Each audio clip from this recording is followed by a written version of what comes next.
And we are going live. We're live. Islamism. Greetings in Islamism. Okay, I got the controls for the first time. So here, well, I always had them. Just we just didn't know. I didn't know.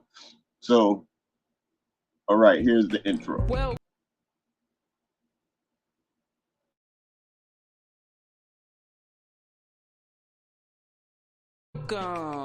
to a new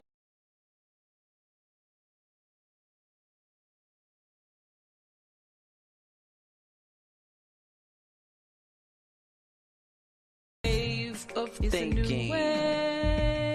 You're here with Akshita Veda L and El Yagar. It's we the people of the Empire of Nubia. Can you hear? Get ready to open your mind, sit back and unwind to take in the discussion, to prepare us to win. We are sovereign, we are law. We coming with concepts here that are fundamental building blocks, focusing on principles, thoughts, and beliefs. We're here to shake you up, to wake you up. Islamism. The masses is suffering with temporary mental illness of cognitive dissonance. Open up your mind. We are speaking from experience, various perceptions, while we maintain effective communication in the lines of respect. Our thoughts become connected through human cognition, which is the process of acquiring new information and understanding based on personal experience and relatable topics of discussion. We are the currency of the know, knowledge, wisdom through love, bringing peace, justice, and truth as we gain freedom. Freedom in the mind. Open up your mind. Freedom of the mind. To be one in unity, togetherness, you and me. We become we, and we are the change that we want to see. It is our time now,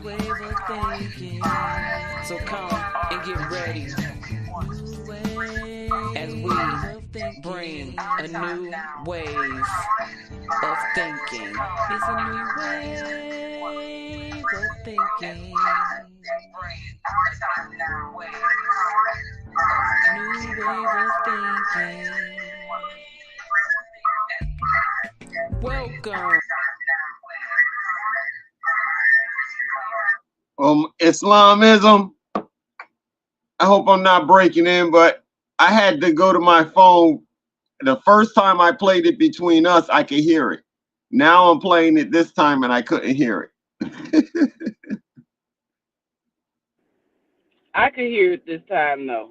Okay, yeah, I had to go on my phone and come to the page and make sure that we could that everybody could hear it outside of me because I couldn't hear it. Okay. I could Okay, only so, hear it just a little bit though. all right, so that was my first time. I apologize if I didn't do it right, y'all. Next time, I'll do better. Now that I know that this is over here, I did not know this was here, and it's at the bottom. It says add music, so I didn't know I Yes. get to add. Oh, okay. So now, yeah, we Yes. got a problem. Houston. Okay. So how was your week, Side Star? OMG. This week has been it's been exciting. It's been up. It's been like a roller coaster for me. Emotional roller coaster. Because so many things have been happening. So many good things I'm happy and excited about, and just circumstances in life. I had upset yesterday that kind of like turned. It felt like it turned my world upside down, and so I've had to recover from that, and that's just I guess that which comes with being a mother or a parent. Any parent knows when you go through up and or upset with your child, and you have to be um, honest with them to some degree. It can be hurtful uh, in that growing process because it's a process of growth and development, and so we're continuing to go through those things, and so. And then they both started school. Excuse me, they both started school. Uh, they're excited about that, and we're off to a great start. So, how was your week? Oh, I should just say adventureless. Oh no. Yeah, the cousins came from Florida, cousin Moshe and Salwa. Yeah. I got to fry some chicken for them before they left. We had Okay then. chicken and fries, only because they didn't tell me uh the last day they was coming. Like I had an idea, but nobody said, "Oh, they're coming," because then I'd have already said, "Well, then what's in the kitchen?" I had to wait till they got here to find out they was here. Oh, So yeah, instead of being able yeah. to One of really those do that. last minute. Those are the best. Those are the best moments, though. Are they? Yeah, they are because everything is spontaneous, and you got to be feeling it to do it. It wasn't anything prepared.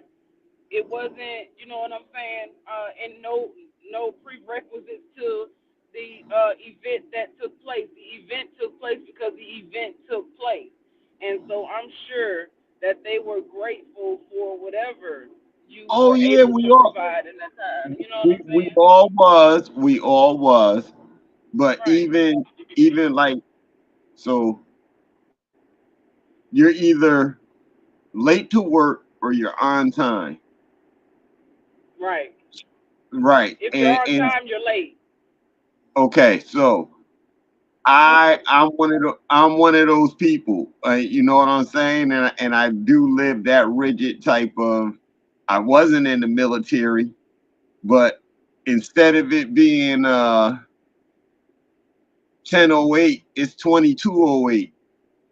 Mhm. So I comprehend that understanding of existence more than I do the loose existence. If you understand what I'm saying.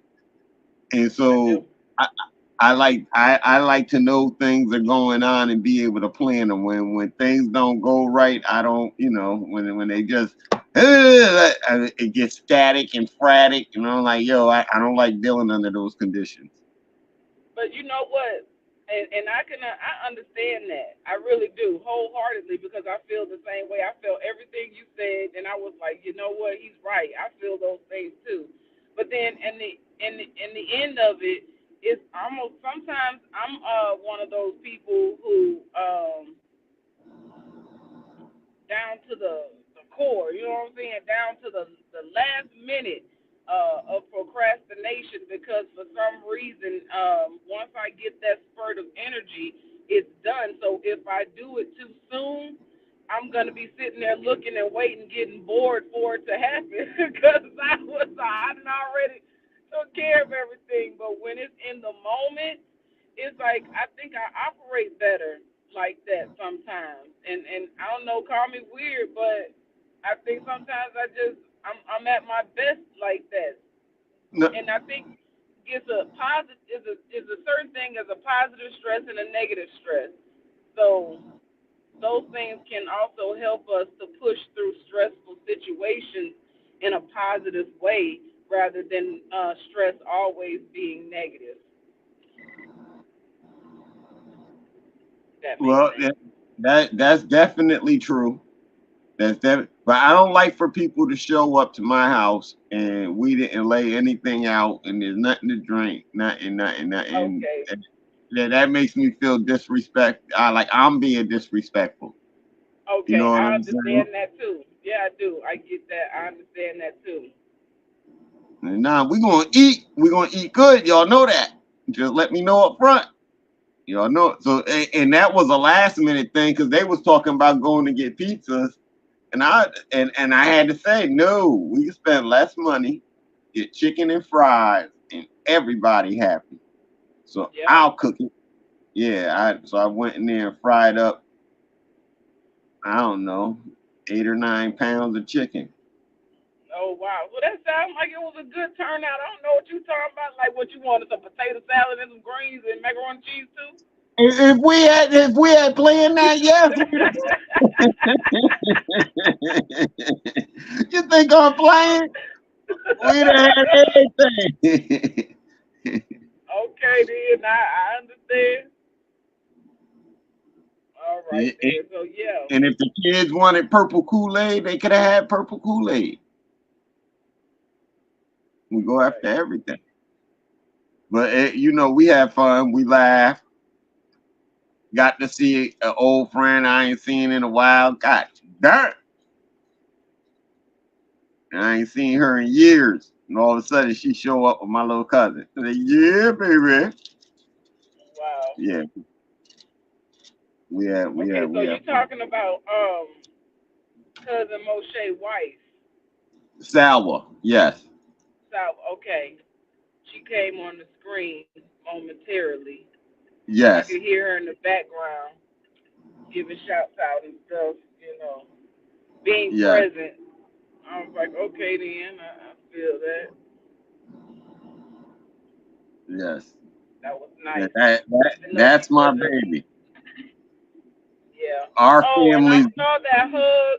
I saw that hug you gave her, and I was like, oh my goodness. You could tell a lot by a person by how they hug and Okay. how their hugs are received. I said Yes, that right ma'am. there was a moment, and it wasn't even like it was a planned moment. It just happened. It was so, what's authentic. Yes, ma'am. I had to rewind it back. I was like, oh my goodness, look at that hug. I said he has to have been so much of inspiration to her in her life growing up, for that hug to be what it was. And I was like, that was so wonderful. And I said that I pay attention to stuff like that. You know what I'm saying? So I don't Yes, ma'am. always mention things like that, but I wanted to share that with you because we have this open communication here for those types of things, and the things that we talk about are intended to edify those who hear, and Yes, ma'am. how we operating in love the way that we do. Oh my goodness, geez, Louise, these people are out here driving so crazy. My God, they're such in a rush to go nowhere. And tonight is Thursday. It's only 7 o'clock, and they drinking already. Oh really? Well, I'm making a joke. It's after Oh, happy hour. They can't drive. Half the people can't drive. you're right about that. That is a fact now. They think because they put their foot on the gas pedal and the car moving, they driving. Yeah, And now because they can afford to buy one of these things.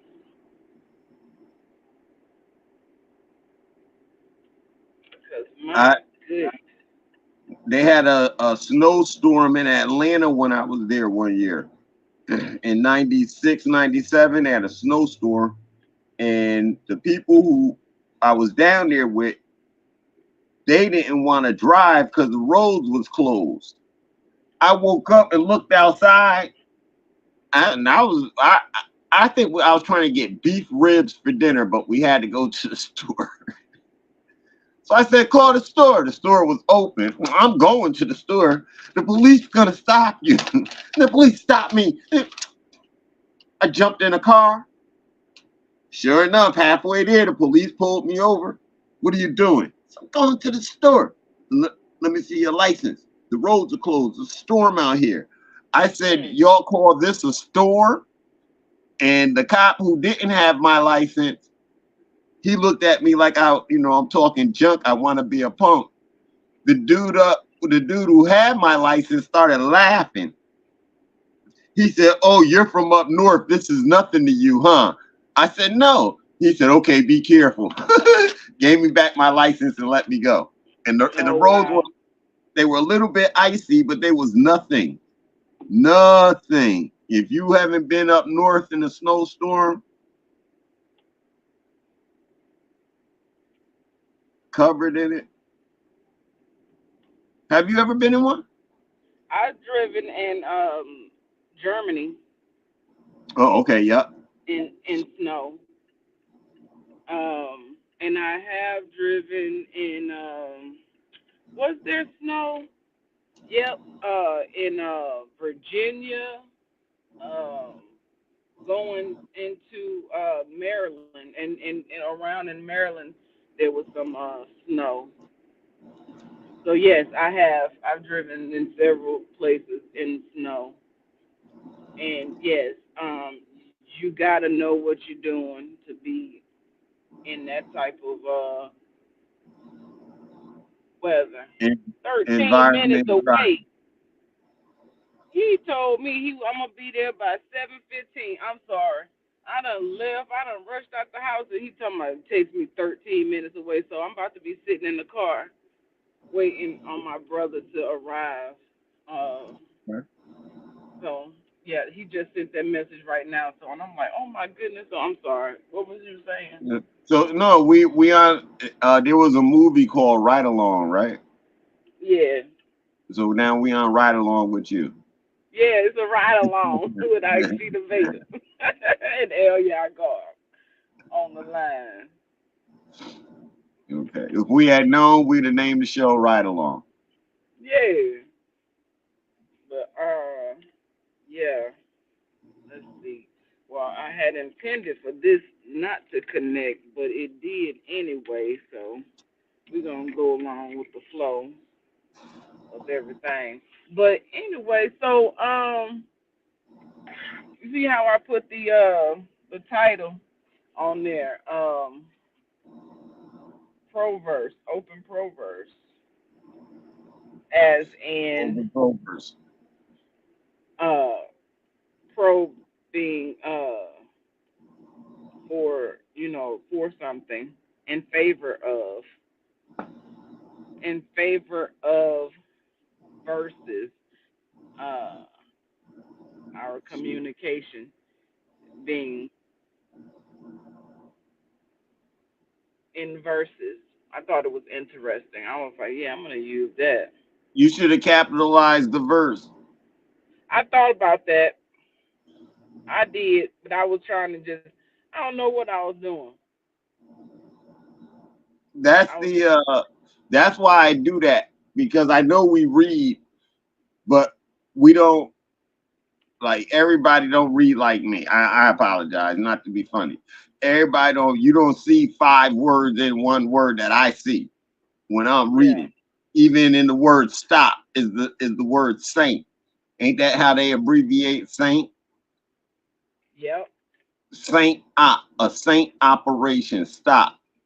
Saint operation. So when your brain starts picking up on little things like that, you start dealing like that. When you read, the words take on the whole sentence will change on you. You right. When that's why instead of saying conversation, You said proverb, proverbs, yeah, proverse. Yeah. And and see, that's I why I said learned that. you Mhm. should have capitalized that verse. I agree. I should have.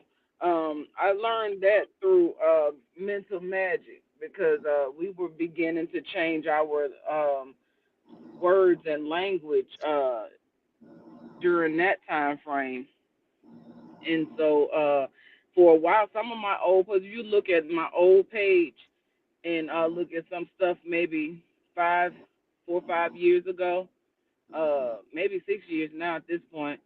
Um, I have a lot of words spelled differently. You can still read it, but because they're not spelled the way the English language is spelled, the people was actually taking issue with the fact that I was changing the spell.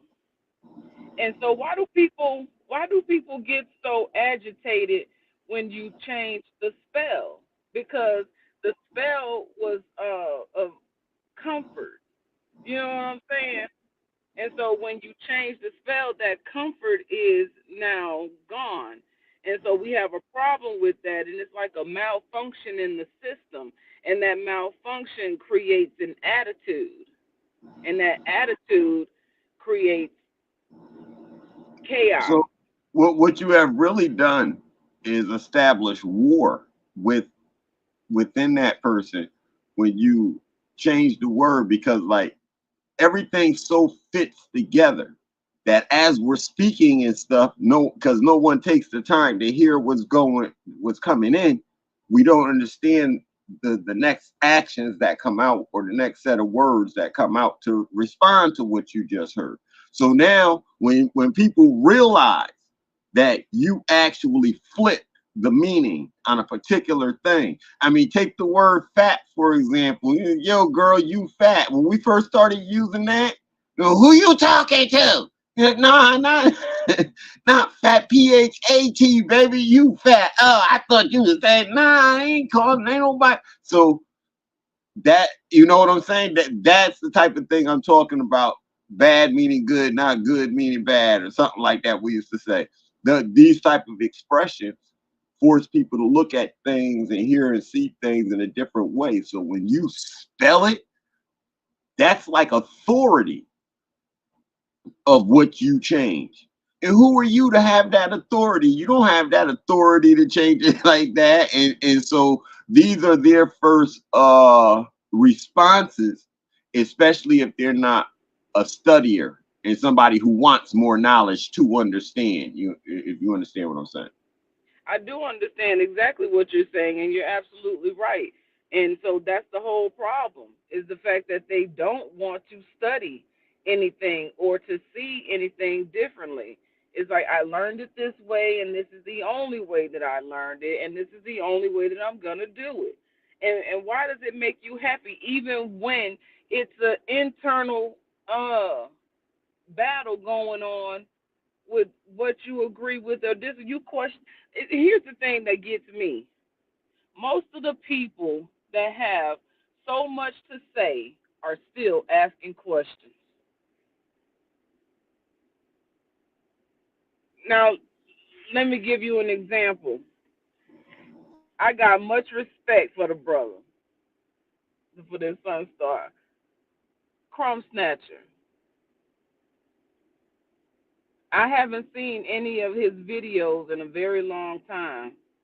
He's a brother that he's on woke information type stuff, and he's always presenting information. The information that he's presenting, though, still presents he presents it in questions, and so he's not the only one. He's just the only one that I can think of in like right up front, and that I actually had that revelation with. And so I'm like, okay, if you're still asking questions, what solid information do you really have to offer me? I'm not asking questions. I'm giving solutions. Or well, we here. I've been, the whole concept behind anything that I'm doing with anyone is to for the purposes of bringing a solution. We'll ask a question, but then we answer questions, and we can ask one another questions and get an answer from each other. You know what I'm saying? Not another question. So I just find it interesting that the people that have so much to say are still asking questions. They don't believe anything either.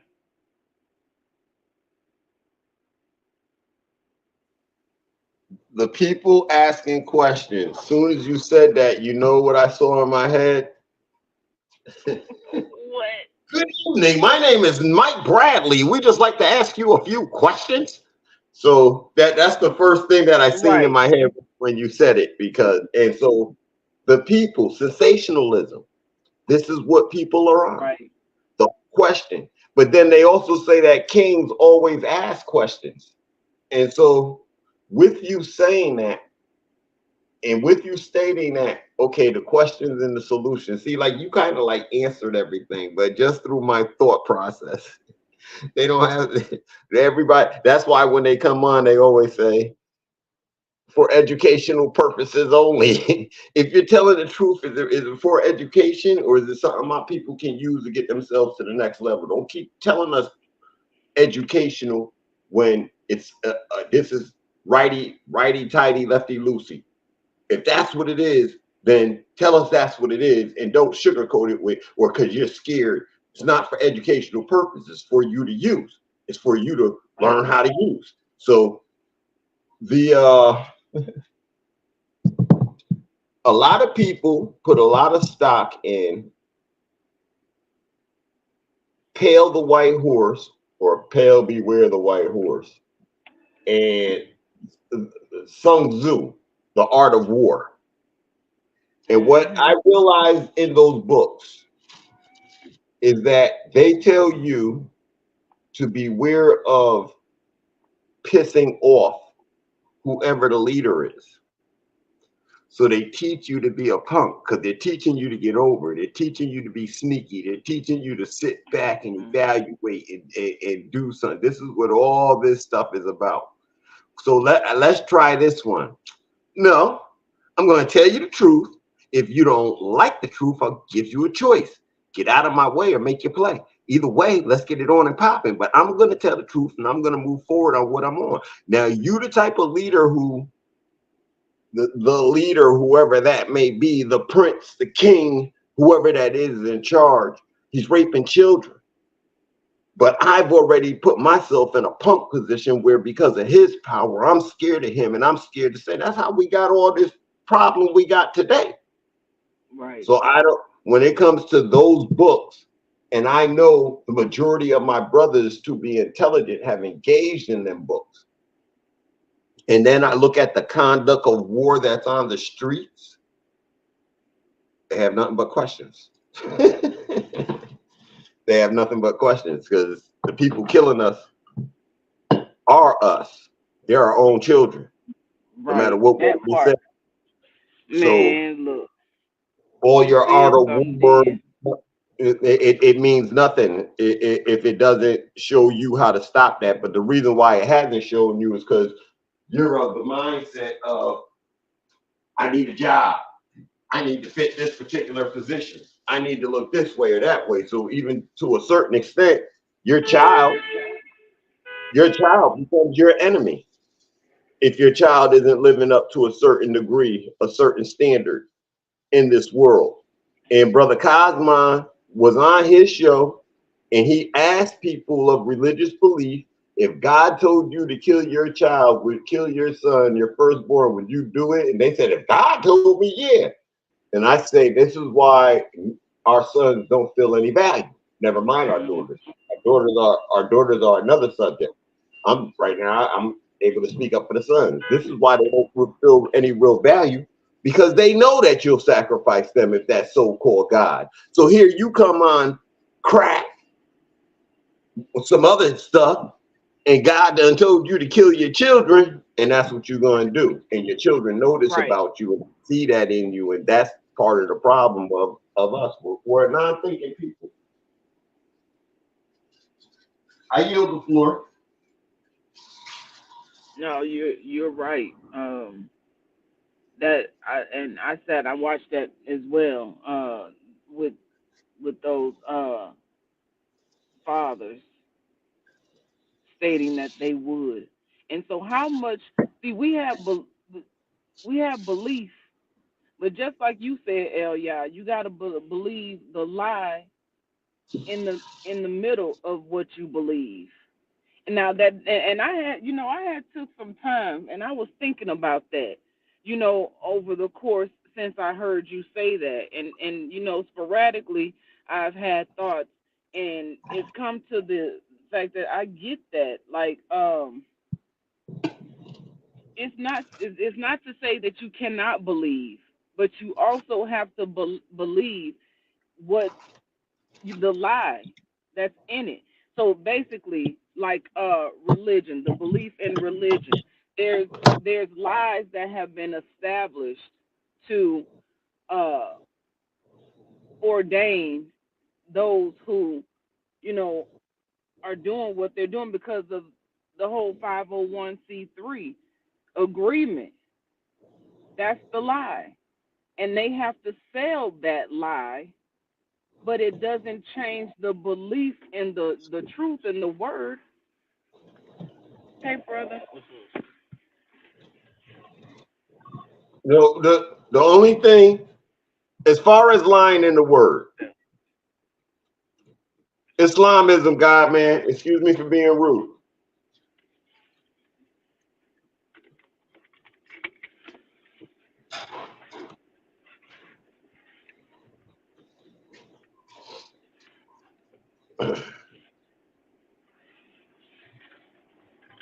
So yeah, No, basically. those Mhm. of the Abrahamic faith I accuse of a crime. And that crime is that you took the spirituality and you made it outside of the individual. And you taught it in a way, you pushed it, promoted it, marketed it in a way where the person saving themselves was always had to be sought outside of them. And it was a part of a social construct of what we're existing in today. So when it comes to the Abrahamic faith as a institution, that's the crime that I charge you with, of stealing people's spiritualities. After that, the books have the truth. But you got to understand it for what it really is, and it's about you. It's not about that external that you seek the way you seek.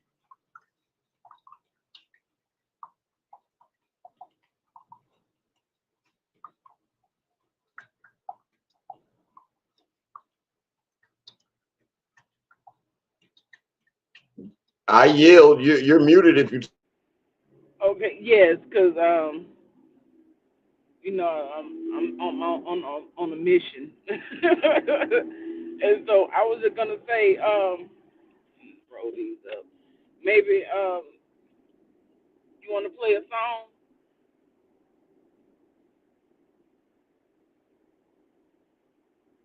or you want to wait?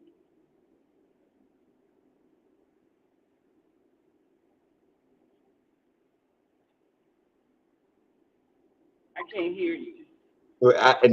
I realized. I was muted. I like this title.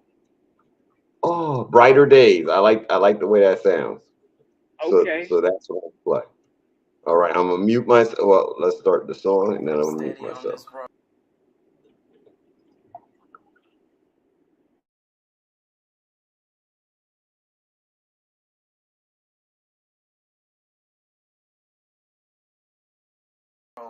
On this journey to brighter days. On a journey within. Illuminate my soul. Light my way. Take me through the night into brighter days. Illuminate my soul. Light my way into brighter days. To know thyself is the key to see wisdom in me. To know thyself is the key to see wisdom in me. I'm on a journey within. I set my goals to win. Ancestors light the way, guide me through the past unknown. Lead me to truth, don't fade away. Brighter days await. I've been on a search to find a place to call home. It was through the darkness I roamed, never leaving my children alone. That's why our bond's so strong. This is the journey that set us free. With each step, I became a better me. To know thyself is the key to see wisdom in me. To know thyself is the key to see wisdom in me. Illuminate my soul, light my way, take me through the night into brighter days. Illuminate my soul, light my way into brighter days. In my study of the stars, I realized I am a star. Many came along trying to weigh me down, but I continue to rise up high, reaching new heights. As the stars shining with the brightest lights, I shed it, oh fears. I'm crying, no more tears. A brighter future is near. On to brighter days. I'm on to brighter days. To know thyself is the key to see wisdom in me. To know thyself is the key to see wisdom in me. Illuminate my soul, light my way, take me through the night into brighter days. Illuminate my soul, light my way into brighter days. Wisdom in me. To know thyself is the key to see wisdom in me.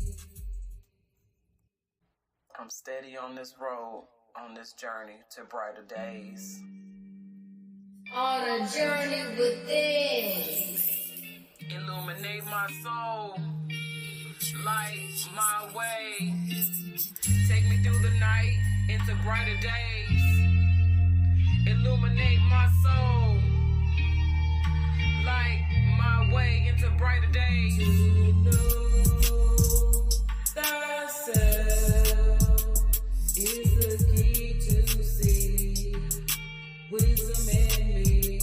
To know thyself is the key to see wisdom in me. I'm on a journey within. I set my goals to win. Ancestors light the way, guide me through the past unknown. Lead me to truth, don't fade away. Brighter days await. I've been on a search to find a place to call home. It was through the darkness I roamed, never leaving my children alone. That's why our bond's so strong. This is the journey that set us free. With each step, I became a better me. To know thyself is the key to see wisdom in me. To know thyself is the key to see wisdom in me. Illuminate my soul, light my way, take me through the night into brighter days. Illuminate my soul, light my way into brighter days. In my study of the stars, I realized I am a star. Many came along trying to weigh me down, but I continue to rise up high, reaching new heights. As the stars shining with the brightest lights, I shed it, oh fears. I'm crying, no more tears. A brighter future is near. On to brighter days. I'm on to brighter days. To know thyself is the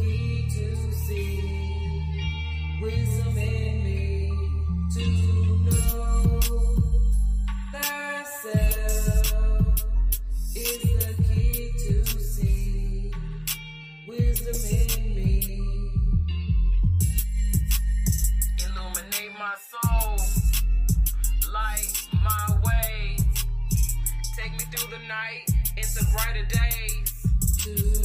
Illuminate my soul. Light my way into brighter days.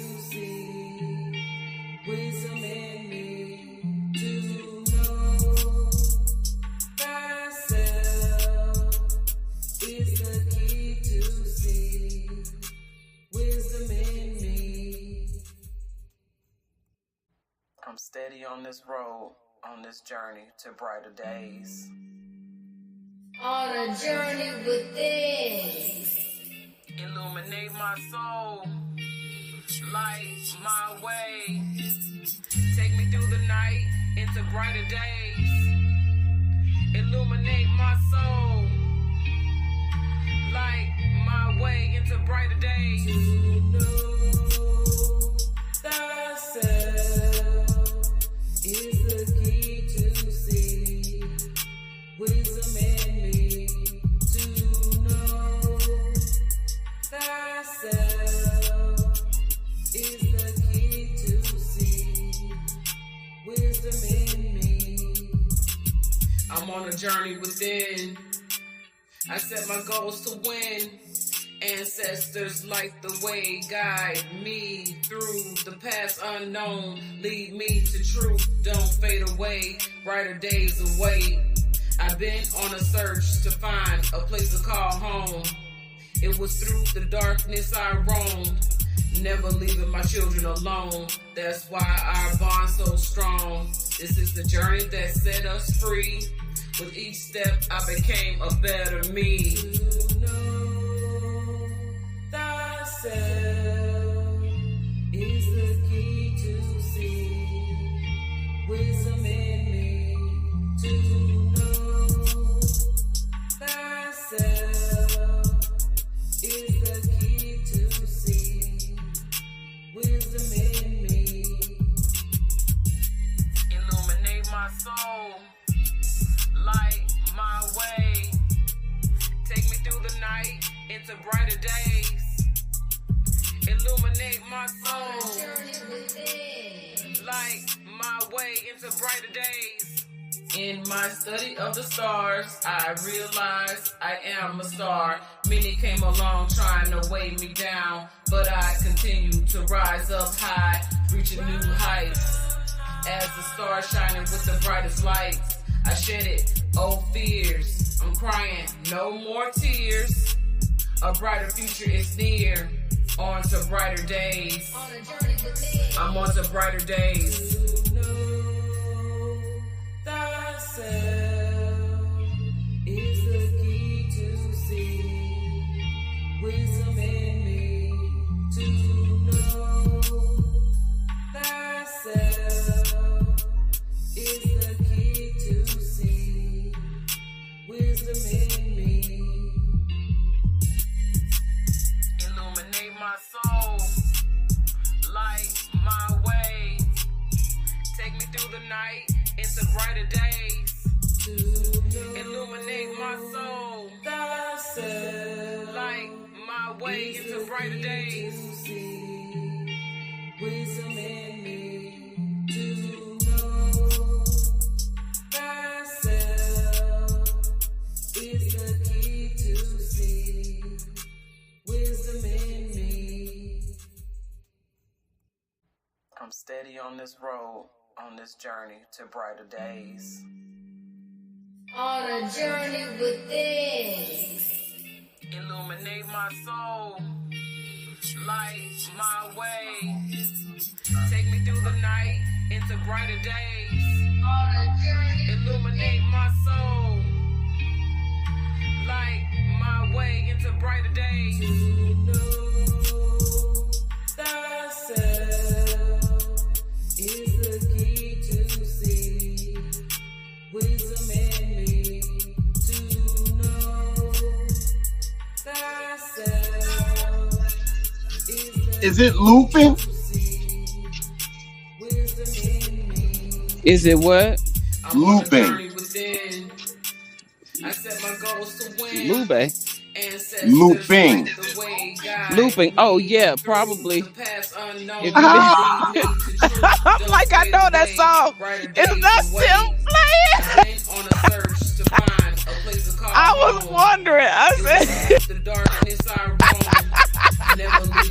I didn't know what was going on. Okay. This is my first time at the wheel. Y'all gotta excuse me. I didn't know what it was. And plus, I can't hear it. I gotta come jump on another phone in order to hear it play because I can't hear it play through here. Oh, yeah, the loop must be on. It resets itself. And you didn't say nothing, so I was like, okay, let it play out. And, I can't because I can't hear. Remember, it's playing on the computer. Oh, you can't hear it while you on the road? Oh man! All right. Well, we got it back under control here, people. Now we know what's going on. We done figured it out. That is too funny. In my study of the stars, I realized Oh man. I am a star. Many came Okay. along trying to weigh me down, but I So what's the weather like out there? Hot. Hot. Hot. It's more humid over here. I was enjoying the heat for a second, then the humidity came. That's the part I don't like. Oh, okay. Yeah, no, it's just hot. I love the heat. Okay, yeah, I love the heat too, but the type of heat we got is on another level.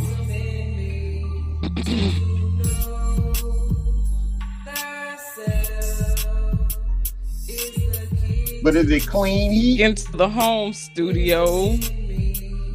Is it clean heat or is it more humidity? It's like the heat sits in the air and it will almost suffocate. It feel like it may suffocate you. Wow. Yes. Okay, so look. I'm out of here.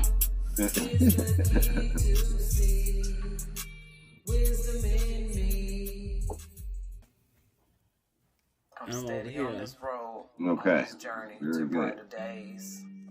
Okay, but I got On this a on mute. journey within.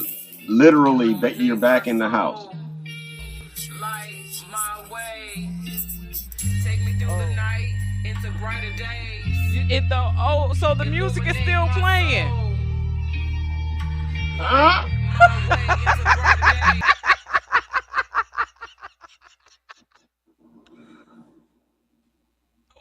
Oh, Okay, I just stopped it. Well, I paused it. I didn't even stop it. I paused it. Oh my goodness. okay. I was like, what's going on? The music still. I cannot hear it at all. Okay, so all right, so well, we done had a whole conversation. This is The music was playing. gonna be funny.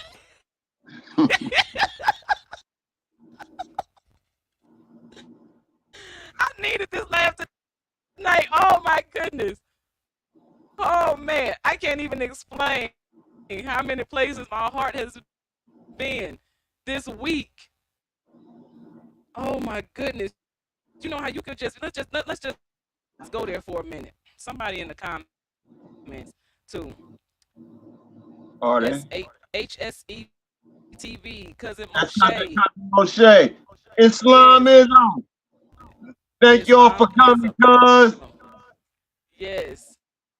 Great to see y'all too. We'll see you too on here in the comments. And thank you for checking us out and checking in with us, see what we got going on. Islamism. Yes, this one is Islamism. yes. This one right here, we having fun. I forgot what I was finna say, but Cuz got to get a keyboard and come on here with his piano too. He know how to play. okay, then I heard his last song. Well, okay, so I have been getting some of his music, right? And I was like, okay, I like that. You know what I'm saying? I like what you're doing. I like the sounds. I like the whole, flow where you're going with it. It sounds really good. Um, you know, I know what it is like playing with band lab. You know what I'm saying, and perfecting your sound. And in band lab and things like that. So I actually just I've been working on some music myself, right? So I'm trying to stretch myself. Okay, I'm trying to continue to push myself out of my comfort zone. So how about I was going into the studio yesterday and Lazarus Lamel, bing, my phone with a beat. And I was like, oh man, I'm already writing to it. I was like, I need to get this on BandLab. He sends it to me my email. I download it and I put something down. Now, it was more like a drill beat. So I was like, okay, it's more like an introduction. So I kind of like, I wanted to cover a lot of different things, but to go straight in and like no chorus and none of, you know what I'm saying? But it's just, I was like, what a drill would sound for me. Yes, ma'am. Thank you. The critics don't Your understand. Your music is your fine. voice is clear. Your voice is clear, so I understand what you said, but you're choppy in between. Oh, You understand what I'm saying? I don't understand. Well, I mean, I understand what you're saying. It's like a feed into it, a Okay. static into your words. Is this better? Go again. Hello, is this better? Like do testing, 1, 2, 3. Testing, testing. One, two, three. Testing. Yeah, okay. So it's like when your word move her device, it is signal on device. It is, yeah, it's something.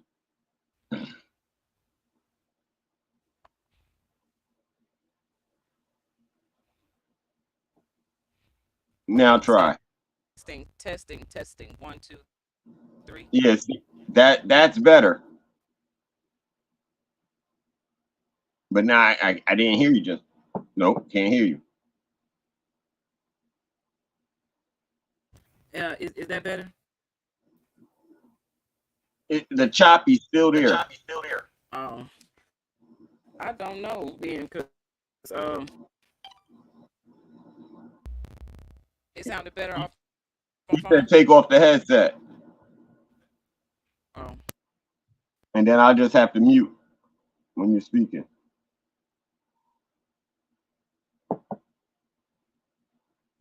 okay. What are head P bones?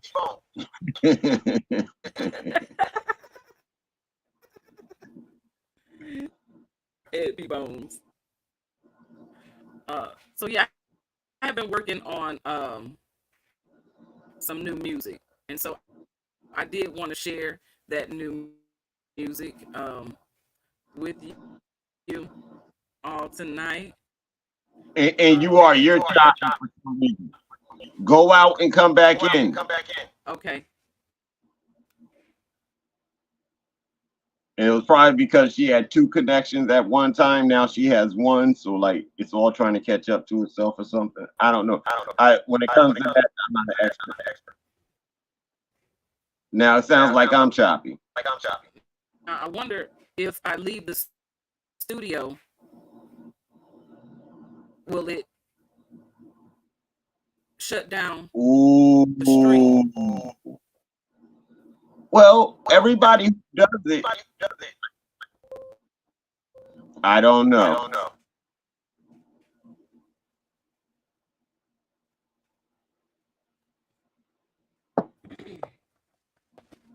So we don't want to take before we go off tonight. We'll try that. That'll be something you gotta remember to try.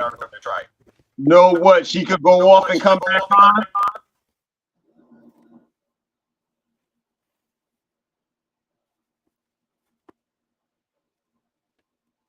Only Again? when you. Oh, so you, oh, yeah, you go off and come back on and live. Leave the studio and come Okay. back in.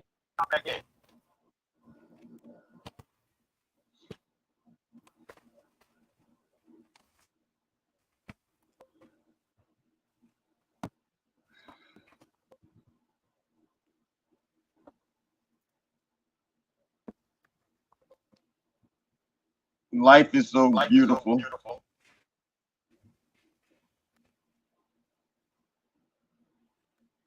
Wasn't the critics though?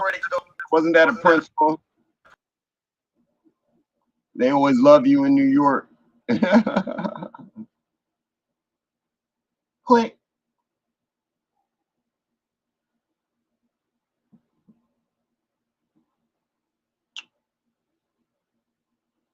Yo, that chicken was good, yo. Everybody liked the chicken out. That made me so happy.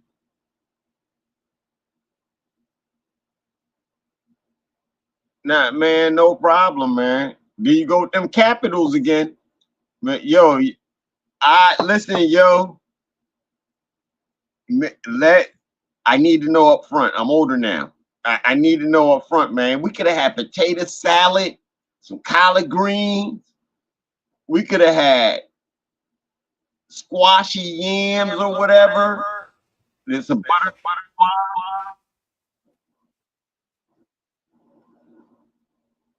Oh, you're on stage already?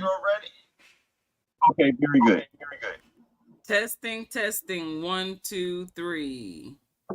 Excellent. Excellent. That chicken was fire. Okay.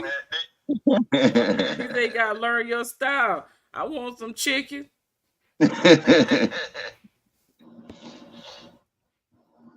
Now y'all got because I want that's when it comes to what we gonna eat. I'd rather cook for the family than go out any. Yo, I just need more time. And see, I'm gonna cook in the middle of the night. I'm not gonna cook in the middle of the night. In the summertime, the majority of the milk is overnight, and then we eat lovely in the daytime. That kitchen get all heated. I must have lost like 5 pounds in that kitchen frying that chicken. Look, it's confirmation right here that it was good and it was just the way it was supposed to be. So, good job. Nice. I'm glad y'all had that time. I was glad you said that rather cook meal than eating out. Yeah. Yeah. And as cousin Moshe would say, braka, braka, braka. So I wanted to ask him, what does that mean? I ain't never heard that before. He'd be so hard with it. You need to put that in a song. You said you heard his music, right? Yeah. I think he do have a song. Really? Because I haven't listened to everything. Are y'all friends? I do believe so. Let me put this phone on the charger because this phone's gonna die too. Christ bless you, Barack. Christ bless you. Okay. Barack. So like blessings on you, Christ's blessings on you.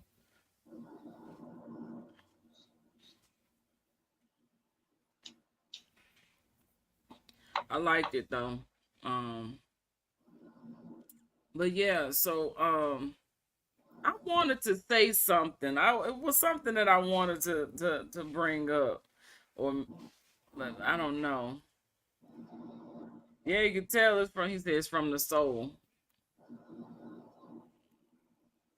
Definitely. Yes, ma'am. Straight from Keitha. Okay. Straight from Keter. Yeah. Was it Keither? See, that's what I told him. All the stuff he talked about in the technical term, I don't know everything. Stuff like that. then I'm right online. Right. No, I didn't study. I didn't study all that stuff either. But as I grow up into my spirituality, as I mature, um, those things come from a cannot keep up or crown chakra. AI cannot keep up. Oh, right. Okay, so the key he's saying like Kether is where AI can't keep up. And that's what I agree with that because I said those of us who have been doing this are moving faster than the computers. And so sometimes when the computers and phones and stuff shut down, it's because they're trying to capture data and it's over. Our intellectual property is overloading the system and they can't, it can't keep up because we're no longer behind a veil.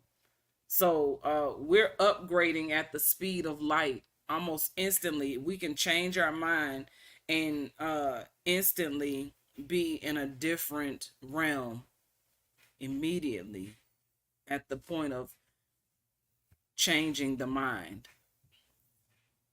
And so like we were speaking about earlier with changing the spell on things, people don't find they find that as a like you said, trying to have, start a fight. That's like starting a fight with them because it's like, hey, I don't agree, and it's something to argue about because I don't agree, you know. So Well, let's not argue about. You knocked them out. You won. hmm You won. All right, so it's like we're having a conversation, right? It's 5 or 6 people, and we already know the standpoint. However, somebody says that's right. We got to help Black African Americans. Then I tell everybody we not Black African Americans. I just smacked that person. yeah. You see what I'm saying? The war is on the topic now because that in their mind I hate myself. Right. You're being aggressive And with I your did, with your belief. and You're being aggressive. they'll tell me I don't like because You I don't said like your mother. because they want to stay with the rest of Black African American. Now I'm telling you that Black or African American. You over there lying about what we got to do. I ain't do nothing for Black and African Americans. You lying. So to those people who feel Black and African American, I just smacked them. Oh. So now in smacking them, in their responses back to me now, I hate myself. Because to them, me saying that about Black, and I'm talking about myself, I don't like being Black, is what you're saying, which they are correct about. I don't like being African American. Hey, I'm telling you, I don't. So, but the way they're taking it is, I should be proud to be Black and African American, but so I hate myself now. Also, to further the argument, it will go into I don't like my Black mother, but she's not Black. She's not African American. So, I didn't even know I had a Black mother until you made that statement right there. So we have to realize what we're saying. And see, when we are melanin, elixirs of newest, enuma, or spirit, melanin is within you. Listen, when it comes to the shades of toes of this epidermal that we all run around with, everybody has melanin. We just have more. So the state we are melanin elixirs doesn't cure our problem because every race has melanin in them. Cats, dogs, plants, trees, everything has melanin in it. What the difference that we are making is that we are a nation of people on this land. That's the separation. That's an automatic separation that nobody can argue or fight with. But when you say melanin, everybody has melanin. So anybody, she is invisible melanin, lesser melanin is you melanin. Correct. Okay, it's still melanin. No matter what anybody want to say, it's still melanin. When we go back, listen, to me, see, this is one of them days. We're gonna wake up. Our children gonna wake up. And when our children wake up, they're gonna be looking at people who look like them, who are the real sponsors of their captivity. It ain't gonna have nothing to do with Caucasian people, white people, black. It's gonna be people who look like them, because those are the same group who got us doing and saying the stuff we're doing, and talking about the stuff that we're talking about. People who look like us are abusing us and using Caucasian people as mercenaries to get the job done of abusing the rest of us so they can try to look rich. And we too stupid to see it. We going after the wrong stuff. The land is all we need to talk about. That's what we need to talk about. That needs the land. That's why we lost in our mythology. Do we not say? They came and gave us the book and they took the land. Ain't that what we say? So everything that we're trying to, everything that we want to execute is only going to come from these spiritual books? No. There is the secular part. And this is where I said I'm Caesar. The secular part then. I'm going to call it out for what it is, because I can't take away your priest class from you and what y'all are doing and what y'all are teaching. But the secular part says we must go by law. So then therefore, I'm stabbing the treaty, the flag, and all of our international, foreign, I'm at all of that. I'm at all of that. And it's about the land. It ain't got nothing to do with the scientific, the part that none of us control. You don't control, I don't control who has you melanin and who has melanin. So isn't that a gift? If we're making such big differences, the one of us with melanins have the gift then, right? And so we're hating on the ones without it. Instead of just build, we're so great, we can't just build around them. I'm not, people that are you willing to die for the stuff you talk about? Let me ask you a question. Are you willing to live against the stuff I'm talking about? I'm asking you that, not anybody in particular, but for the people who ask, am I willing to die? I'm asking, are you willing to live? Because I'm gonna exist for it. I don't have to die for it. I'll exist in it. No sense in me talking about, no sense in me planting a garden if I don't plan on eating any of the food, right? So I'm talking about having a very good life for the future, and I plan on enjoying some of that very good life. No offense taking the priesthood, that because we have a higher idea and a higher understanding of what we're saying. We know that one does not diminish the other from participating in and or dealing within the executive of what it is that's going on. We know that. So, and we have that understanding, whereas others might miss that, where he is saying no offense taking the priesthood, because he know that it's just a title. However, it's a title. We're now people who are working with us. You understand like how we working together.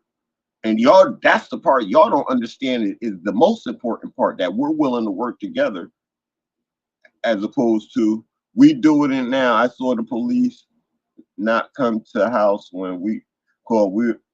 Hey, yo. So we have an ordinance here in New Haven, Connecticut, right? And the family, when they came, the first time they came, we was loud.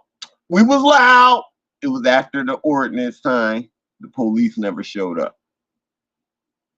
So when we realized the timing and stuff, and we was an hour past, and it's only a thing because they came before.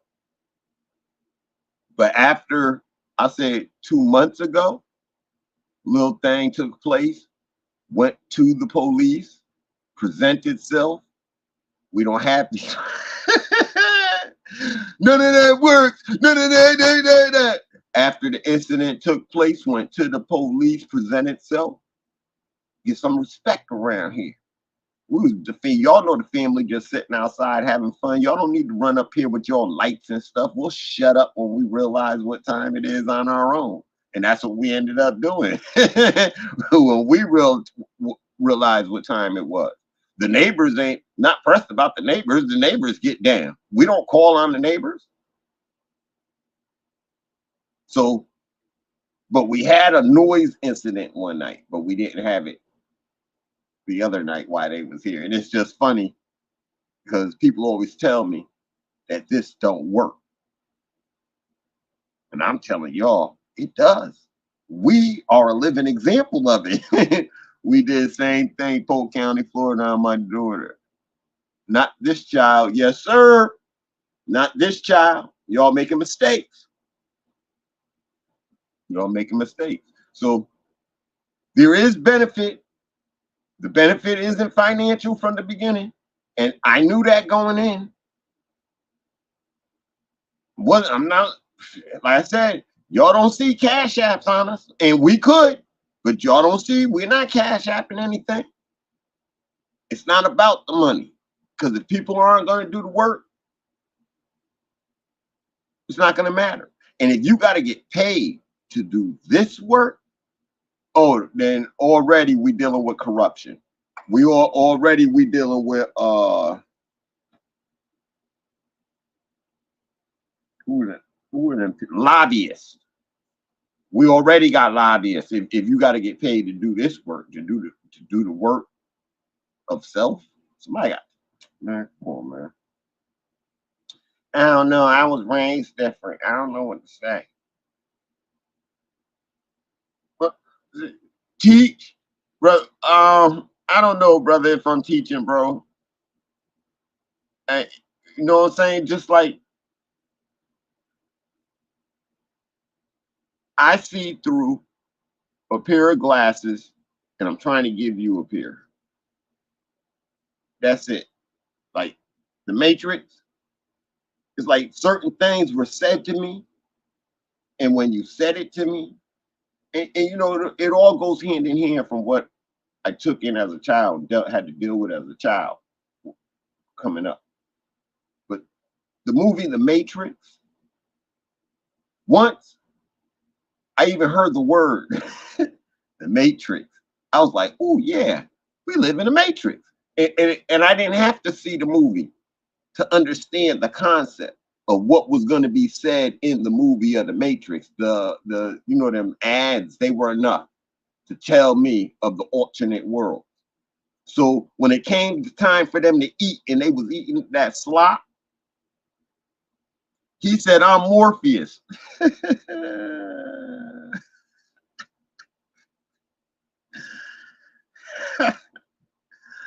I hope I could jump out the window. Didn't Morpheus die? I don't know. I didn't really follow the movie. I know Neo was the hero, but it was the concept of the movie. So when they was eating that gruel, that slop, and then the other dude wanted the steak, that's what let me know the real and what they were saying. Because all none 504 transform. I don't know what that all none. I don't know what that means. All none 504. What's that? Is that your email? When he took that steak and they were in the world we're living in. Now older time, you know, later on, I find out, okay, yes, sir. I find out that we're Moors and we're not supposed to be operating under, you know, we live in a matrix. We were in the matrix. The matrix is being black and African American. You, thank you, God, man. That's you operating in black and African American. You're in the matrix. And when you come out of, when you realize your nationality, you're coming out of the matrix. And it's just that simple. And so what's in the matrix? The gifts of the matrix. That slot represents everything of a third world order and being poor. That's what that slot represents. So then they bring you into this world with the state and the regular housing and stuff. This is the material, the riches of the world. Being black and African American, there you go. You fit right into this category, but you play the low end. And that's the part we gotta get to. Yes, ma'am. I just want to share in reference to the group and the stake. I was just looking at this video that was talking about scientists have created a meat out of poop. And this came about because they worked with the sewage and waste department and saw that there was protein in the poop, so they could use. Now this is the most interesting thing about protein. Now I learned this through my own study and research, and this is from my findings. The human body does not require protein. Protein is what our body is holding that becomes the glue or the binder for sickness and disease. It is the protein that we're putting into our bodies, or we have been told to put into our body, is there so we can get sick, be sick, and stay sick. Our bodies do not naturally require protein. Protein is a binder for illness. And it actually, like you said up here, transformed, is what helps in creating the sickle cell. Protein. Because it's an abnormal cellular function. So protein is not really good for the body. So okay, so they saw that there was protein in the poop. And so they have put all these other different things with this refurbished poop. And this is to cut down the waste. So in order to cut down the waste, they're creating steaks out of poop and other chemicals and binders and things to make this meat. They what's the who is it? FDA has approved it to go on the market. It's like the more and more we go on, it's like feed, and people are going to eat it. People are going to eat it because it looks like steak, but it's really what you, if you see the process that it took to make that steak, then you would see the group. That's the truth.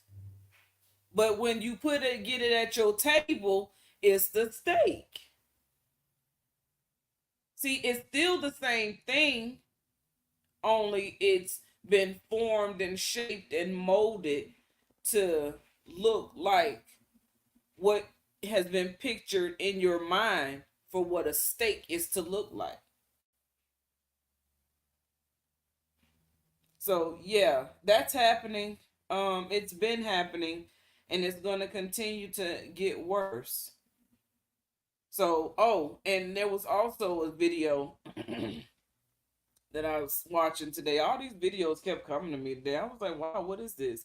So, they have these beings they call synthetics. And these synthetics, remember, we talked about this on a previous show on the fact that how they were I don't know if we talked about this on here, if I was having this conversation somewhere else, but how they clone people, but they don't necessarily need a human body to recreate a specimen. And so I saw this video where what they do is they implant the fetus or the embryo into it could be a cow, a pig. It just needs a blood source. And then once the fetus gets to a certain age in development, it creates its own blood cycle. So then they can remove it from the host and then incubate it. And see, this is what's happening. And so that's why, so these people have no souls. So they're in human form, but they're soulless beings, and they are known as synthetics. And I looked it up too. I was like, what? I mean, wonder if I look it up and what it would tell me if I look up what a synthetic is.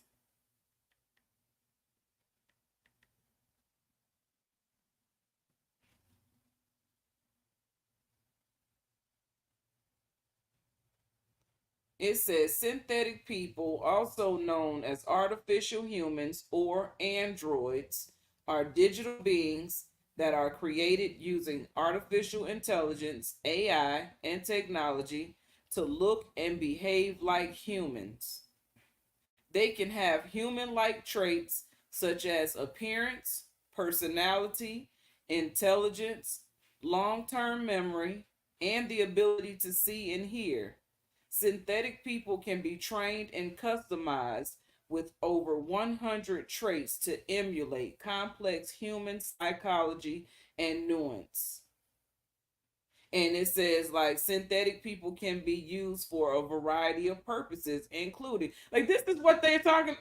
This is crazy. Entertainment, like a news broadcasters. You ever seen those news broadcasters that don't look real? They literally just look perfect, and it's like how did you look? How did you look so perfect? These people have been put in front of us the entire time, and we thinking that that's why they can be on TV and have no emotions and show no feelings towards anything that's going on because they're not real. So you're following information coming from an AI bot, and you don't even, and the people that are real, you treat them like AI bots because you don't know the difference. Because the AI bots want you to think that they're real, so they want you to believe that the real people are the bots. It's the whole agenda. They were, you see how they talk about industry plants and how certain people are born into the entertainment world. And so people have been paid to be hosts. You don't know what's going on or what deals these people have made with these children that are missing, and how they came about to even be in that situation, and who was participating in what and what they agreed to. And so these children are being. Have you ever heard of the young lady? I can't remember her name right now. I think she calls herself Alice, but she says she's Tupac's daughter. Okay, now This young lady says that her mother sold her, and she was sold into, basically she was trafficked, and she got away from it, but she got it, she created, she's the one who has began her process of going through, explaining the process of splitting, when people split their personalities, when they have to create an alternate ego to get through trauma. And she is expressing what that is and what it feels like and what it looks like. And so gratefully she has received some, assistance and help to overcome those things. But this girl got some stories to tell about the inside of what sex trafficking looks like for those children who have been sold into this industry by their mothers and fathers. But the thing is that she said Tupac, she knew Tupac was her father. Tupac knew that this was his daughter. But whatever the situation is with Tupac and why he disappeared off the scene, and why there's speculations of Tupac being the Machiavelli who will return, and then this look-alike Tupac that's on the scene, because the man looked just like Tupac with locks. You ain't seen the Tupac? Okay, I'm gonna have to find that and share that with you. But yeah, so there's a lot uh to that. I don't even know how we got on that. You started off talking about the meat, and then how they can make clones without even using people. Uh, Without using people. Then the person makes their own blood system, and then how they're using people as news people to tell stories, and we just following right along with the Right. story. Uh, and then in the cloning of people, you was talking about Tupac and how they said he was coming back, and there's somebody that looks like him, and the little girl who was trafficked who is being his daughter.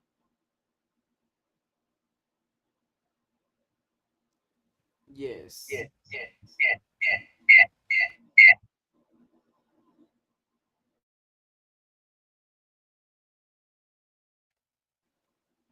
So uh, the crazy parts for me is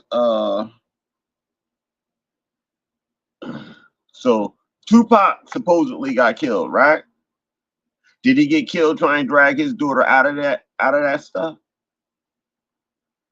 We don't know. We don't know the true story. The true story about Tupac can never be told by any of them. Will never be told. Sam Cooke. I mean, I don't know what type of guy he was, but a lot of them, did they go against the grain? And these are the things that got them killed. When did Elvis go against the grain? Did Marilyn Monroe know too much with Kennedy? She was sleeping with both the brothers. Did she know too much? Did she have to go? So all of that stuff is on the table. Whitney Houston, all that stuff is on the table when we start talking about them. And then their deals to sell their children. Absolutely off the hook, man. That right there is, I mean, for me, you want to talk about ultimately dirty. That's ultimately dirty that you could sell your child to somebody else for whatever reason. That's dirty.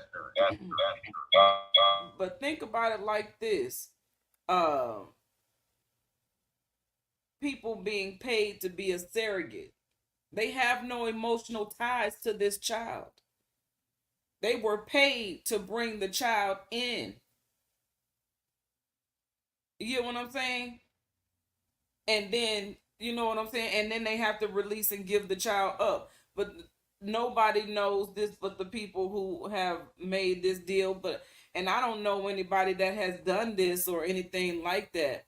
But in a hypothetical scenario and what it looks like things could be in those type of situations, if you are wanting to have a more, because think about it, at the beginning stages in the development of the embryo and becoming a fetus, whatever source of blood it's going through to for that life to continue is going to have some effect on the DNA.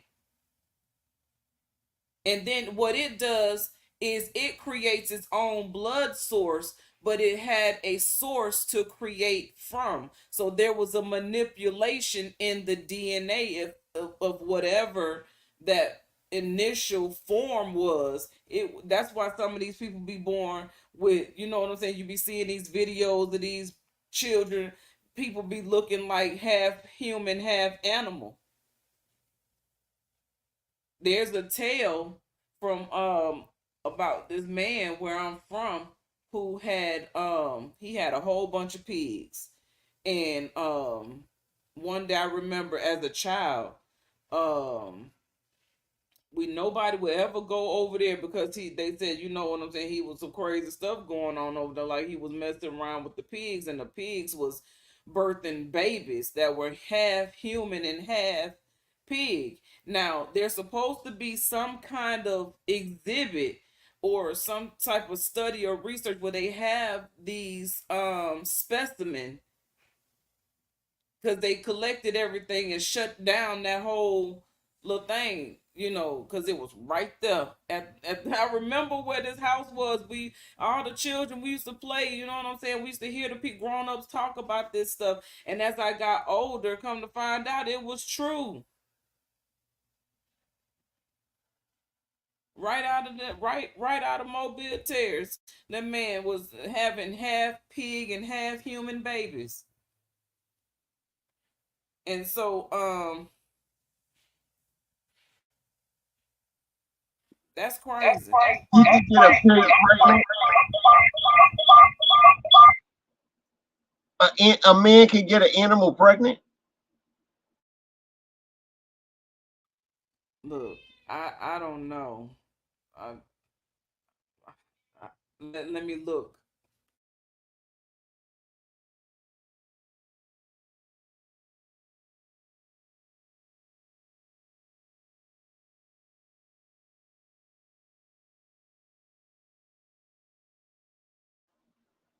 That's crazy. Somebody's son come out running on all fours.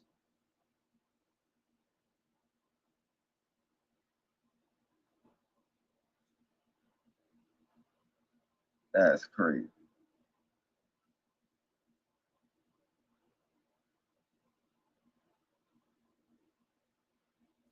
It says that the chromosomes are two different. It says that the chromosomes are two different. They must match to bring about fertilization. Humans can only conceive with other humans. Same is true of all animals. Okay, but how is the mix of breeding happening then?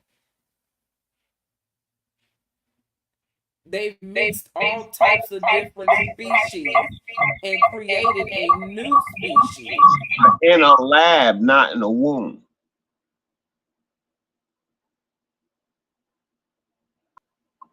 In This a is lab. so. So I don't know why.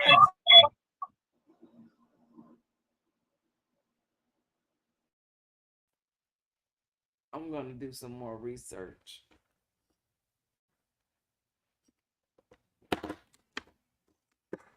because I'm not crazy, and I don't generally just bring things up or just say things because it sounds good. I got to believe this, and so until I find something that tells me otherwise.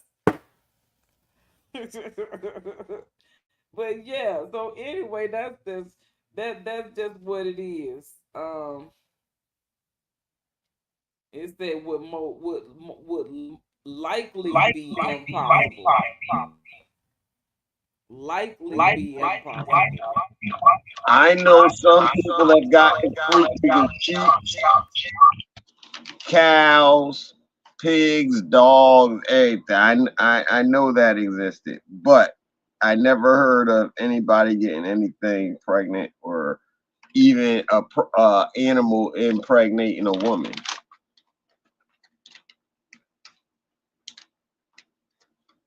And you want to know something? That's why they encourage. You know, they have been lately in these recent years encouraging people to actually take on um intercourse with their dogs.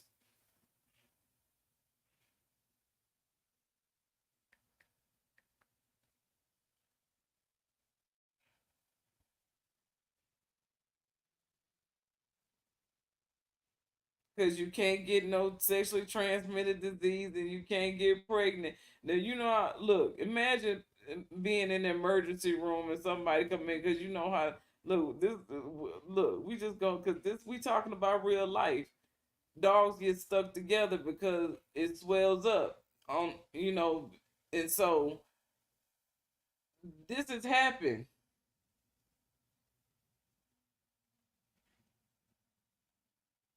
If it's happening, it's happening. It's just things that people don't talk about.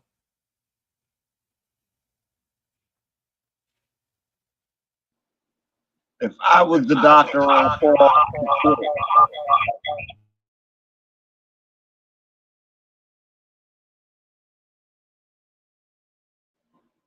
I don't like helping stupidity. And if you come in here with a dog stuck to you, I get called someplace and there's a dog stuck inside of you, you and that dog gonna be stuck together. I say take pictures and show everybody.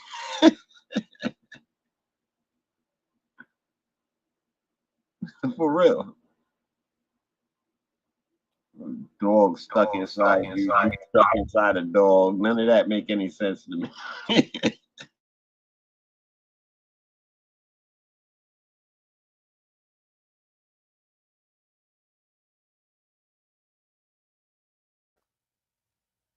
I'm just, here's the deal though.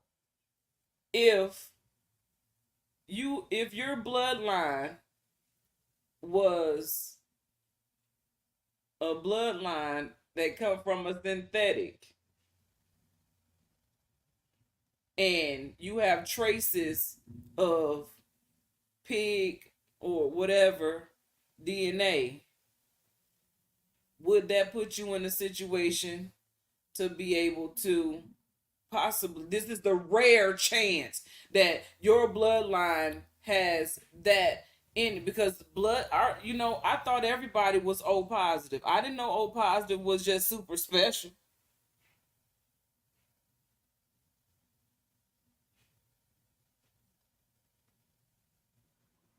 So wait, so now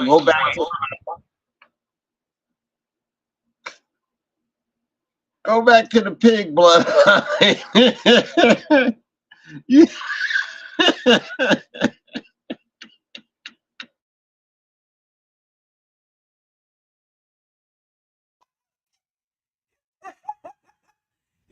Okay, go back to the pig blood. No, but this ain't nothing new.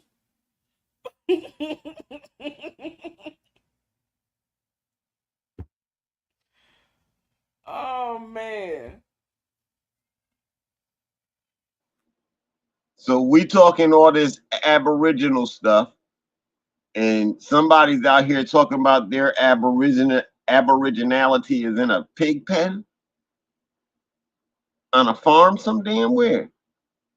You belong to a grazing family of cows out here, and then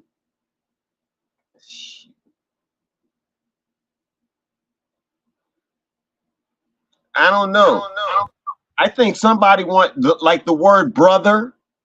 I think that's why they made synthetic peoples. Somebody wants some pork, they just kill somebody. They want some steak, they just kill somebody. They know the ones that got the cow blood and the steak blood and the pig blood in them. They know the difference. How do we know they didn't use a turkey or a chicken to incubate first instead of a cow or a pig? Well, they're too small, An and they embryo. and they hatch eggs, not form. So these people just have real bad eczema.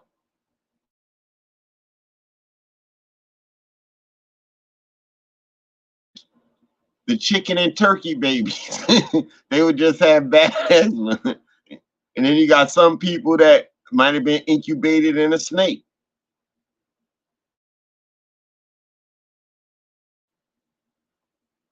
or attached to a snake some kind of way. So when you say that, you got to look at all those things are options now. A goat. I mean, but snakes also lay eggs too. So that this person got bad skin and they be peeling all the time. No, but for real, I met this. I seen this man. He worked in the store, and his skin looked like scales all on his face and his arm. I have never.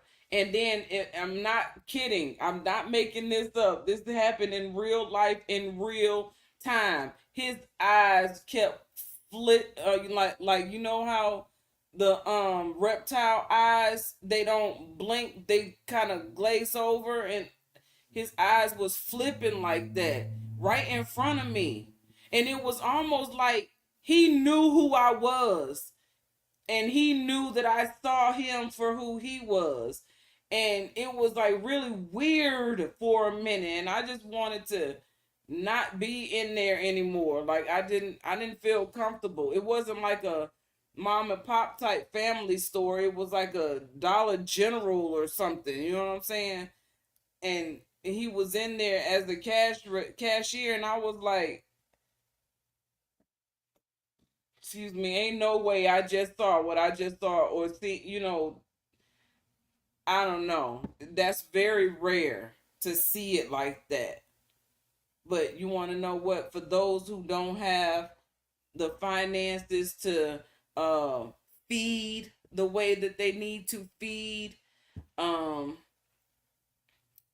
they don't have the what it takes to conceal, to cloak in smooth skin. But okay, so dang, what was I gonna say? I keep losing my thoughts. But look, let's I want to play this song real quick. Now, I told you Lazarus sent me a beat, right? And I think it's finished. I think it's finished. I think it's done. So I'm finna let you hear it real quick. It's like I see it like an intro. Okay, so I done did the membership on BandLab. So now I can actually submit my music to different platforms and things like that using BandLab, and then you let me know I can do like the playlist and all of that stuff on there. So I'm starting to get into the music a little bit more. I done did a few songs, but after this, um I want to play another song, but let's just do this. This is I Am the Hope, titled and produced by Lazarus Lamel, the Messiah Code Technologies. Welcome to the Bloodless Revolution. I am the class action 567. I am the hope. Brought to you by the matriarch. And we're bringing the pain. The Pan-African Intelligence Network. Shout out to Lazarus Lamel, the Messiah Code Technologies. Guiding the G's, the OGs in the game of life through experience. It's a revolution of the chosen ones, the enlightened ones. Messiah types, I am the hope. Me is we is me. So it's we the people. We united standing tall. Get your backs up off the wall. Free our sons and our daughters, locked behind the walls. It's time to break down Jericho's walls, jumping out of the pitfalls. Divided, we all fall. Building nations, collaborations, celebrations. Cause we made it to the other side. It's been a long ride. We ride to live cause we are done with do or die. We gotta stop the killing so we can start mass healing. Mind healing, heart healing, soul healing. I'm talking about holistic healing for the mind, body, and the soul. Tune in to a new way of thinking. Come right to keep your mind right. We are accountable for our deal ins and deal outs. We count in, we don't count out. H-O-P-E, that's me. I am the hope. Illumination is the concentration of the actions, making waves, teaching children how to behave so we can be saved by the roads that we pave. With our birthright, the love is gave. We're no longer enslaved. Be brave, open your mind, stop being a slave. We are free in our free national name.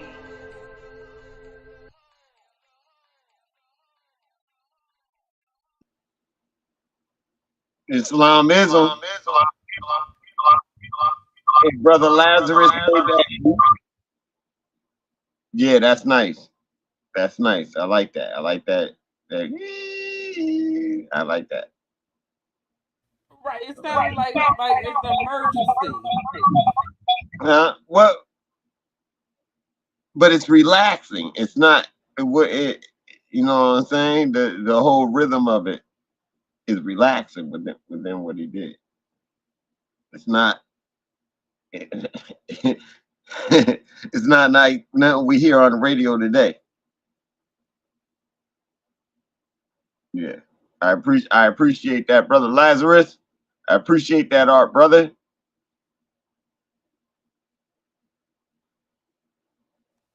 Okay, so I've been dibbing and dabbing in my sounds, and I came up with this song here. I think I shared it. You might have heard it already, but I don't know if I did or not. So let's play it real quick. This is When I Think of You. See, I told you my emotions have been all over the place this week. Like, it's been an emotional roller coaster for me. And so the only way that I am able to be where I'm at is because I put it in the music. You know what I'm saying? And so here I'm sharing my roller coaster ride, which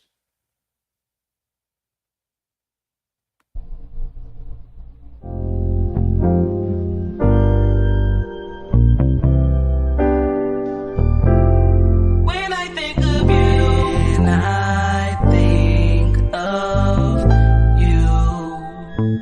when you fall in love, this is about love. When I think of you, baby.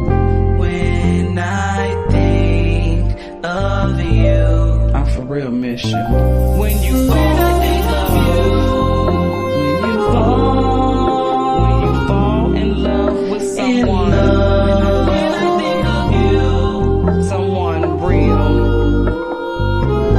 the feeling is unreal. When I think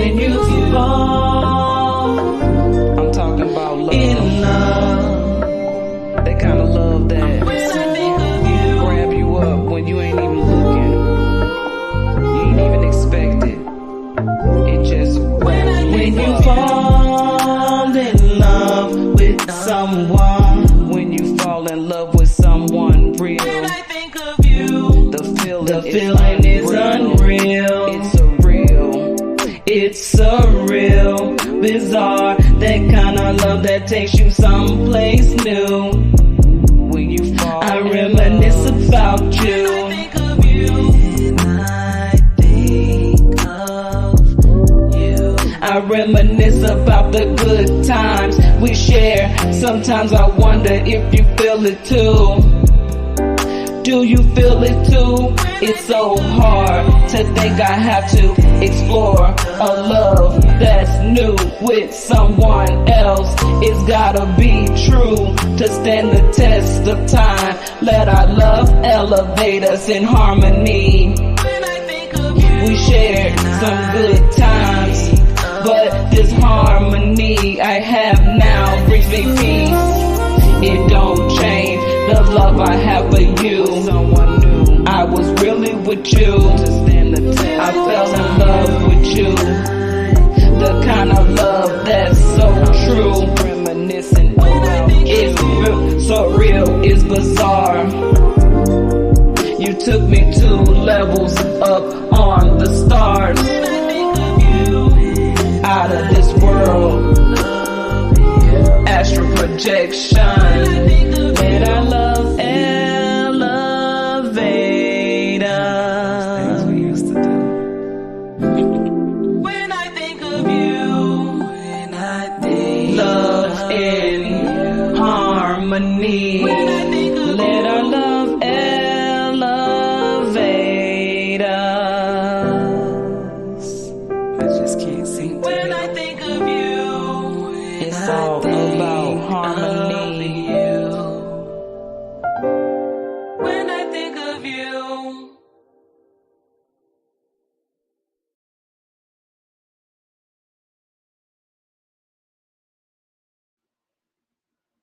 That's fire. Who's that beat?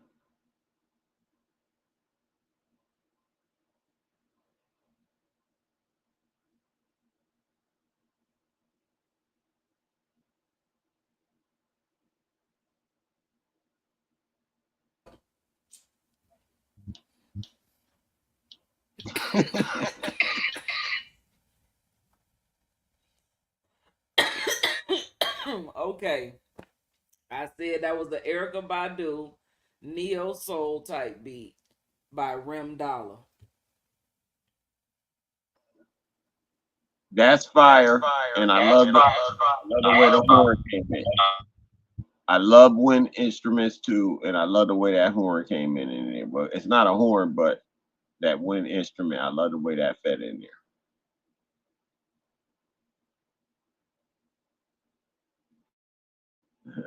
I just heard a slamming downstairs that was off base with me for a second.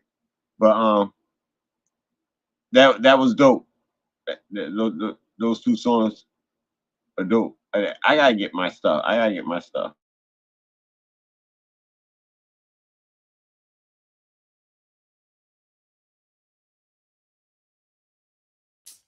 You mean your studio equipment?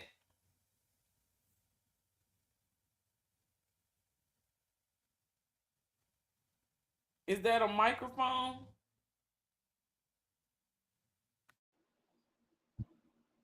It's a microphone with a light. Put the phone there on a tripod, and it works with Android or iOS. Oh wow. Okay.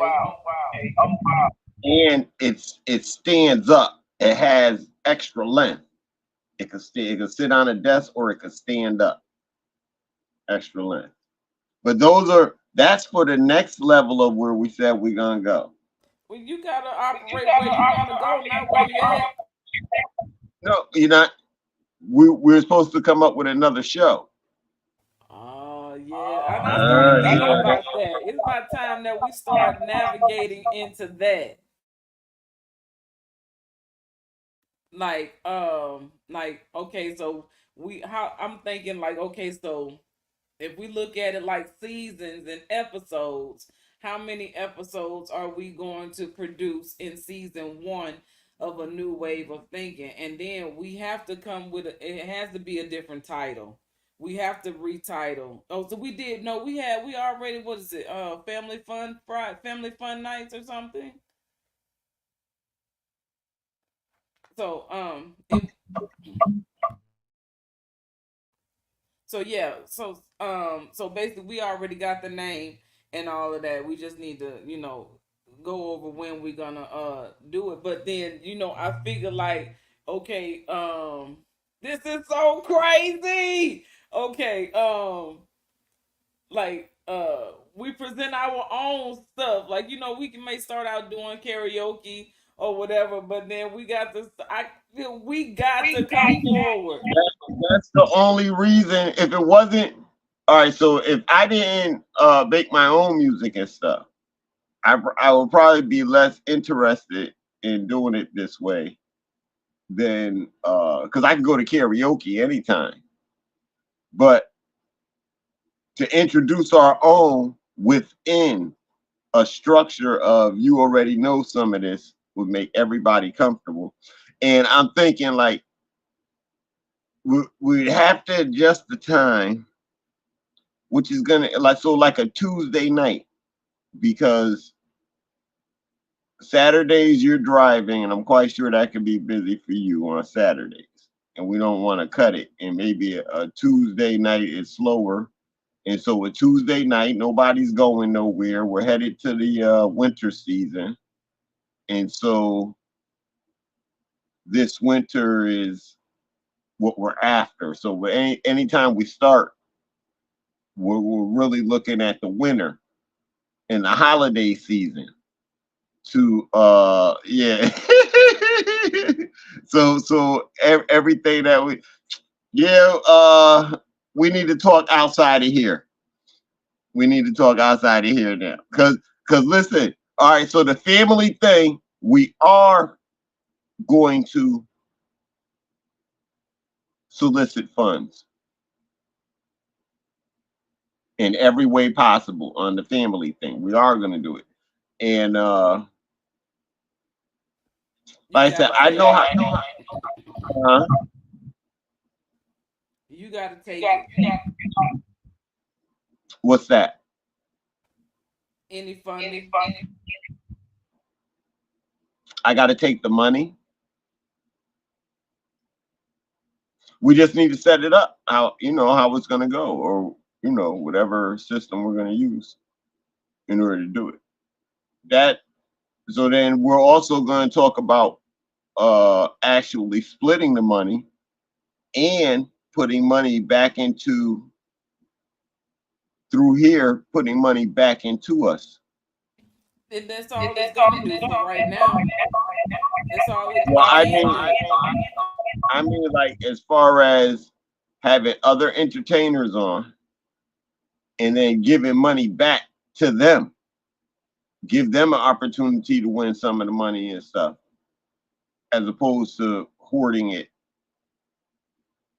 I don't have I yes ma'am, because I'm not coming out in Gucci sweaters and stuff like that. I refuse. So yeah, yeah. So yeah, but that's what this here is for. And yes, it came with a mic, it came with the light, and it came with this thing right here. And the mic is like I could optional. I could plug it into other stuff, not just use it for that. That's what you was waiting on.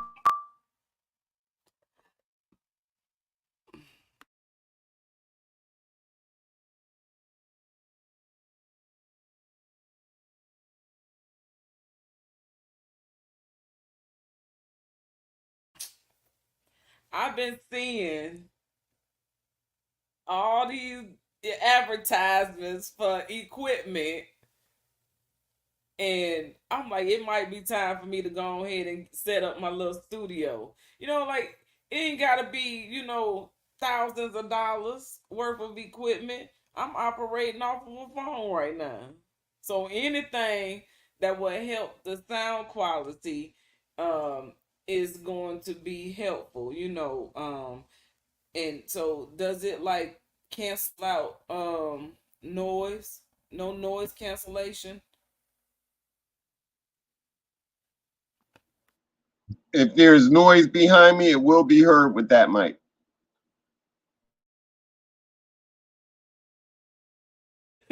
But you can get a new, but you can set up a different microphone with that setup, right? Like you can change out the microphone. Right. So I mean, that's a nice start. So at least you know how to, before you go and spend big money on some stuff, you got to know what you need and the quality you looking for, because sometimes those things that pick up everything are the exact microphones you need to pick up footsteps and different sounds that you may use in within your work. You know what I'm saying? So it's everything can be useful is the point. But yeah. So The light on this thing, that's like to have a light, a studio light or a movie light that cuts into the dark. So if I went to a concert and I was in the back, I could pick that up and shine it, and I'll have a clearer view of the stage with that light, depending how far back I was. But coming into the phone, anything I'm looking at is going to be clear. You know what I'm saying? So I just point it, and so that light for the $36 for all of that with the tripod on Amazon. So that I'm not trying to give Amazon out a shout either. That was like that's a steal to be able to get that powerful of a tool, the light alone that you could use in order to build something with. And then the microphone, you see it untach, it detaches from everything. So I could find a way to just clip it right here and just use it right here, plug it into some type of, a voice. I saw a voice amplifier. You clip it on your belt. And so I'm getting that. Then they got the mic that comes like this, and when you talk, you don't have to be hooked into an amplifier system. It's a microphone that's hooked to your belt that they hear from. So those are the type of things that I'm snatching up right now for performances and stuff like that. I got a mini amp to plug my guitar into, so I don't have to travel around with a big amp. I got a mini amp plugged right into the guitar, and you can hear it just as clear. So I love it. I love it. You know, I was gonna tell you, what instrument do you play? That's what I wanted to know from you. What instrument do you play?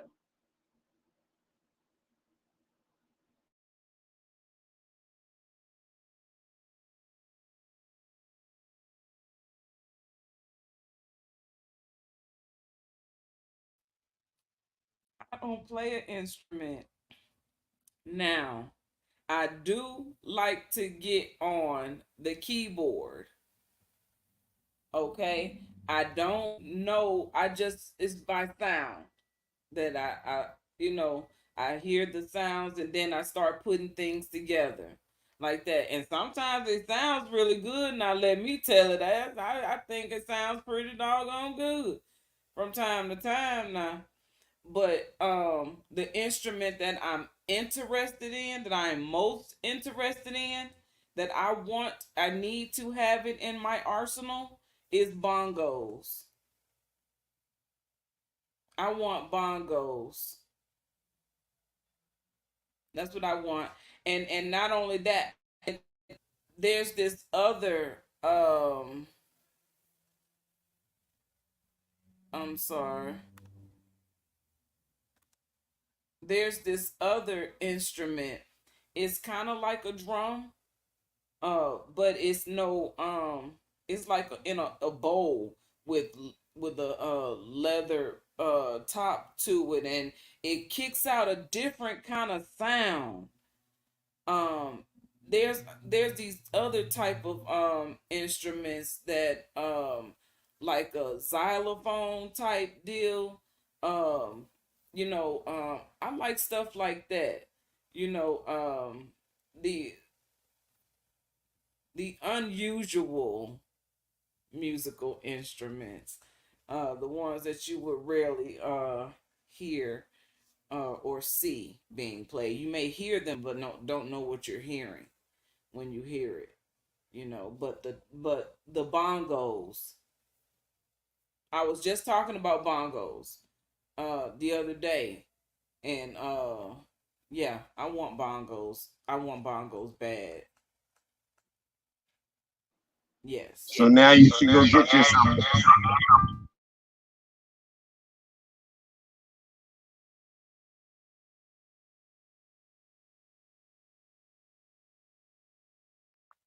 Can you say that again? So now you need to go get yourself a set of bongos so you can play your bongos and get into your rhythm. Because all it's gonna do, I can see you on the bongos doing your thing. And I like the xylophone. I had one when I was a child. I like the xylophone. Yeah, nice instrument. I want an instrument that I can lose myself in. That I can just melt into it. You know what I'm saying? Um and I think the bongos will give me that. Uh like and I'm understanding something here. I like my sound better on the beats you created. And because there, I mean, I like my sound, but I'm liking the difference in the way the music is set up. You know what I'm saying? It sounds more authentic. It sounds more like you got like your style is like a funk type um rhythm. You know what I'm saying? It's like funk, lo-fi funk. You know what I'm saying? That you done created your own category of music, your own genre. And so I like that. You know what I mean? And then I also am learning that I like the jazzy sound. Okay. So I told you I just started going to church, right? Let's talk about this for a minute. So you said that the people was gonna start praising Kamala Harris as um the black woman, the sister, the African American woman. You know what I'm saying, and giving her a chance based off of that, and that she would be the African American hero. And so that came out in church. She was the African American, the black woman hero. And so the way he was preaching, I swear he was talking to me. He was trying to make me respond.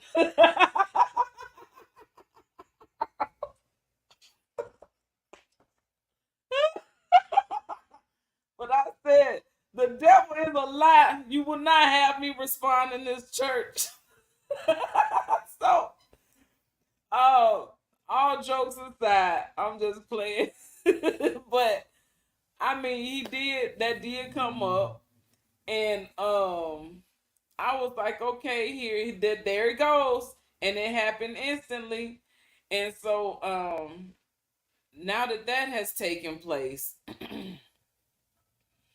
I've come to the realization that um okay, I'm going to church now, which I wasn't going to church before, but I smoke marijuana. And I'm not going to pretend I don't smoke marijuana because I associate with people who go to church.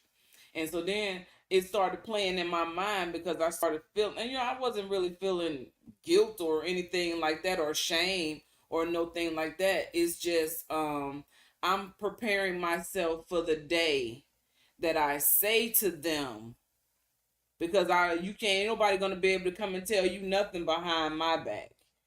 You know what I'm saying?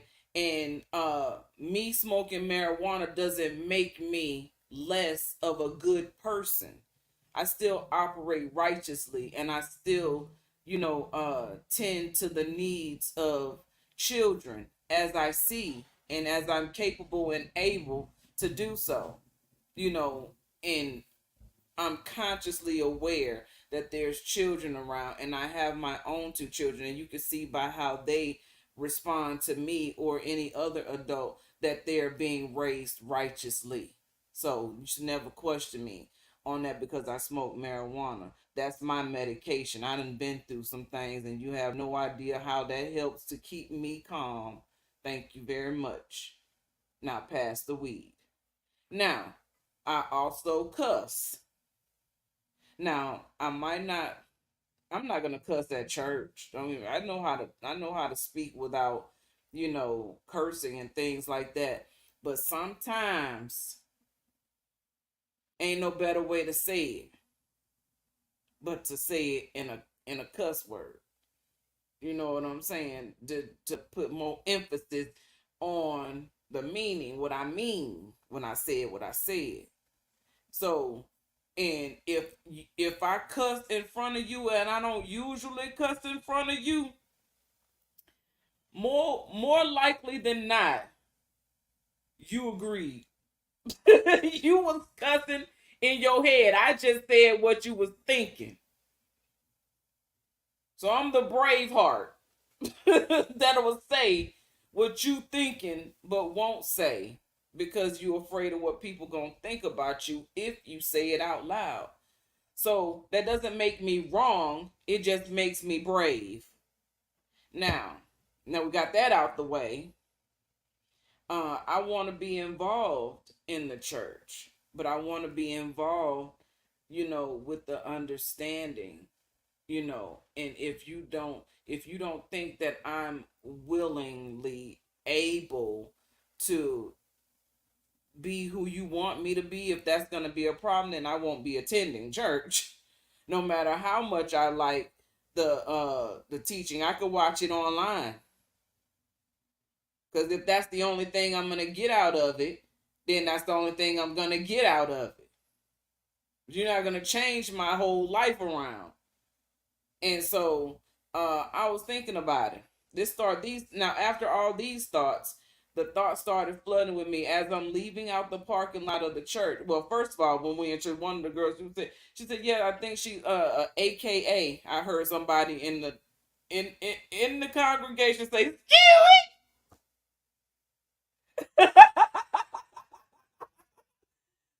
Somebody said, "Talk to him, girl." Okay, so then leaving out the church, I see somebody Masons in church. They got they Q dog shirts on. So you got fraternities and sororities.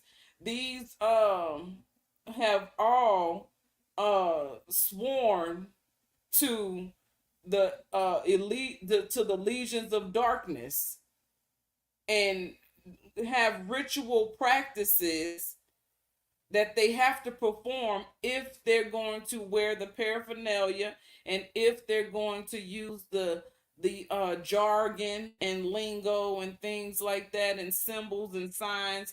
You must be ritually involved, and if you're not, you gonna be stripped of your rights to use wear the paraphernalia, or to use the. And if anybody that know, because they keep a tight knit clique, so everybody knows the divergent, and to be watching you to see how divergent you are, so they can go and tell, you know what I'm saying, the head person of the clique.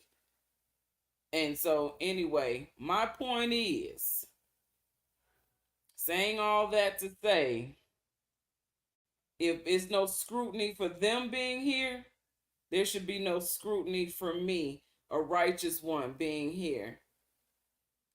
And uh I am Rastafarian. So that is a religious practice for me. I can associate with you. I still read the Bible. I still want to be a part of something greater than myself. And I don't necessarily have to represent the church, but the church could still support me in anything that I'm doing as long as I am paying dues, tithes and offerings, and being involved and doing things that has nothing to do with me, but I'm doing it for the kingdom. Right? So they're building something wonderful and something great, and all the things that they have and are establishing at this church. I'm very interested in being involved in, not for me, but for the greater good of the community, which is all I want to do anyway. I never asked anybody to pay me to do what I do. I just want to go and be involved where people are busy doing good things. They have a homeless committee, a ministry there they have. So I said, well, I'm gonna go ahead and get involved with the women. I don't want no man in my face. I don't want to it ain't got nothing to do. Well, see, it's a lot of men at this church now. This is what you need to understand, yeah. There are a lot of single men, melanated men at this church. I ain't never seen this in my life. It's mostly, I've seen a lot of single women in the church. Last Sunday, they said, if you're a new visitor, first time visit here today, please stand. I looked around. I swear it was 3 men. And I done counted now. I got the number. It was 3 men and a family. That was more men than last Sunday. That's what I'm trying to tell you.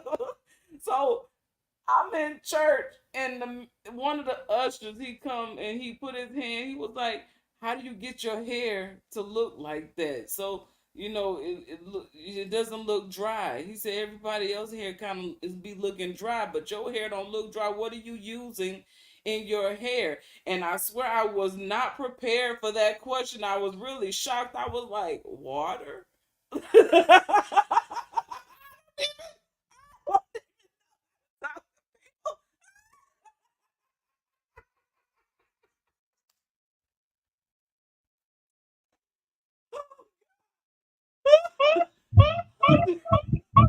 I'm glad Shabaka's not here right now because first when you say like I don't know you, I don't know these people, right? But you tell me it's a church and there's more men than women. How the hell that happened? When that ever happened? Oh, okay. So now suspect. Everybody suspect in that church right there. Now the first thing the usher come over and tell you want to talk about your head. You want to talk about your shiny head. It's just something wrong in that church. Something wrong in that girl. Your hair shiny. Girl. Now, everybody, listen. Did you look at everybody else's hair? Because for him to notice everybody else's hair is dry and yours is shiny, them niggas' hair got to be dry. They gotta have dry, scaly patches in their head in order. Because listen, I'm a dude, right? I've been yelled at because I didn't notice your hair was done a certain way or this, that, or the other. I changed it from yesterday. You didn't even notice. I didn't. All right. And how did you change it? Let me see the picture from yesterday to the change today. No, I didn't notice you here. I apologize. So for this dude to come up, I'm sorry, a suspect. Well, look, he was very nice. He was kind. He was. I think he just wanted to say That's what he y'all remembered always me. say about them. He remembered me from the day before at the new members meeting, and so he was sitting at the table when I got there, but he wasn't a new member. He was just sitting there, and so then I came and sat down. And so then it was a married couple came in, and then how about it was a man from Connecticut and another man from no, this guy was from South Carolina. Where he said he was from? Michigan. The other guy was from Michigan. But yeah, so but yeah, I think he was just being I think he just wanted to say something to me. That's all. Not being flirty, but just an acknowledgement. That was his way of saying you look really nice, and so I was like, okay, thank you. I appreciated his gesture and his effort. His coming over to but I was like, I didn't know what to. I was like, water. It's like okay, but then what I wanted to say also is um I met a bass player. The bass player at the church came and introduced himself to me. He asked if my daughters like to if they wanted to be in the choir or if they were musically inclined. And so I went to tell him they're not really into music, but they do art and they're artists. They draw and the type of art that they do and whatnot. I said, but me on the other hand, I'm into music. You know what I'm saying? I like so I was actually thinking of maybe joining the choir, but I don't think that's really what I want to do. I want to find out where the bass player be not on Sunday, uh, where he play at not on Sunday, so then I could hear the bass and know somebody in person that plays the bass. You know what I'm saying? And because to the bass is something totally different. If I would have to pick my favorite sound, my favorite musical sound is the bass guitar. I love it. Oh my goodness. I want to hear myself with the bass guitar. You understand what I'm saying? Like I want to hear myself with a live band. And so when he came and talked to me, introduced me, this is what I'm thinking. You know what I'm saying? Like in the back of my mind as I'm playing back who I met and who I talked to, he stood out to me because I wanted I want to be a part of the band that ain't at not the church, the after church band. I want to, you know what I'm saying? Because musicians know people who and know things about music that I'm trying to learn musically. I'm trying to be more musically inclined.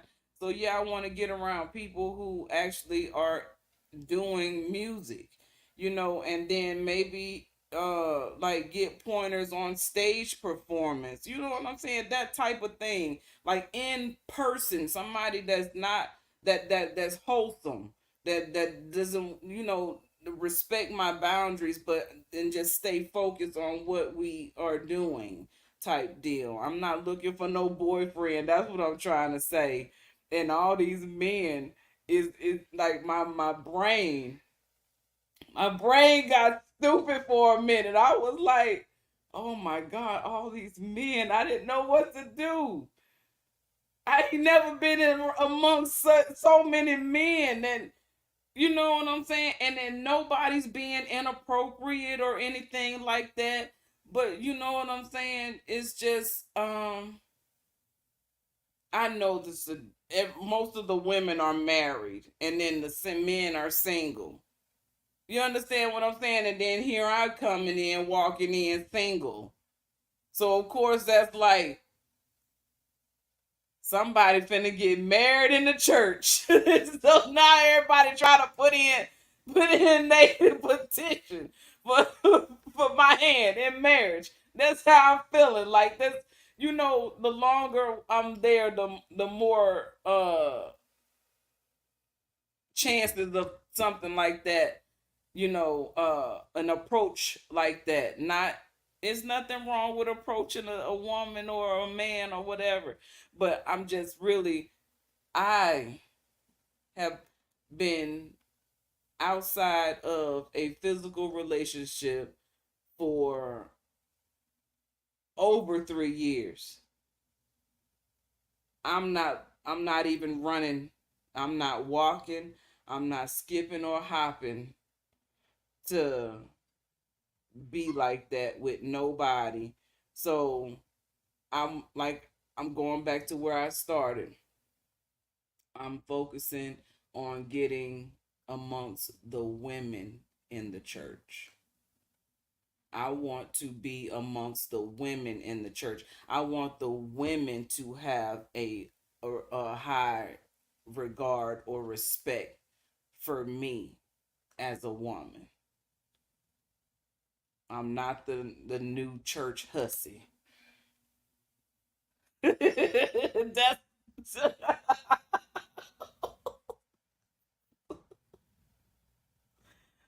okay.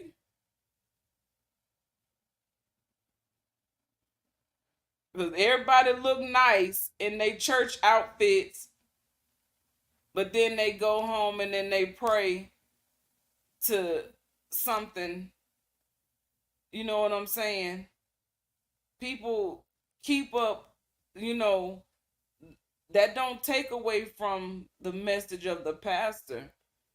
My point is that we all come from different walks of life, and we all trying to do our best to stay in good graces. So But all I'm not saying. all of them. That's where you people with your good hearts, man, y'all mess around and get all of us hurt, man. All of these people ski weeting and Q dogging, they ain't in it for what your heart's in it for. They'll hurt you behind getting money. They don't care what it takes. They'll marry you, whatever. They'll hurt you about this money. And so you and I gotta realize that's part of what makes them foreign to us is the essence of them. And the worst in the church have been the pastors with their message. They've been the worst. But as you said, that church does have a lot of, it has connections and it has good stuff going on. So I understand that. But when it comes to who's actually walking in where, the teacher is now about to walk inside of the church. That's what is really happening. And you have to realize that because like you said, you heard them. They on Camilla. Camilla might be a black person, African American. So all of y'all are just lost, ain't you? And then y'all it's my grandmother was from Jamaica and she ski weeded ever since I was a child. But she didn't go to college. So she wasn't a part of that. And my family does ski weed. But they were in there ski weeting for Camilla Harris because of that not fraternity. It is a fraternity, sorority. Because of that sorority, and they Q dogging because of the fraternity. So all of that is against us and anything that we're trying to do, and their whole political move through that church will be against us. And when you mentioned the pastor, the preacher brought it up, I could see him going into We got to get that sister in, y'all. Ain't no way Jesus let this happen for us, and we just gonna let it skip away right now. That's what we've been through. 400 years slavery, hung on a tree. What else? Malcolm X, Martin Luther King, civil rights, 14th, 15th Amendment, the whole speech He is said right it, there. we will not go back to what we used to be. It was another pastor from another church there. He stood up.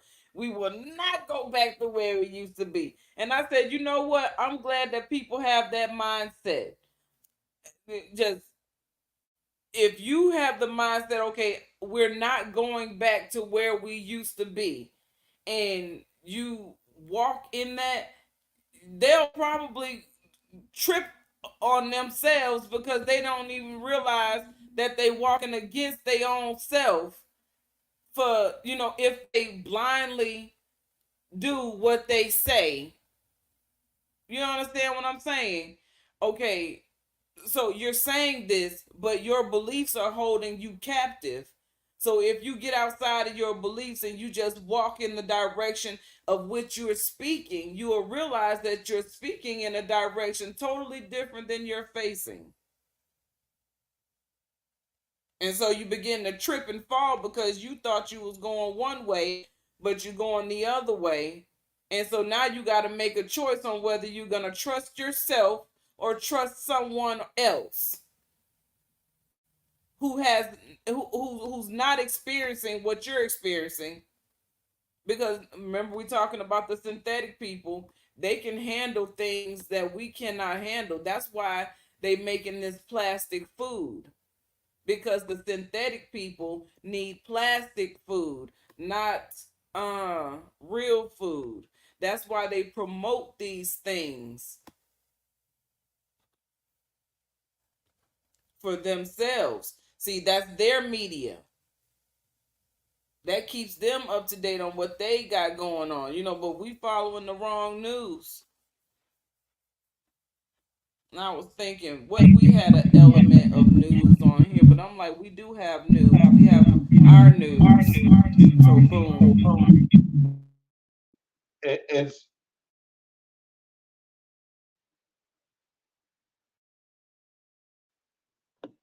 it's the way it's the way we follow the news that is incorrect, because we take everything from a handout perspective of somebody giving us something.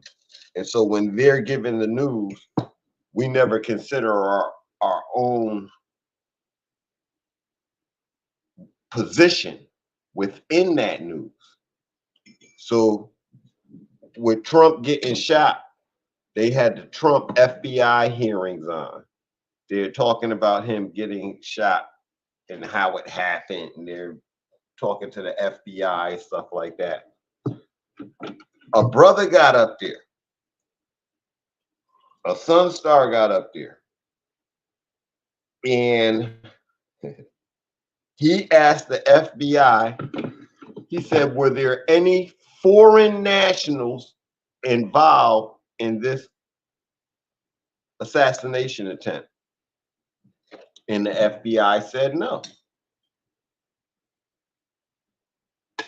He asked the FBI agent, were there any foreign nationals involved in the assassination attempt?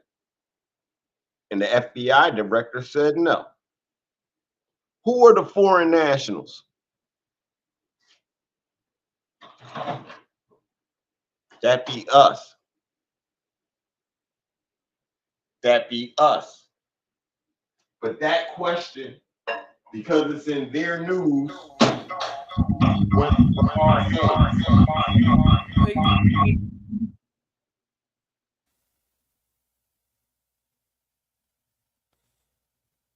Foreign national? They are foreign to us, and we are foreign to them. We are the foreign nationals of this land. This is our land. We are the nationals. We are the foreign.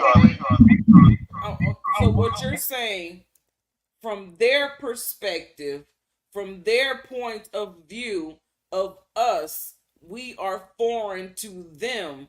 So they're foreign to us. Right.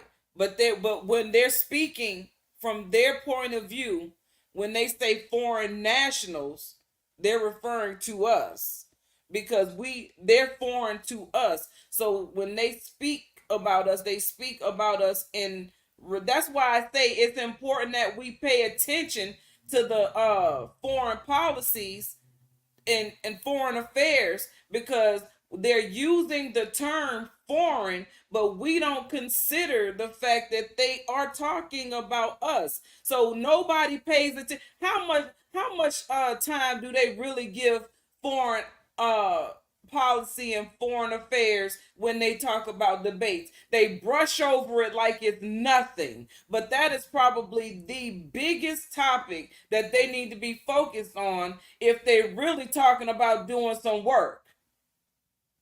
So, but they're not talking about doing no real work. So they want to talk about all the jibber jabber and then just make you think foreign policies and foreign affairs and things like that are dealing with the war in Iraq or the war, what they got going on, with refugees and building the wall and stuff like that.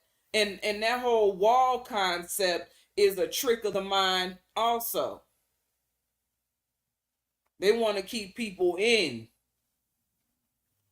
And so they have all those diplomat places, embassies all over this place. Those people are considered foreign nationals also. And so the trickery of the word foreign nationals, we think that we're a part of the United States, and so we're domestic. And we don't understand that as Black and African American, you made yourself domestic. But as Aboriginal, you're foreign. And it's domestic and foreign that they look at when they're dealing. And so you and I not recognizing our foreign aspect is the reason why we are where we are. And that foreign aspect wouldn't even allow us to individually vote for president of the United States. We would do that as a block, and Trump would win right now. Y'all should forget it.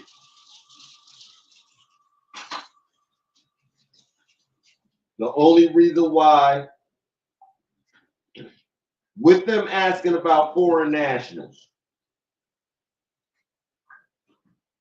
our stance on Ma'at is one of the greatest threats against the paternal system that is on us. And people want to act like they don't hear, they don't see. Actions speak louder than words. So that question by him, foreign nationals, oh, you're speaking about us because of the talk of Ma'at. So they have to do something like make Kamala Harris president or run her, bring her up in there, because it diminishes what we said Ma'at is. And or it makes it looks like they're in compliance with Ma'at, because now we allowed a woman to be president of the United States. So now but her agenda is nowhere near what Ma'at's agenda is at all. And so that throws it off. So, because, smart people said to me, well, Trump's against women. He's talking about Kamala. I said, well, Kamala's talking about him. They're running for president of the United States. They're going to do that all day and night. And if you and I never read the old time newspapers of the presidents and all these elections and stuff, these people have said some raggedy things about each other from the beginning, and they got it in newspaper articles from the beginning. This guy's a this and that guy's a that. Don't trust him, and he's a horse thief, and hang him in the morning. They basically talk like this about each other. So today, that same talk has calmed down compared to. So yeah, Obama's going to talk about Kamala because she stood up and she's fighting against him. All right, cool. But in our world, Ma'at doesn't even have to stand up to fight against him. He wouldn't fight against her. He would automatically go sit down with her. They come up with a plan, and then she come out and she tell everybody what the plan is, and then he'll execute it. But that's not their world. Their world is to do it their way and the way they doing it. And Kamala thrust into all of this is to steal the position of Ma'at for what we're building. That's how I see it. That's Caesar's politics. I yield the floor.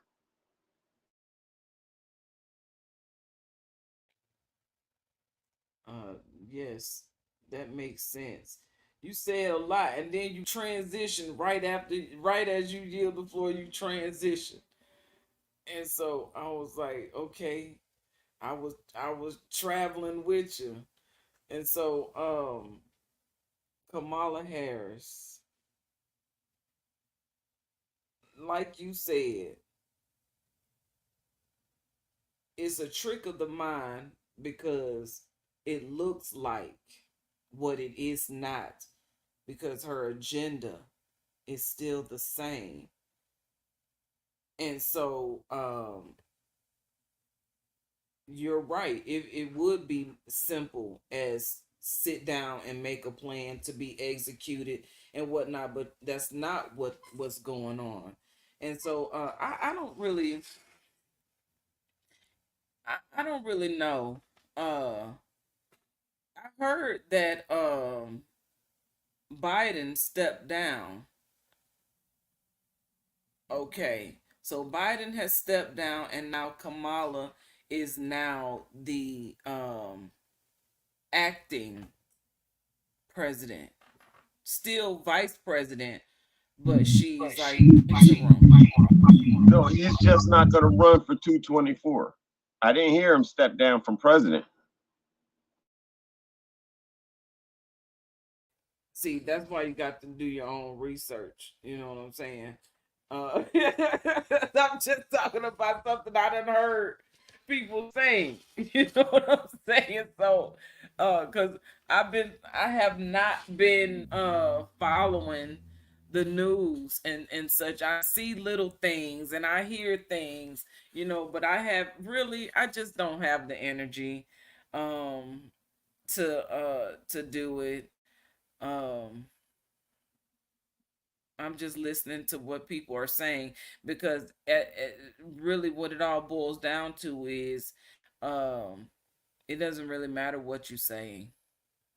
What you're saying doesn't matter because everything is going to play out in front of us if we just be patient. And in the meantime of being patient, getting our affairs in order. That's where our focus should mainly be. We see what's going on, we hear what's going on, we are paying attention to what's going on.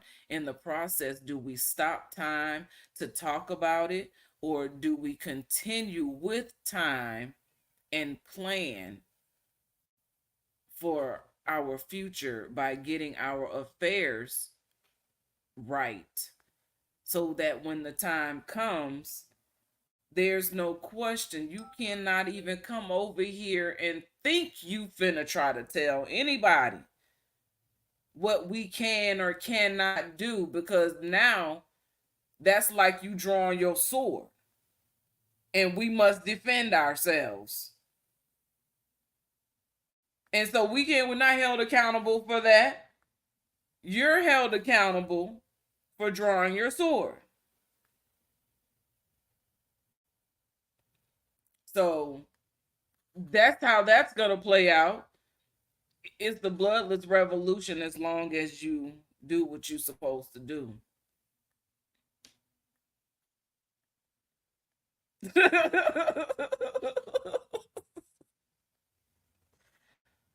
It's true.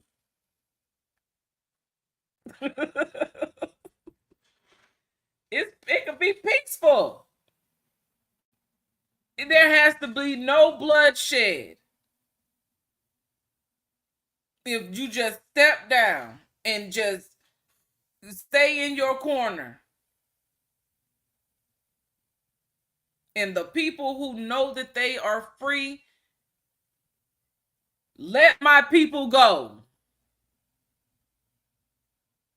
and watch the people come out from among the masses and watch the masses go through what they're going to go through. There's going to be chaos and turmoil and all of that, but we're not all going to go through it. This is the decision time right here, right now. Because you can't just decide. They say you can change. Look, this is what they tell people. They tell people that in the midst of dying or passing away, in that moment, you could have raised all kind of hell in your life. But in the moment that your time has come, you dying right now, and you say, Lord, forgive me, and you are forgiven. But you done lived your whole life creating devastation and destruction, and you think that you're going to get to the last minute of your existence and say, Lord, forgive me for my sins, and you going to go to heaven. But you done lived and created hell for so many people. You going to what you created. They say you create in the heavens what you have on earth. So then basically, if you've already created in heaven and then you created here on earth, or you're in the works of creating, because what you create in the heavens is far bigger than what we can have at one time. A lot of times we're like checking off the block. Yep, done that, had that, done that, had that. Okay. And once you've had so much, and you get to a certain point in your growth and development in life, you have to lose everything. You have to lose everything, because are you going to still be that when you have nothing? Or are you going to change and run to the first opportunity to turn your back on what's real for money? I chose to lose everything. I lost everything. I ain't even mad about it no more. I used to be so mad. I used to carry so much anger about everything that I lost and how it was taken. Now, you know what? I like to say, I said that I told myself that I don't know, this came in my head. And so I have to say this, and it's coming out right now unplanned. But I'm talking to myself because I'm recognizing what I felt earlier is now being revealed to me. So I have to say what I'm feeling to say at the moment. So I like to say that MandelaCon showed me the way through the matriarch. And that's true. But I don't talk about what Reginald Barron did. I don't even say his name. And because I was angry with him. Because I love him. And when a person you love, you realize you cannot be with that person cannot be with you for whatever reasons it is. You know what I'm saying? It don't change what your heart went through. So even though it was that type of a situation with him, he showed me so much. It was like I see him like he was my guide through the dark world. You know what I'm saying? Like I could no longer hold my light.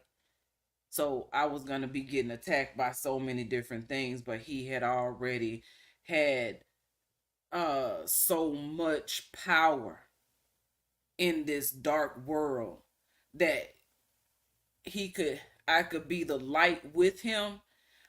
My light protected him, and his knowledge and experience in that world protected me. So we needed one another when we came into that union. And so I realized the growth that I had to go through, because it was that situation that relationship that taught me real true love, honestly.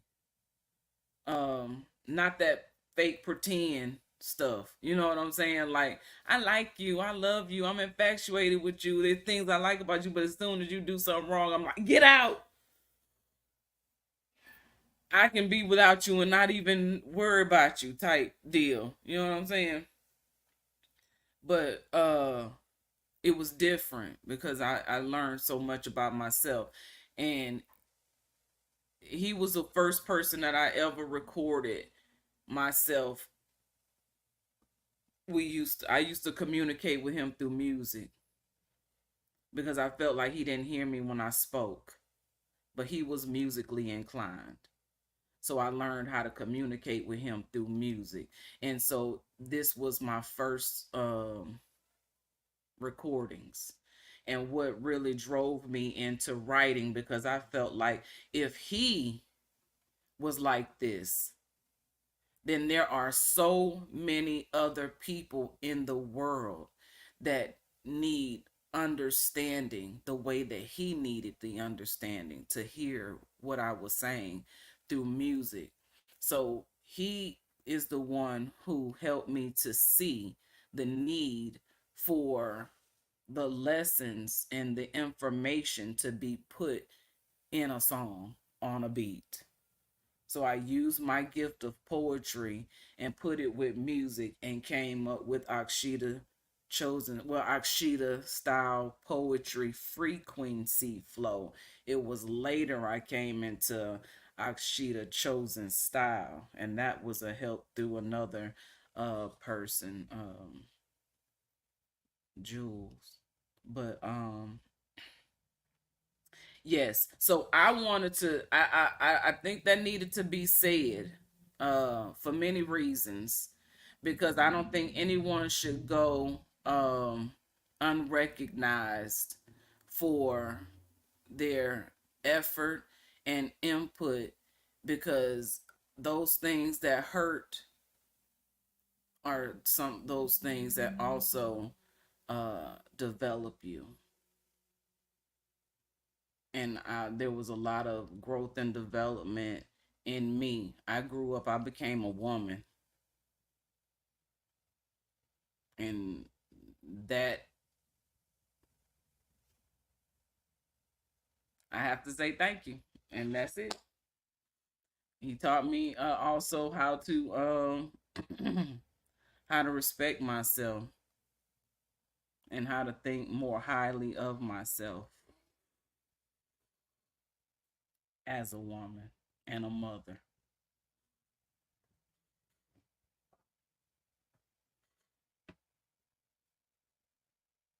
I yield.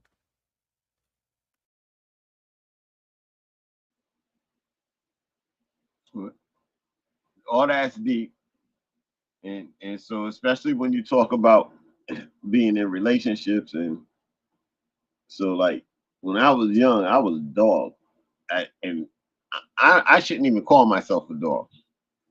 I did not want a girlfriend, and I made that plain every step of the way that I did not want a girlfriend. I had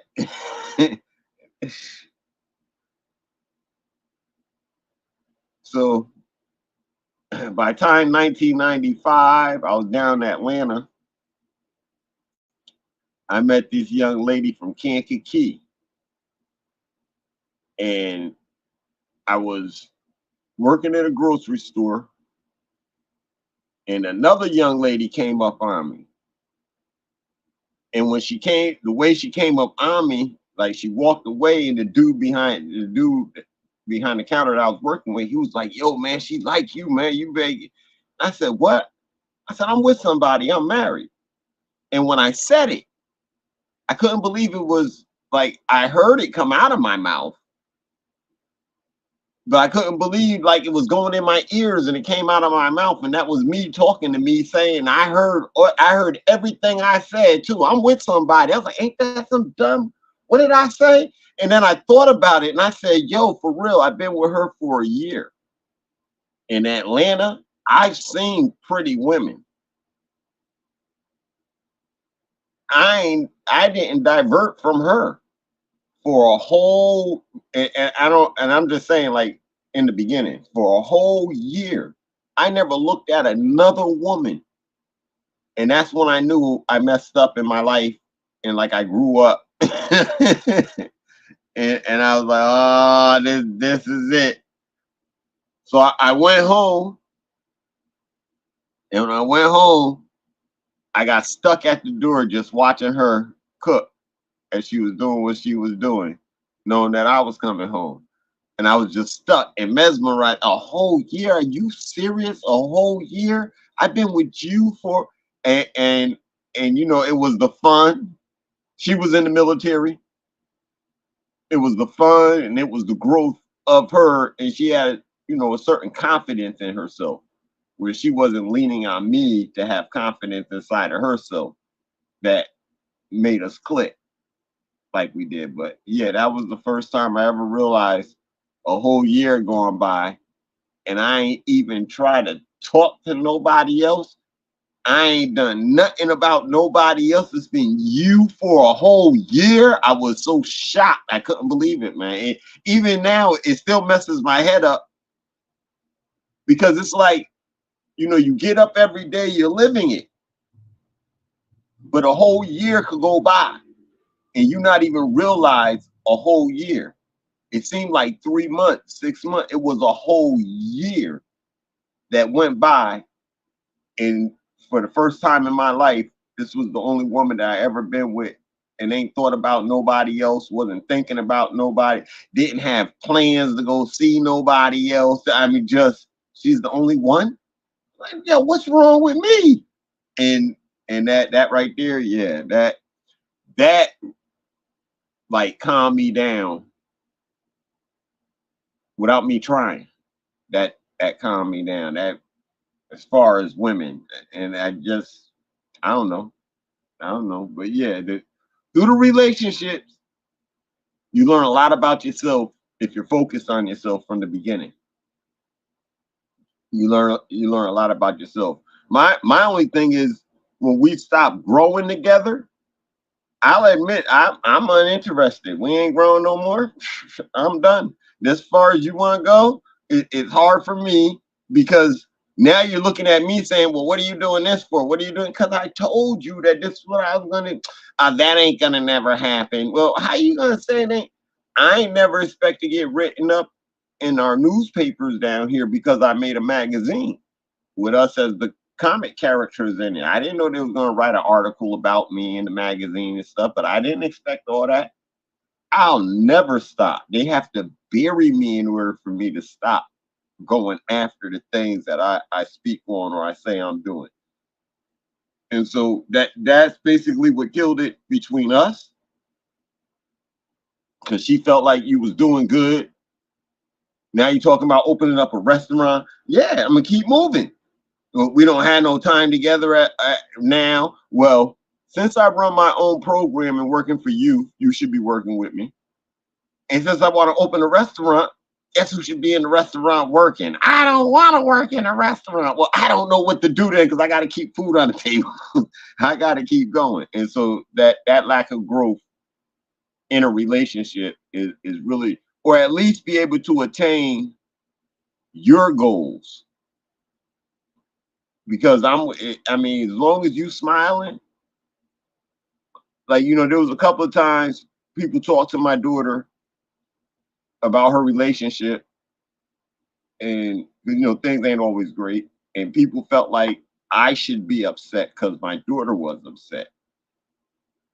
But every time I see my daughter, she's smiling. So why would I be upset about her relationship if she ain't upset about her relationship? And you know, people, oh, I heard this or that.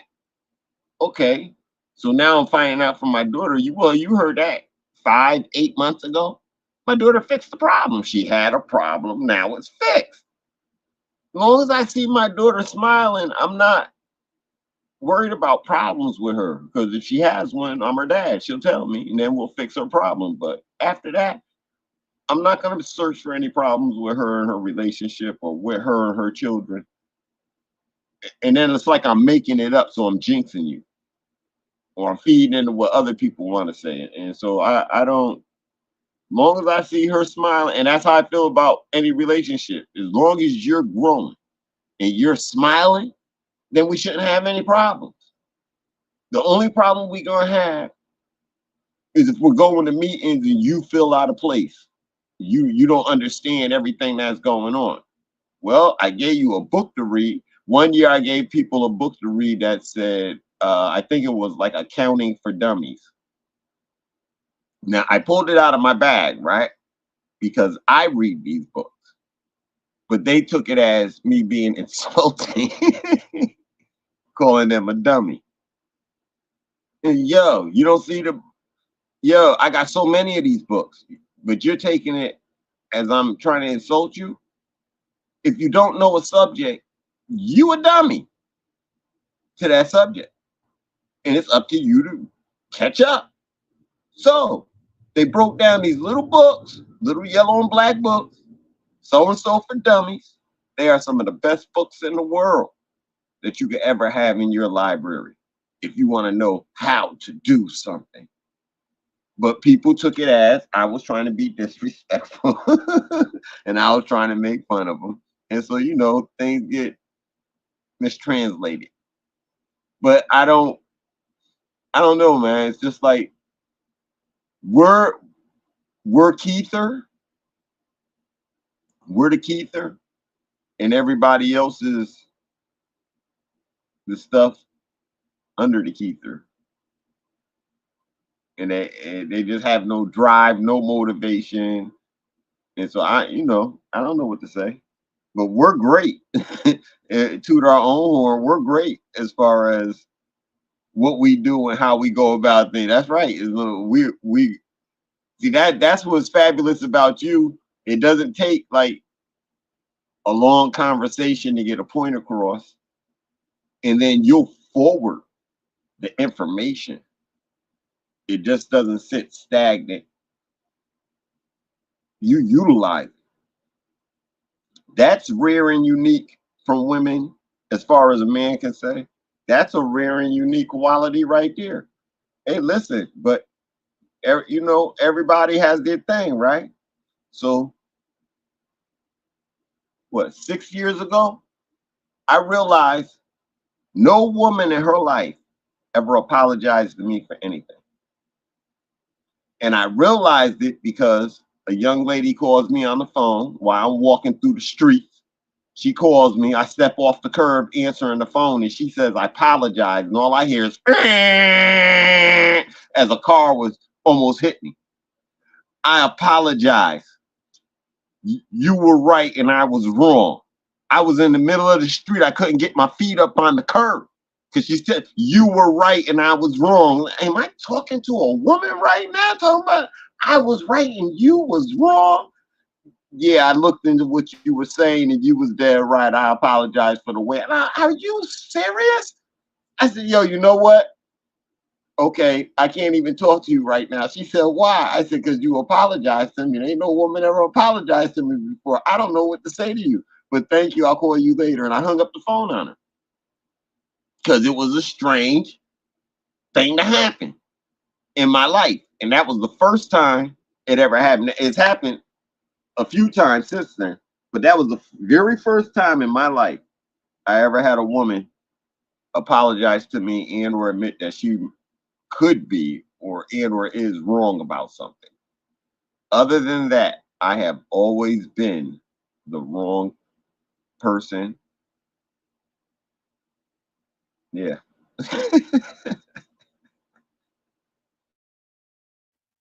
Yeah, and typically men get blamed for a lot of things that women feel as though they can skate by, and so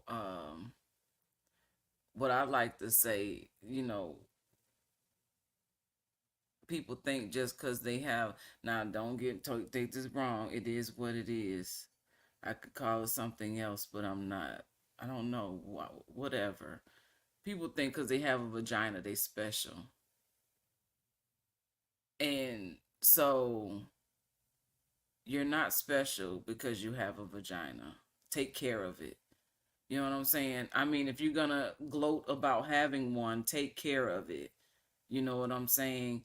And be cautious to who you share it with. You know what I mean? Because all of that is towards the care of it. And so understand what it does. Understand the makeup of it. People have them and they don't even know what it looks like. You know what I'm saying? Unless they are face to face with one. That's the only. Other than that, there's no real knowledge, about it. Cause I mean, a lot of people with the mask, people just aren't knowing themselves, is what I'm saying. And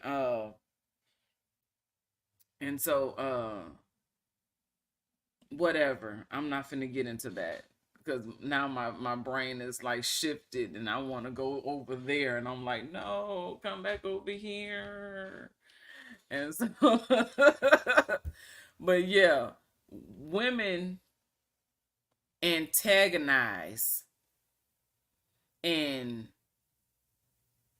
push issues that are irrelevant a lot of times. Um, Try to take a man out of his character is the objective. Get a man to want to hit you, so they can go on and get it out their system. So you push and push and push until this man actually literally hits you because you already know he was short tempered. You know what I'm saying? You already knew what was gonna get him there quicker. The more longer you with a person, the more you learn about them and their trigger points and things. And so women like to go overboard with antagonistic behaviors. And I heard this one lady talking about women in that mode. They wanted to have that victim mindset, like they feel like they have to be the victim of something. Now okay, so I heard her talking about this. Now from my own experience, I could identify with that because there was a time in my life, in my teenage years, as my young adult years, where I battled with myself. And I can remember these battles that I was having internally, mental battles. And these battles had everything to do with a victim mindset because I had been hurt. So I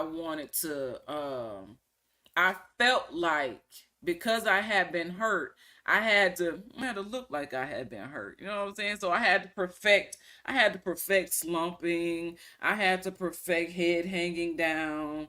You know what I'm saying? I had, those types of behaviors, attention seeking behaviors, because what happened as a teenager, as a young child, you learn these behaviors, that you'll get attention if you're slumped and looking sad and um teary-eyed. And then that's when you can go and the softest person will come over to you, and that's when you get the cookies. You learn how to lie. You learn how to use your body language to trick people because you see what works, right? You learn this as a child. So I had to grow out of that because I was an attention seeking child, because I was passed around a lot as a child. So I didn't really I don't remember, I don't have memories of being cuddled or you know what I'm saying, how my children, as big as they are, they big as me, bigger than me. You know what I'm saying? Like they really for real right here with me. And they still come and crawl up in my bed and get up under me. They still do this. And I let them. I don't care. I let them. I want to hold them. They still my babies. I still want to hold them. You know what I'm saying? Even if I can't. Well, we can cuddle. And so they won't let me do that to them. No, they can come get all over them. They can touch all my stuff and come in here and do everything they want to do, but I can't touch nothing or get on. I can't even lay on their bed. Now, anyway, they come down here and do whatever they want to do, and I don't even complain. So, I guess I had to learn. Not I guess, but I had learned this behavior of attention seeking, and so I had to reroute my brain to saying, you know what, I could change my mind. It just one day dawned on me that I could change my mind. If I wanted to be happy, even after I had been crying and sad and hurt, if I said I'm going to be happy, I was instantly happy. And then that's when I fell in love with music because music will take you through your emotions. Um, I grew up listening to all kinds of music, really. Um, but my favorite was Mary J. Blige. Uh, because a lot of her music was out of pain. It was a lot of pain in her music, and she did that pain sound so well. You know what I'm saying? And I come to learn that I believe she's been a part of like NA and things like that. Um and so it was my mother that let me know like a little background of that that she knew of her. And so I was like, okay, now I get it. But if I hadn't I grew up going to NA meetings with my mama. So I mean, like from the age of 17 and up, my mother just celebrated 30 years so clean and sober on the 28th of June this year. She is 30 years clean. Okay. And so me and my siblings would go to meetings with her. And so I did present her, I believe either her 12, I get it confused, her 12th or 14th year medallion.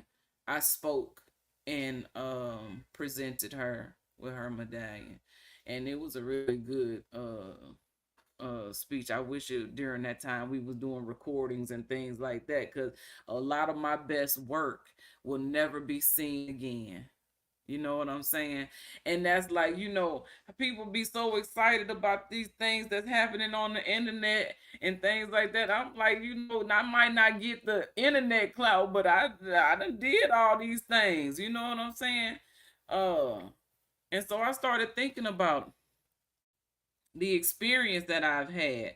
And I look at myself like I have no experience. That is, I mean, as far as stage performance and things like that, I think that I have no experience. But I'm almost sure that that's not true, because I have done solos.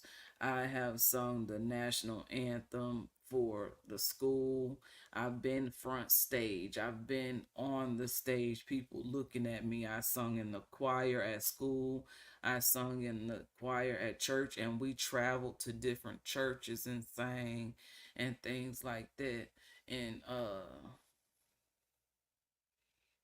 I was in the army and I had to call cadence.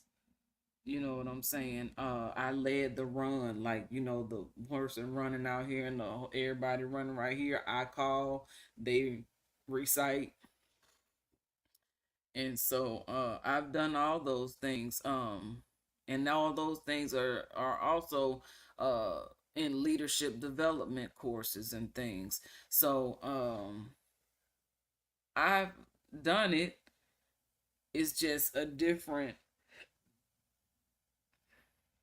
it's a different phase of me, and it's a different style of me. And as long as I stay true to that, I can't go wrong. I yield the floor. Well, I did do a couple of performances on stage. My mother had us doing plays when we were children, and I did a play in high school. We actually wrote the play that we did. I don't remember if we had good reviews or not, but it was a fun play.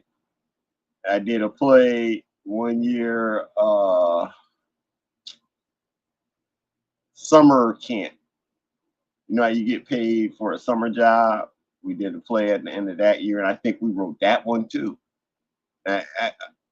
Anytime I ventured into something like that, I always tried to do it from a we made it up type thing, not something somebody else already had. And then my mother used to take us to New York to see plays. So that type of stuff was, and then I had an aunt. She knew people like well, I have an aunt. She knows people like Stephanie Mills and them. So, and I never actually met Stephanie Mills, but she was in the family circle when different family members went up there. They seen her and they got to talk to her. Then I have an aunt who made a record with this guy, Freddie Jackson, rolling dice, playing cards, want to shoot that deuce. This was back in the late 70s, 78, 77, 78, they made it. And this was the disco family, the aunts and uncles who grew up during the disco era. So they had the disco clothes and all that, the bell bottom jeans on and stuff like that. You know, Black Power, all that. The afro combs with the fists in them. It was my uncles and aunts in that era. So, like, I didn't really try to. I never tried to get into entertainment. My thing was always business. I love business. And so when my baby brother started uh, rapping, we started promoting him and putting him on stage, him and his friends, and throwing parties and things of that nature. Then I came back and I just started selling the music that everybody was making. But we couldn't leave the killing and cussing and all that stuff alone and the degrading. We couldn't leave that alone, so I quit all of that. But during that whole time, I always knew when I retire from business, I'm going to go into making my own music. I didn't know they was going to have an app, and that was going to be the first thing that I learned how to do it on was an app. So that was amazing. And then when I opened up the app and I seen that it had the virtual instruments, a guitar, a drum, I have all of that in this little device. I'm about to use oh my God. That's like, so remember Christmas? And I never celebrated Christmas, but for everybody who's listening, you Christmas, that's what opening up Band Lab and this medley package. That's what it's like. It's like that Christmas morning. You know the toys are down there or whatever. You're gonna go down there. Maybe breakfast is cooking. I don't know. I never celebrated Christmas, but you run downstairs and they goes all your and you're about to open up all your packages. You just that's the great. I know that's a great feeling as a kid because on my birthday, whatever I asked my dad for, he made sure he got it. So get up in the morning, run downstairs, and start snatching that package open. When you open up Band Lab, when you open up Medley, that's what that experience is the same thing. If you're into music and instruments, they have everything in there that you want to play with, that you want to touch, that you want to hear. So when I first opened them, I didn't understand music theory as music theory. So I didn't know like A, B, C, D, E, F, G. I didn't know that those were the seven. And I made music too. And without knowing this. I didn't know that those were like seven notes with which you make chords, and then you pull notes back out to make melodies. I had no idea that that's what was going on. I thought I just needed a sound that sounded good next to another sound. And then knowing how a song is put together, a beginning, a middle, and an end with a chorus, and knowing all of that type stuff, that's what I use to put my music together. But after studying the modes of music and I'll show you. Because after studying this, and then I brought the guitar. Oh my God.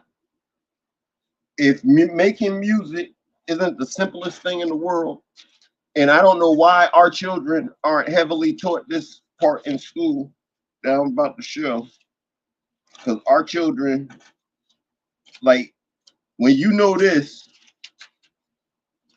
and you ask your child, what are you doing? They can sit right there and tell you, I'm making music, and they really will be making music in their heads, sitting there, not getting on your nerve, quiet, and they're sitting there making music in their heads because the overlooked scales, that's what they're called. This right here.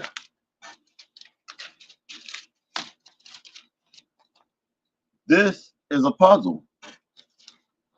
Major scales, minor scales, and how they work. I can't. And how music works.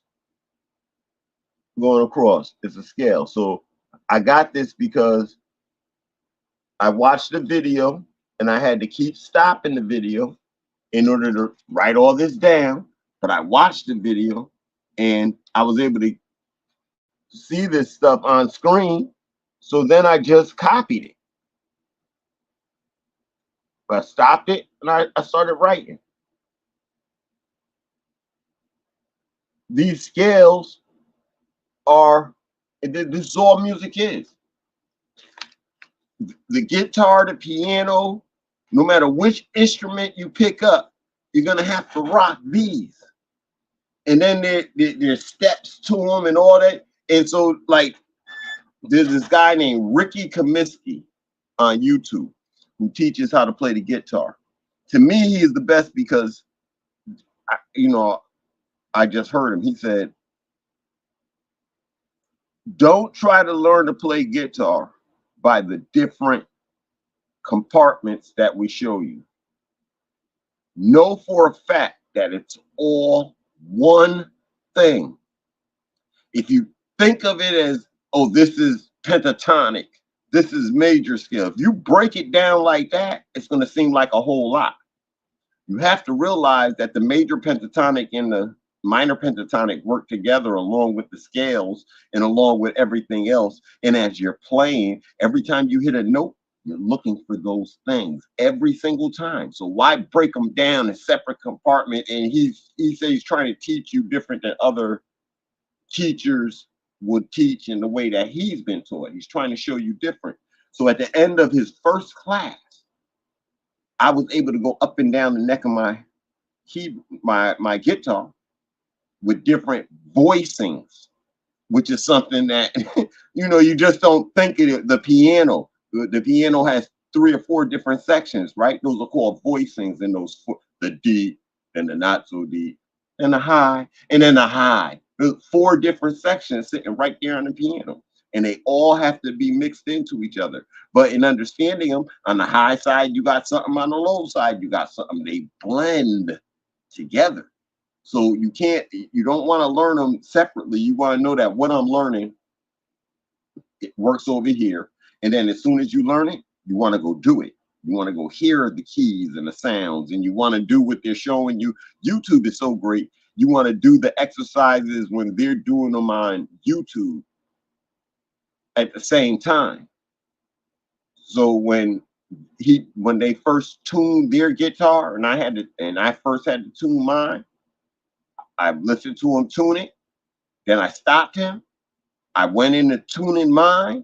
Then when he goes to the part where he says, "And this is the sound," on his guitar. If my guitar didn't sound like that, I went back to tuning until I was right with his bring. It happens, but you have to put the time in, and you have to be patient with yourself. That the worst thing we are is our own critics. You have to be patient with yourself. It's not going to work out in the beginning. I could not get my fingers to stretch across all the keys and the bars in order to make the sounds in the beginning and stuff like that. I couldn't do the fancy stuff in here, but now I'm picking it up. But I'm only picking it up because of repetition and because I keep doing it and because I keep going for it and I keep trying it and I keep watching videos. I wasn't gonna say this. I even learned a couple of Prince songs. Other people, like I say that, somebody say, "Oh, you know Purple Rain? You know 1999?" No, I let other people play that. There's stuff by Prince y'all ain't heard, or you have heard it and you forgot you heard it. That's hotter than Purple Rain in 1999. There's stuff that's hotter than that, and the people are missing it because and that's the commercial world. You know what I'm saying? That's Warner Brothers and them pushing their song out so it gets played, so that the royalties come in and the checks come in and don't play this one, but there are hotter songs by Prince than the average of what we know. My intention is to learn some Temptations, Frank Sinatra, Dean Martin, Nat King Cole. Yeah, I'm going in all of that. I yield the floor. I love music. Yeah, no, yeah, you love music. That is for sure. It is easy to be seen. You got excited talking about the music, and that's good. You know what I'm saying? That's really good because you look at how deep you have gone. You really want to know, you know what I'm saying? How to do what it is that you're doing, and like you said, you have to be willing to study and to learn these things. You know, to put time in to do these things, and so I agree. I just don't want to play. I want other people to play. My I don't okay, so like they asked I said I said I'm thinking about joining the choir, and he said, "Oh, you play an instrument?" And I was like, "No." I was like, well, what would you I said my voice would be my instrument. You know what I'm saying? But then I was immediately when he asked like what instrument I played, that was like, okay, if you're not playing an instrument, you're not going to the choir. That's the only way I see you up there is playing an instrument. So I don't have an instrument to play. So I'm not going up there. Um huh? Get the bongos.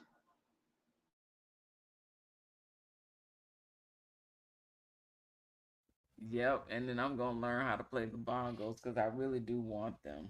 I just haven't seriously went out and was like, you know what, I'm gonna go search for some bongos. So yeah, they got plenty of music stores here, instruments and things where you can go into the stores and play the instruments, actually touch them. And so I've been wanting to take the girls to do that for the longest time, but I don't know why I don't do it. You know, like maybe the timing just isn't right, but I feel like things happen in the right time. You can't rush anything. And so I don't, even if I have the notion right now may not be the time. It just may be for me to be prepared for these things, and to know the resources and where to go to have to to get this type of experience.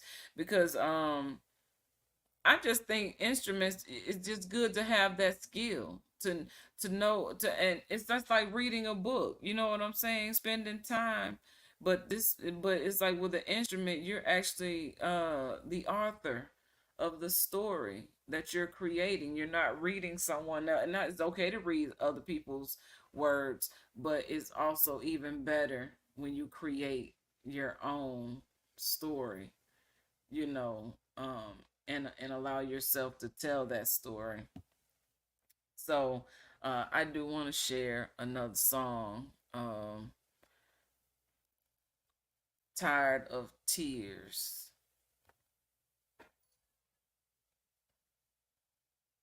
Tired of the tears. Hey, this team no fear over not here. Not walking in fear. The blind will lead the way. Tired of the tears. The blind will lead the way. We're not walking in fear. Team no fear over here. We're not walking in fear. Tired of the tears. No more tears. Not walking in fear. We walking tall. Because we tired of the tears. Team, no fear over here. No fear over here. Not walking in fear. You're not alone. Your heart will lead you home. We're not walking in fear. Tired of the tears. Where you're never alone. The blind will lead the way. What's real when everybody lying? Get busy living while the whole world steady dying. We have not, cause we ask not. My people will perish for the lack of knowledge. In the land of have-nots, we're building empires of have-lots. Staying clear of the AI bots. No ducking, walking tall, not clucking. We bucking at sights of flaming darts. Team, no fear over here. We're not walking in fear. Cry no more tears, cause I'm walking tall. Tired of the tears. We're not in fear. Not walking in fear. Team, no fear over here. The blind will lead the way. Tired of the tears. You're not alone, your heart will lead you home. Not walking in fear. Where you're never alone. The blind will lead the way. Tired of the tears. They say home is where the heart is. Your heart will get you to a new start. Experience will make you smart. Intelligence is a mental art. To express what you know. Emotions are like gas in the air. I think I smell a fart. Not in fact, your attitude is tart. No more tears. We're not living in fears. The blind will lead the way. I'm tired of these tears. Not walking in fear. We're not walking in fear. You're not alone. Team, no fear over here. Your heart will lead you home. You're never alone. The blind will lead the way. Tired of the tears. I'm tired of these tears. I'm not walking in fear. We got team no fear over here. Tired of the tears. The matriarch coming through with boots on the ground.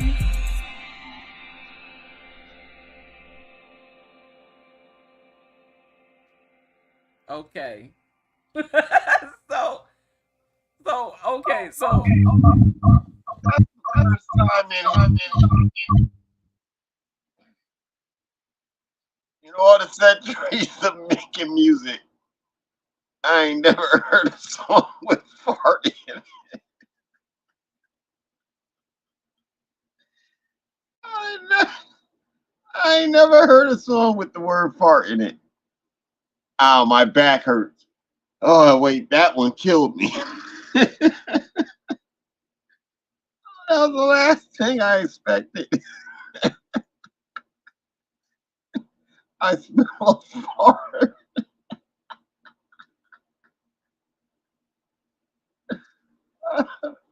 Wait a minute. So, okay, the concept. Oh my God.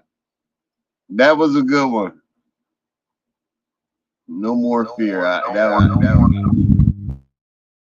Okay, so I said emotions are like gas in the air. Now, look at how emotions go across. Like you can see emotions, and but you can mostly like you can smell it before you really see it. You know what I'm saying? Because most times people try to hide their emotions. And so a lot of times like people try to hide the fact that they have a fart, so I said emotions are like gas in the air. I think I smell a fart. So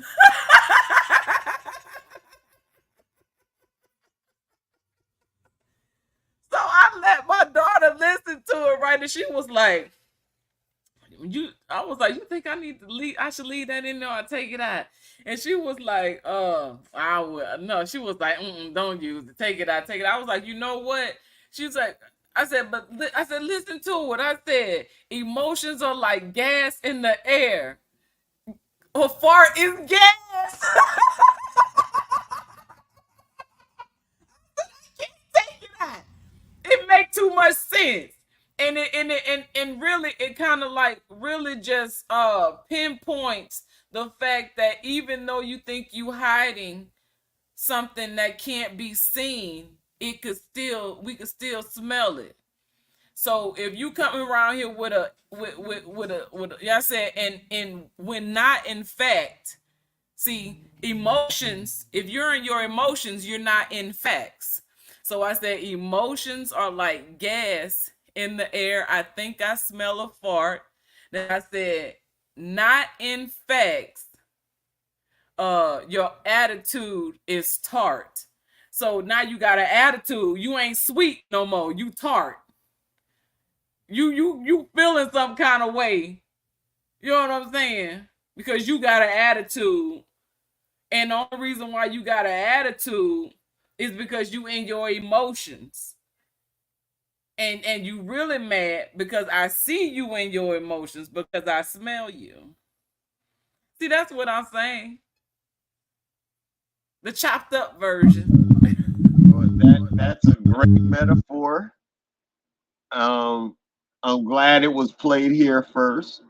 Now, anytime they play it on other stations, you're gonna hear more people talking about farts now in their songs. And we know where it originated right here at We the People. August 2nd at 2024 at 1:39 a.m. That's where anytime anybody says farts from now on, you're getting the credit for that. Well, you know what? Oh my God, man, that is so funny. I the last thing you expected to hear in the song was that. That was good. That was good. And so there goes some comedy in the music too. That was good. I love it.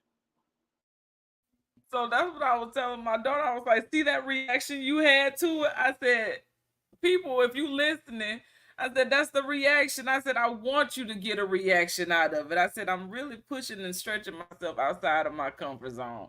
You know what I'm saying? And what seems politically correct to say. You know what I'm saying? And so I was like, those things, it's a natural bodily function that a lot of people are afraid to admit happens. And I learned something. I did. I learned that when you don't when you're clogged up, not having bowel movements, which a lot of women, young ladies, um hold their bowels, or they don't eat, or they deal with bulimia and things like that, because they don't want to eliminate waste because it seems nasty. And there's a lot of men in this world who make women think that it's nasty for a woman to eliminate waste by having a bowel movement. Now, I know this because I've had these conversations with these men who believe this, and I've had this conversation with the women who be with these men that believe this, and they don't use the bathroom or have a bowel movement while their partner is in the same building or whatever. You know what I'm saying? They'll wait or they won't eat. That's when people, oh no, I'm not hungry. No, I eat. Yes, I want some.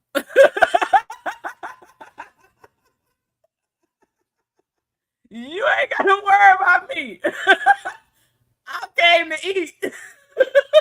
My plate go look like your plate.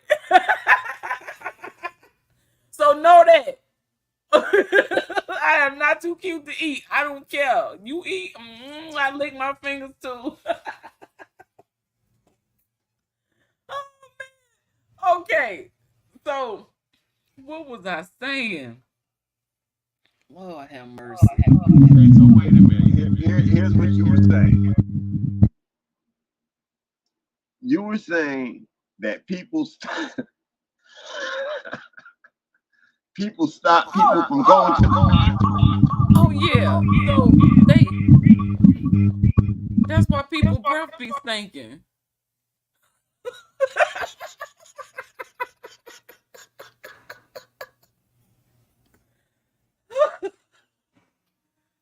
Because they don't use the bathroom. It's like you either gonna throw up or you're going to poop.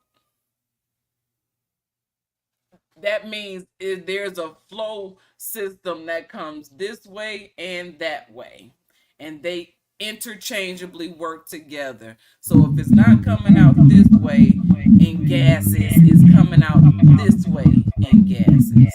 so are you insinuating that throwing up is poop?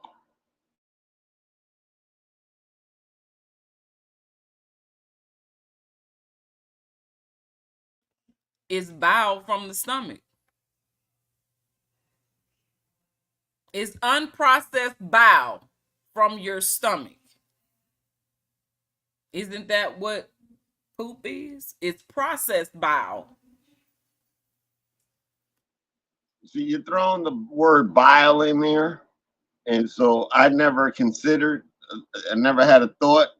Now you're saying things, and so we forward. But okay, and so I just thought like you eat, you're either gonna poop or you're gonna pee. One of them two things is gonna happen. I never associated it with vomiting. Never mind. That's why I don't. I couldn't have been a medic. I couldn't have done anything in the medical field because people start throwing up. I also feel like you need to clean that up your goddamn self. I don't have nothing to do with it, and not. Yeah, so like that time, my daughter Mariah threw up all over the car, and it got in the little speaker holes, the little hard place to clean. I think I need pipe cleaners, and I could push it through like with pipe cleaners, but it's still gonna be sitting up. I don't know there's a way to take the door off and that you could clean and detail, but I'm not finna do all that. I'm not finna do all that. See, this is where my femininity comes in. I'm not. I'm not finna do all that. I'm dainty at this moment. You know what I'm saying? I ain't even got my nails done, but I will show act like. So yeah, no, I don't do that. Now I'm not saying I'm too good to do any of those things. I'm just saying that I ain't never had to do nothing like that. And I don't want to start now. So now I just pay people. You know what I'm saying? Now I pay people. I didn't have to pay for it before, but see, those are things in relationships that women don't give men the credit and acknowledgement for, because we save so much money with a man that knows about cars. And we ain't worried about no oil change. We ain't worried about no brakes being changed. We ain't worried about no steering fluid, no, oh, none of that. Windshield wiper fluid, none of that. I take my car to the shop, and come to find out they ain't even been doing what they, you know what I'm saying? I had to just get my brakes replaced. I ain't talk about it, but my brakes was screeching and scrubbing. It was really a dangerous situation. So I haven't been working for the past couple weeks. You know what I'm saying? And things just kind of got because I'm used to be able to work and move around. So a lot of this, these emotions and things that I've been going through, and I believe that, I believe the universe will sit you down, will disable you and sit you down for you to go through something to get you to where you're supposed to be. And it's uncomfortable. And a lot of times we end up having to pay for something. You know what I'm saying? Emotional pay, mental payment, you know what I'm saying? Physical payment, monetary payment, all these different payments that have to be paid. These are the tithes and offerings. Am I willing to give of my thoughts to bettering myself? Am I willing to, like today, like the girls are in school, my brother, he's working and whatnot. So I was home by myself today, August 1st, new beginnings. Today is the first day that I have been home alone since we moved here. And I was like, what am I gonna do? You know what I did? I turned on the music, and I worked on a few songs, played with some sounds, and adjustments and whatever. I cleaned up. I even went upstairs and cleaned up a little bit. And I had never intended to do that, but I did, because I want them to see this is what that's clean. So this is what it should look like. So I work by example. You know what I'm saying? I don't like to, I done already told you. You already know what to do. Now you got to have an example of what that looks like. And so I used to do that. Come watch me do this, but that's crazy to me, because you're gonna sit there. But that could be, that feels like, I don't know. I'm like, no, go do it. You know what to do. I've shown you what to do. I've explained it to you. And then not just one time. I'm talking about, this is years. I have had them come and watch me while they were younger. You know what I'm saying? Showing them and explaining to them how to do certain things. I have demonstrated how to, do just how to clean around and clean self. And then I make them give me a demonstration. What did I say to do? And so that way I know that what you missed, I can now cover what you have missed. And so that's how I go through lessons of and I make, and it's to the point now where they will come and show me. They act like they don't be listening, but then like a couple days later, maybe a week, a month, or maybe something depending on what it is, they'll show me rather than tell me. They'll show me in such a way. And so I'm thinking about it now. I'm like, that's my demonstration. So they're demonstrating to me the same demonstration that I have demonstrated to them, which means that they are now um, instructors of that skill. They can teach other people that skill by their demonstration. And so they demonstrate well. And I, but this is a family show, and we have people of variations of um, gender and uh, situations and whatnot. So this was something that I always think is important to talk about. That, and I have put it out there. I've talked about this before a couple years ago, but young ladies need to really know how to wrap their sanitary napkins and how to properly dispose of them. um I've seen women, not grown people, that don't dispose of them properly, and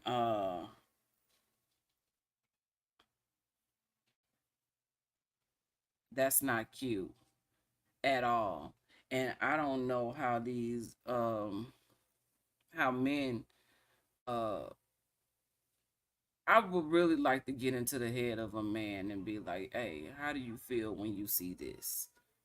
And put that out there, like, you know what I'm saying, like, you don't, your they faces don't have to be seen, just responses heard, so people can begin to pay, because it's like if we don't ever shine a light on things that need to be corrected, then what are we doing? How are things gonna be corrected or known that it's not? So I've always wanted to do like a etiquette class, uh working with young people, and my daughters be the like help other young girls. Like I can facilitate, but allow them to help girls their own age. They can be the ones to, you know what I'm saying? And I know that they have to be willing to do it. But if there were girls that, you know, were similar to them, and you know, initially, and then it grows as their confidence grows or whatever, then those girls that they show can help them help other girls, and it just be like, you know, a growing thing, you know what I'm saying, where everybody's getting their young girls are helping each other and teaching each other how to do these things, not adults telling them what to do, but them being taught by adults, or you know what I'm saying, and then they go out and each one teach one. If you see, hey, you know, or hand out a pamphlet or something, and you know what I'm saying, and if you want me to show you, I will, type thing, you know what I'm saying. But yeah, it's important to know, because here's the deal. uh Number one, you've been hearing a lot of I've been hearing a lot of conversation lately about it's been a lot of talk and a lot of meditation, womb meditations. And I just recently saw this young lady. She was in a yoga pose, and she was doing this meditation for her menstrual flow. And it was like she was guiding you through what she was doing and why she was doing it. And I saw another video talking about the stem cells that are in the menstrual blood. So, literally, the menstrual blood is some of the most potent of blood to flow from a woman's womb that has and carries stem cells. Now, a woman menstrual flows because she did not conceive child. So that blood is the blood that, or what, that placenta is the placenta that is not the placenta, but it's the uterine wall, the uterine lining, the lining of the uterus, which is sloughing off because the body begins to create a lining of blood to encapsulize uh, uh after conception or whatever, right? And that's what helps the process of development. So the blood that was going to be there to help the baby in production is no longer useful, so it sloughs off. So that's some of the most potent blood that flows from a woman. All right, people use this blood, they take this blood, you know what I'm saying, and they use it in whatever they use it for. I ain't never seen nobody do it, but I ain't the first person that ever said this. You know what I'm saying? This ain't the first time anybody's ever hearing about the use of blood. It's just the fact about the use of blood, not menstrual blood, maybe, right? But that's where when they talk about putting blood in food, that's where the blood is. It's menstrual blood. Yes, it's always been that. That's voodoo. People use their menstrual blood to do hoodoo, voodoo, all that. Because it is the most potent. It has the stem cells within it. It can create life. So if it can create life, then it can create whatever intentions have been put into it can grow from it in the unseen. Then there's two different, you got the seen and the unseen, and things that are happening in the unseen are not necessarily all, you know what I'm saying? It The unseen helps the seen and the seen helps the unseen, and it's just a matter of what energies we're in and what energies we're using. But yes, and so people just throwing all this and this stuff, then they put it in the trash and it's just sitting there open. And then what does blood do when oxygen hit it? You know what I'm saying? What does blood do when oxygen hits it? I'm gonna look that up. It coagulates and dries. Okay, but in that coagulation process, isn't that like equal to evaporation? Like the moisture is evaporated out of it. And so where does it go? In the air.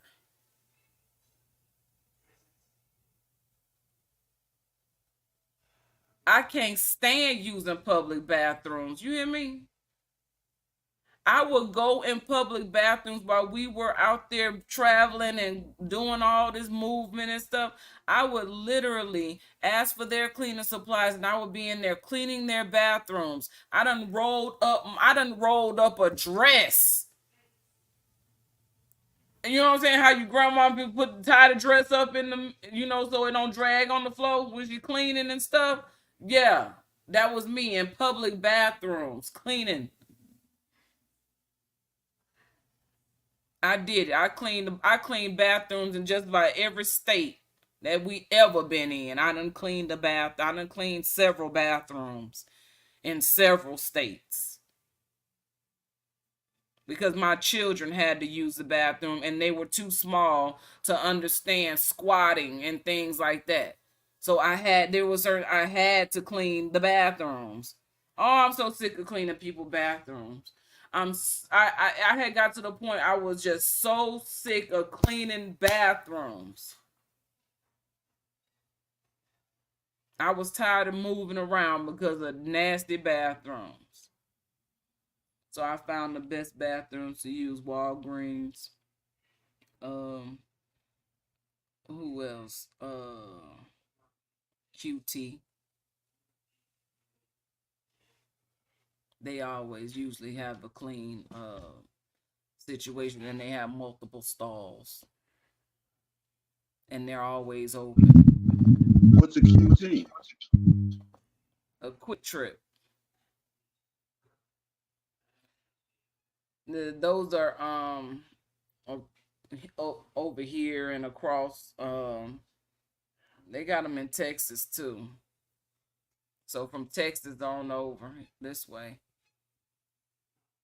But so all I'm saying, going back to the original statement, is learning how to properly uh dispose of sanitary napkins and things like that. Young girls need to know. I was very adamant about teaching my daughters, because I'm like, it's things that I don't like, so I'm not gonna allow them to do it. You know what I'm saying? I'm gonna teach them, hey, this right here, I don't like that. That's what I don't like. So we're not gonna do that, okay? This is what we're not gonna do. So let me show you the right way. And I was like, how do you feel when you come in and you see something like that?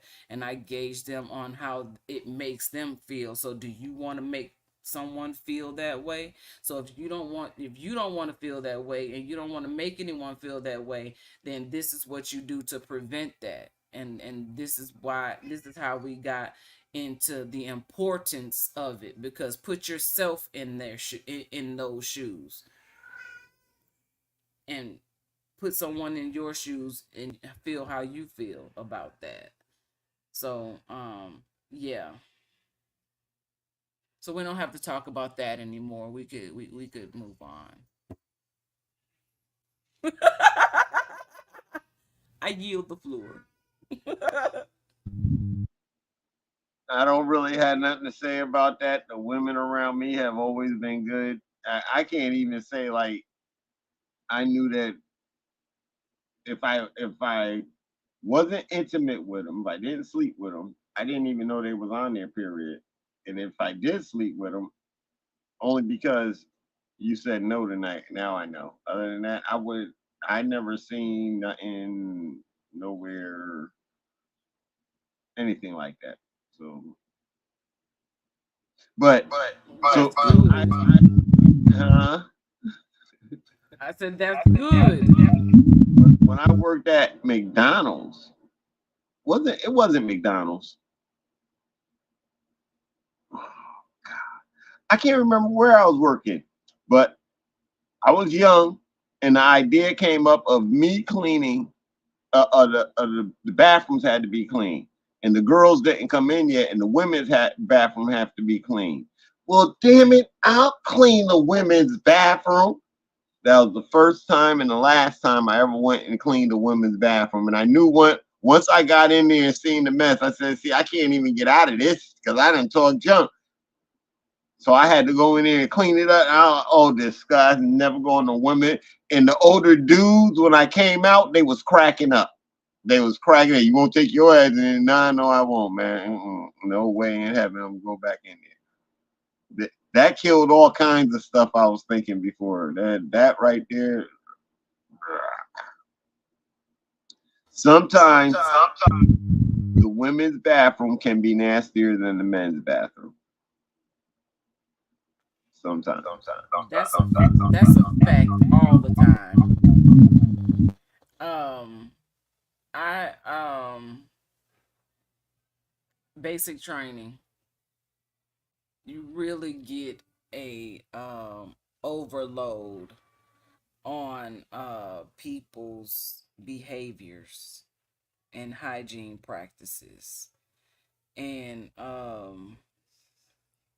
The army just really will just strip you of all whatever you thought you had or whatever you thought you knew. We finna take all that and program you with reprogram you into what it is to be a soldier. And so my initial introduction to the shower room, they had an open cell and they had spouts coming out, like shower heads coming out the wall, like four on each side. There was no dividers or anything. This is how we had to shower. You know what I'm saying? And the men didn't have the same thing. It was like, you know what I'm saying? Like, so initially it's like, okay, but then I'm like, you know what? I think I think I was the one that made an announcement. You know what I'm saying? Uh Basically, like, every like I respect me, and you know what I'm saying, y'all, we see the situation or whatever, we all need to wash or whatever, because I think it was some girls in there that who didn't want to wash because they didn't want to be seen by anybody. Said nobody's looking at you, we all have to, this is the situation and circumstance we in, so we have to do it. So you can't be up in here stinking and smelling some kind of way. You know what I'm saying? Go get in the shower, or we finna have a whole problem. You know what I'm saying? So I'm sure I said something like that because it feels so natural. You know what I mean? And so if I have to get over it, then everybody need to get over it. You know. So my point is that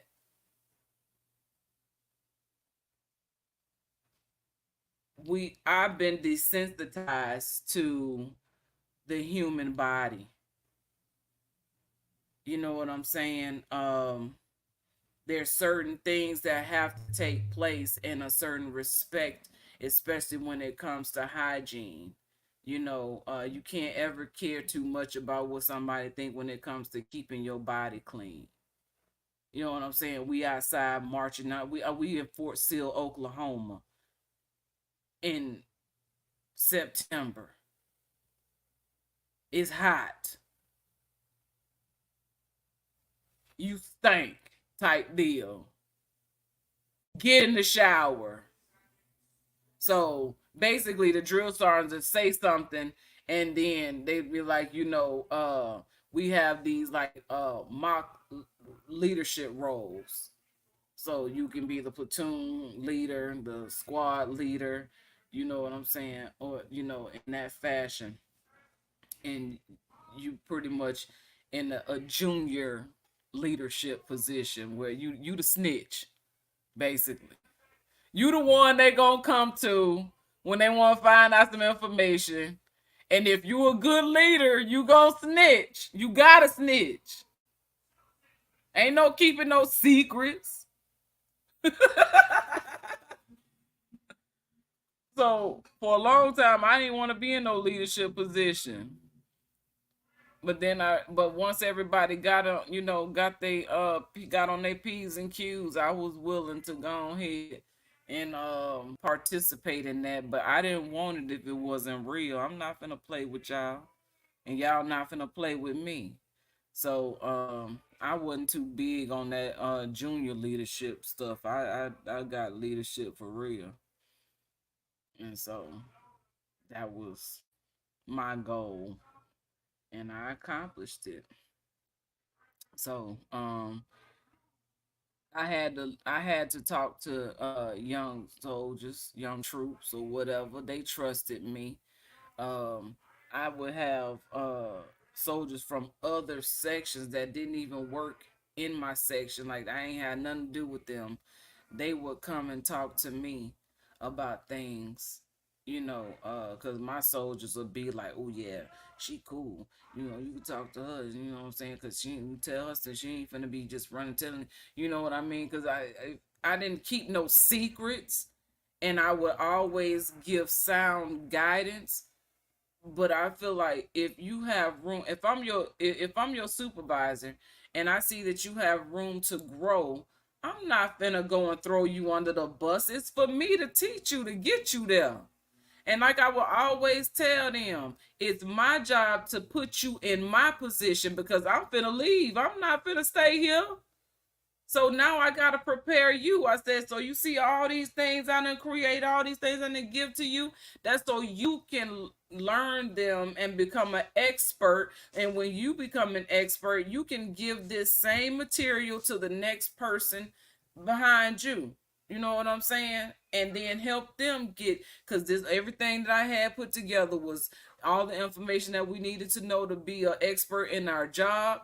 And not only, and I'm talking about, I had carried information from Fort Bliss that I had started creating at my first duty station all the way up into Germany. And I had files like those little thumb drives. I had files of just different SOPs and things like that, like standard operating procedures, like things that, and all of our examples of the work that we did, and even I had created like these are the some common mistakes that you can make. You know what I'm saying? So watch out for these things and have actual examples so you're looking at the real thing. So you train your eye for what it is you're looking to see. It was a whole method to the madness. You know what I'm saying? And there was a lot of success out of it. All the soldiers that I have ever come up under me have surpassed me. And I got out as a staff sergeant.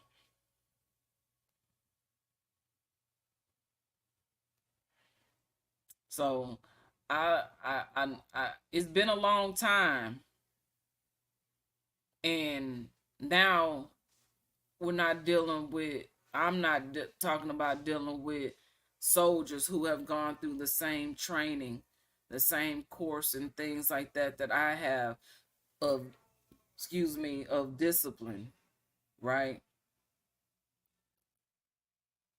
So I understand that that's a challenge, but I'm already prepared for that challenge too, because I'm a mother. You ain't gotta be no soldier. You just gotta be willing to receive what I'm giving. You know what I'm saying? As I'm willing to give. Okay, so oh no, what happened? Um I'm gonna look for this. I'm gonna look for another song.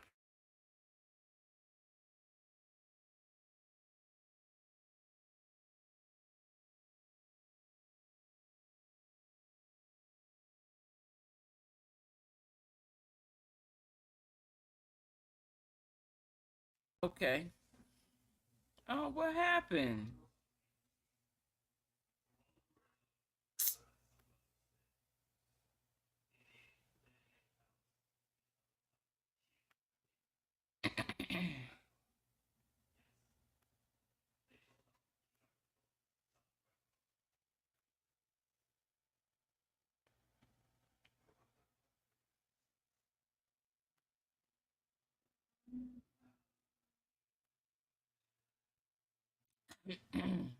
Okay. So I figured you probably couldn't get back on, but I want to play this song. I just want I said I figure I'll just go ahead and share these few new songs that I done did. I feel good about it. And I'm hearing myself leave. Uh-oh. I'm like really get out of my comfort zone a bit.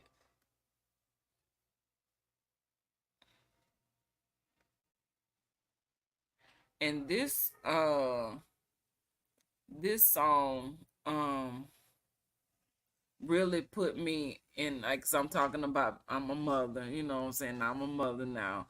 And we started out this conversation. I was telling you about how I've been, like an emotional roller coaster this week. And I had a whole little upset between me and my oldest daughter, which she has forgiven me. She told me today, she said, "Mama, I forgive you." And I said, "I really thank you." It's like I wanted to say something else, but it was like everything had been snatched out of my mouth and my brain to even think of. It wasn't for me to say anything but to accept her apology. I mean, to accept the fact that she was accepting my apology and giving me forgiveness, because I'm not perfect, and I'm grateful that it didn't carry on for too long, which it could have, you know what I'm saying? But I acknowledge my wrong, and I apologize to her. So this song right here is really just a vibe. Um, it's different. Here, just listen. It's called "Take Me Away."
That's a pretty song, and I like the instruments in there. That's a pretty song. Thank you. Pretty song. It was nice. I like it. So yeah, I'm trying to stretch. I'm trying to find my voice. You know what I'm saying? And I'm trying to not only find my voice but also use my voice more to this is more so for lung strengthening um and working on my diaphragm and my breathing.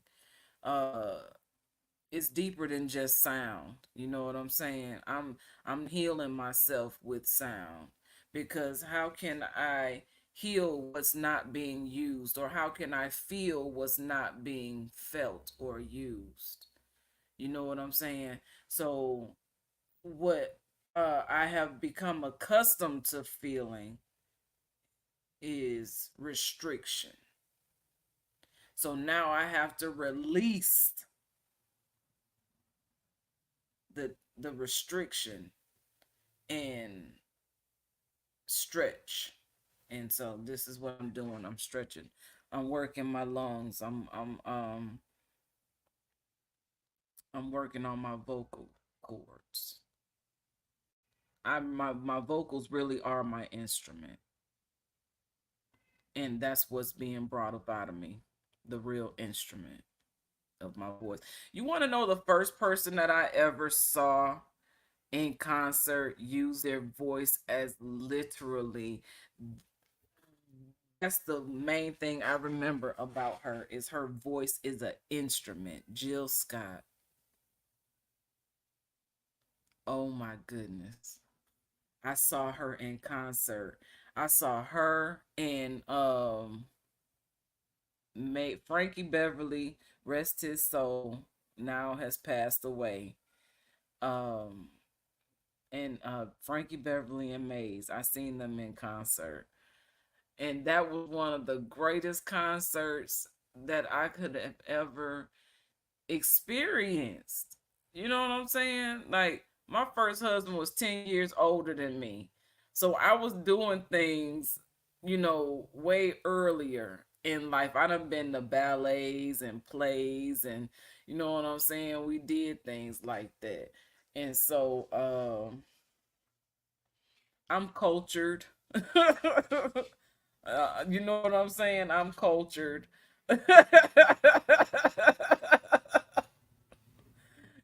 Without being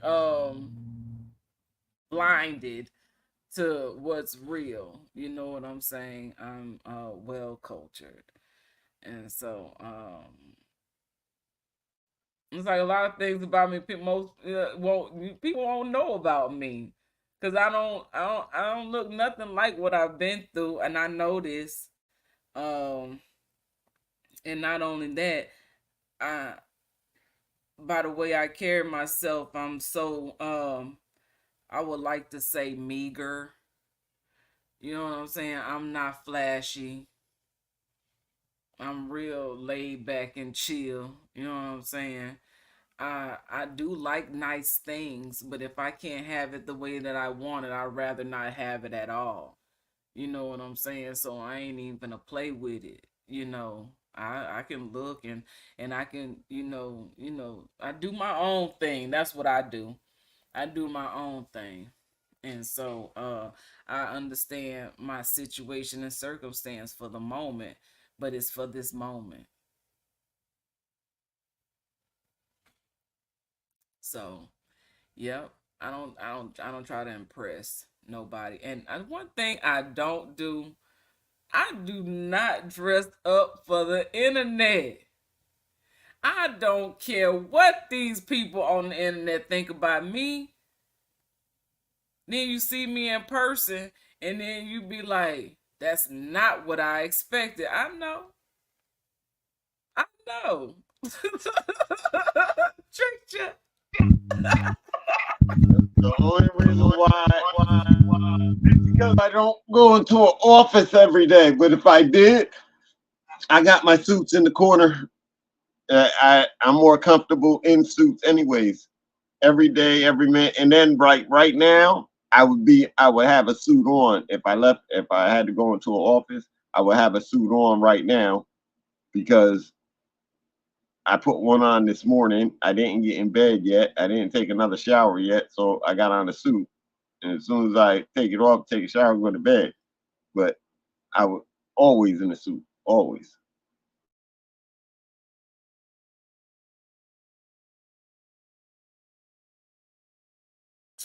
I'm on mute. There's nothing wrong with that. The thing is there was a time when that was the go-to style, and we've had this conversation before because you've even broke down, from wearing the suits to the jeans, and the jeans being viewed as being poor,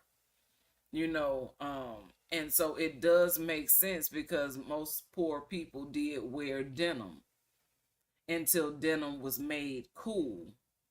You know what I'm saying? And then the rich kids started wearing the big oversized denim jackets, and then they started spray painting them and doing all these different things, and so it made denim cool because denim could hold paints and colors and designs, and so those ideas and concepts have thus this to this day have continued to develop into some great style ideas and whatnot based on creativity. And so yeah, but there was a time where suits and dresses were worn.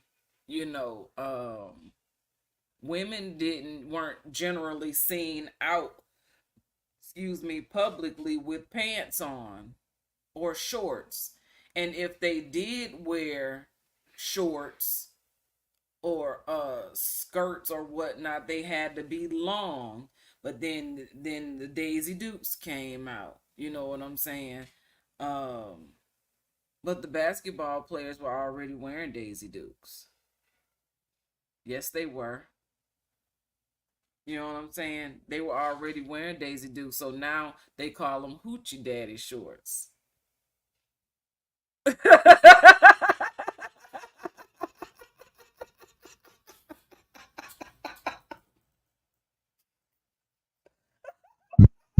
They was, and I saw a rerun about a month ago. The Lakers against somebody, and Magic Johnson came running down the court in his speedos. I said, "What the hell is we watching?" Grown ass man wearing these tight behind shirts. That didn't make no damn sense. Who was running this crap right here? Yeah, that was funny. They did. They had the tight shirts on. They did. The Daisy Dukes. Now you remember it was around the time of maybe Allen Iverson coming in, some of the young Kobe, all them started coming in. They was the younger crew, you know what I'm saying? And they was like, we ain't wearing them little bitty shorts. We want basketball shorts.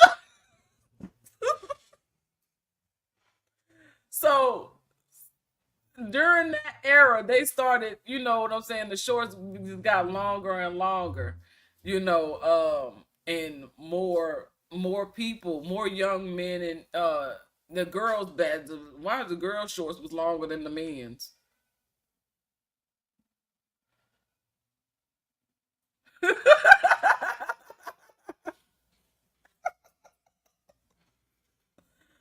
So now,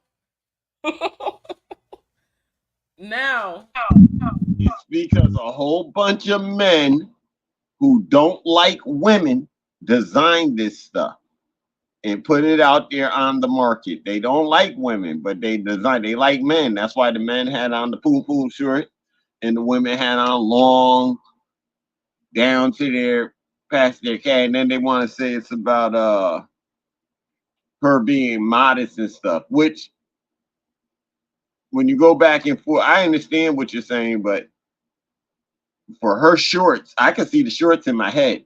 And his shorts playing basketball, y'all was up to something. Y'all was scheming on something that wasn't right, as far as I'm concerned, because that was just ridiculous. The whole sexual revolution going into the '60s. Well, first the '20s, but then by the time we get to the '60s, it was just ridiculous. And then in the '60s, you only did it to lower the image of the woman, and that's the only reason why you did it. You didn't do it for any other reason than sex. There was no other reason for doing what y'all did. So I just consider it all the devil's work.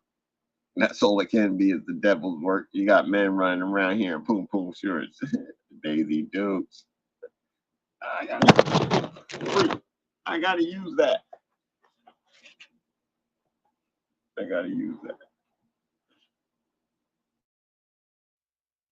What, the poom poom shorts?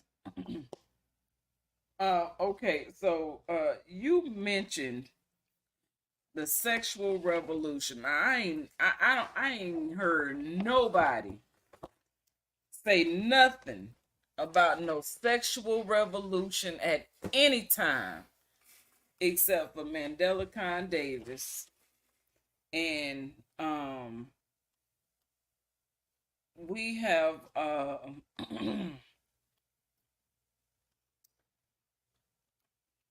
talked about this for a long time, and so I actually put a part of that in my book as to because people hear sexual revolution and they think that it's sexuality or sexual orientation, or you know what I'm saying, anything like that. uh you used the term just now, the sexual revolution, and I want to know, why did you use that term uh exactly? Like, you know what I'm saying? Like, uh what is it about that time frame? Well, if you listen to Hitler, he'll tell you that after World War I, his country became hypersexual, and like sex was on everybody's brain. Whereas before, I guess everybody was chaste. Now sex is free. It's just open, and it's open in all its weird forms. And so here in the Americas, Hollywood, when they first started showing men and women in bed together, because you can go back to I Love Lucy and stuff like, you'll see that the men and the women weren't in the same bed until the '60s, the late '60s, going into the '70s. And through sex, drugs, and rock and roll, there was an open sexual revolution that happened uh, here. And by the '70s, you get into disco music, drugs, and a whole bunch of people who are questioning their own gender identity. Did I say that nicely? Who are questioning their own gender identity by the time you get to the '70s. But in the '60s, late '50s through the '60s, you have a whole bunch of unwed mothers, babies being born because of this free spirit sexual revolution of anybody can sleep with anybody and things of that nature. So when I say the sexual revolution, it's the over sexualization of sex, the marketing, promotion of sex in all its various forms is what the in the '20s what they did, and then again in the '60s and '70s what was done.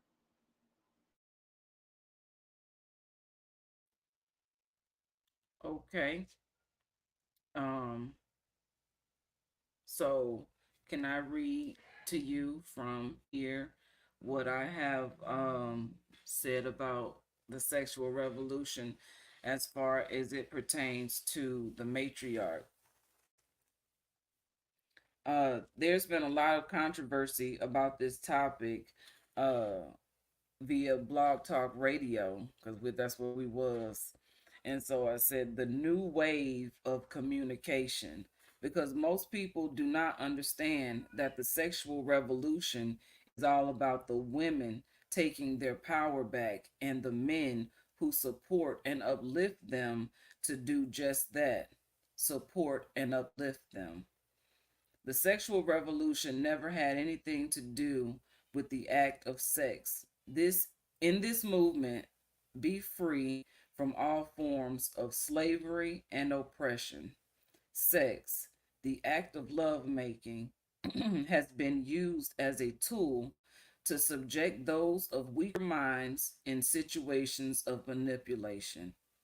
No man has the authority to steal, sell, rape, or take from a woman or child their precious jewels above their knees.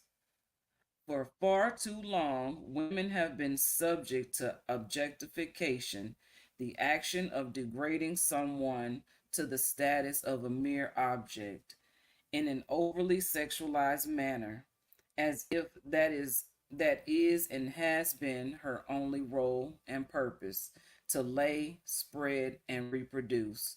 Wrong, wrong, wrong. All women from this age forward are to be treated with the utmost respect, regardless of how this current crooked society could label her, i.e., a whore, bitch, prostitute, drug addict, etc. Women, no matter what the world has told you about who you are, we know better. You are so much more. Domestic violence has reared its ugly head into everyday life and is used as a tool of domination and control. To understand a deeper meaning of the word domination, explained as control by means of superior ability, influence, position, or resources, prevailing force, as the domination of strong minds over weak, the domination of reason over the passions. Now we can look at that from multiple aspects. We have been dominated as a people because Mother Earth has been dominated by the rule of men, corrupt men to be precise. This same thinking of domination has entered the homes of many. Men have used their brute stature to dominate women and children. This has come to an end and will be handled diplomatically and internally within. We must continue in our mental transformation, social elevation, and realize that our difference in physical strength does not overrule our mental and or spiritual strengths and abilities. We will not experience our wholeness until we reprogram the mind into a new wave of thinking. I wrote this in 2018. Women are the majority across the globe in a pluralistic society. Majority rules, right? Let us not forget that men, the sons of the matriarch, the saviors, protectors, providers, and our partners in time. It is when the men stand with the women as well as protect the children and elders of the village, we become the supermajority. As a supermajority, we shall raise the Ethiopian empire to install the people's government by establishing the powers that must be. Yes, you, the mothers, grandmothers, and great grandmothers, the daughters of the matriarch, it shall be. It is we who are the proper administrations and authorities. No matter what your past presentation can say about you, you do not have to look back that way. As you grow out of your own scandal, we develop into our own virtuosity. We are moving forward into sister love and unity. As we continue to unite in harmony, say goodbye to the time where we neglect to greet one another with a simple wave and a caring smile. Say goodbye to gossip, backstabbing, and side talk. Say goodbye to the code of silence, which will allow us to all which will allow us all to grow. We are in it to win it, and it's time to stand in unity, unity, in the global sisterhood of the Ethiopian matriarch, because we are the daughters of the matriarch. Forget about show and tell. Now it's about tell and show. Show and tell is an event of showing what you have and telling everybody about it. Tell and show is about being in the position of listening to what is being told and remaining in the position of watching the show as the teller of the show. Proves what they say. This time, I don't care what you say, show me. We must value our treasure and teach the youth about the yoni and proper yoni care. Investigate the yoni. That's a whole other full topic to begin in to begin to understand. So do that in your own time of convenience. Um I was pushing somebody over there on somewhere. I ain't even gonna mention that right now. We must respect our temples, um, our precious bodies, our vehicles around this earthly plane. Care for it the way you care for the vehicle you sit in and consciously operate to drive in 3D. I won't go too deep on this one. Keeping it simple and basic, I want to gain your attention to the importance of this body and to know the value of it. When we know the value of our body, our temple, our vehicle, we will begin to operate differently and know that we are all the same, no matter any difference.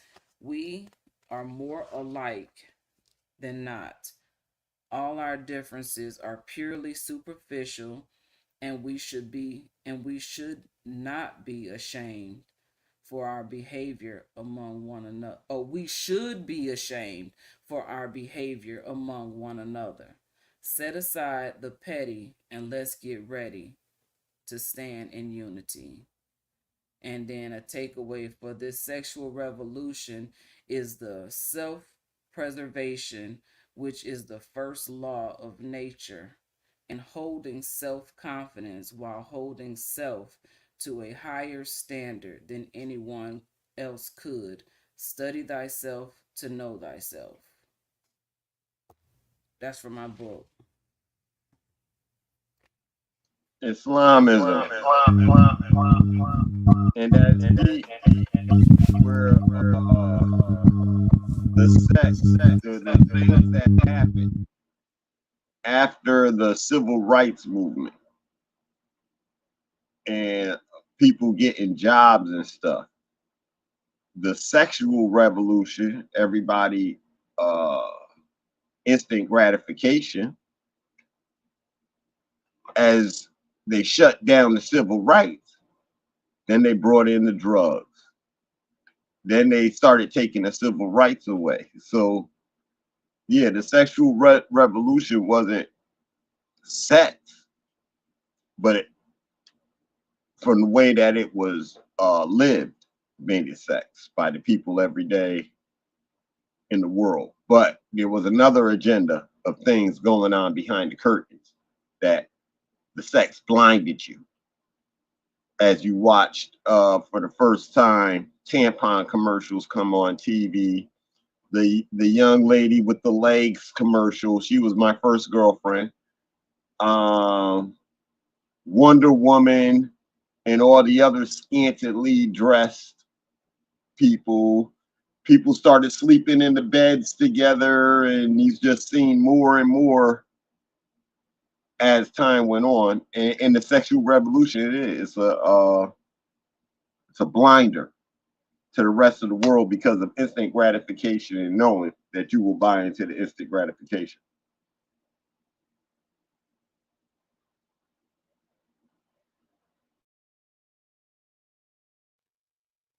Right. and that's basically what it has been. uh and that's why it's important, and I understand your take as far as honing in on the intermingling part.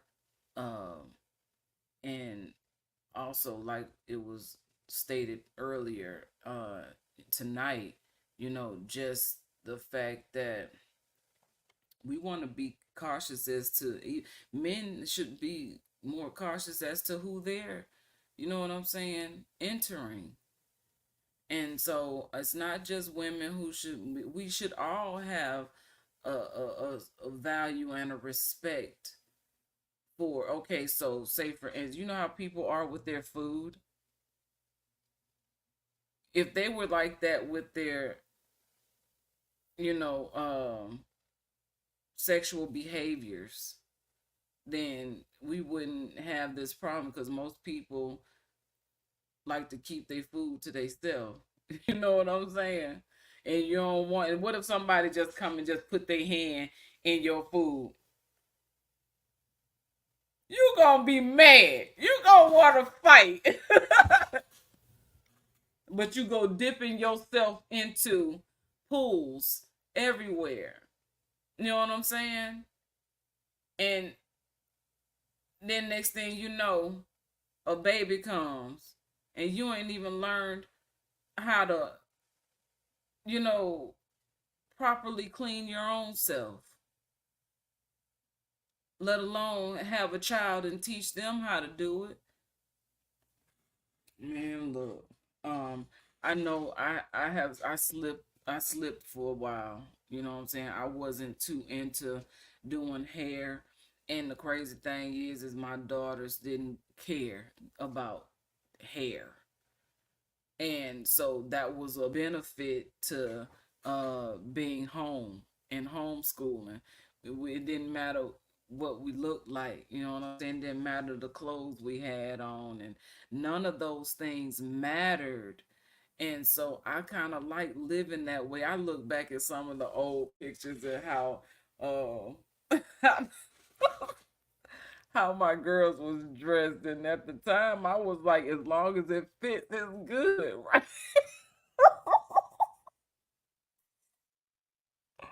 I look back at some of those pictures and I'm like, oh my God, I see how people thought that we needed help.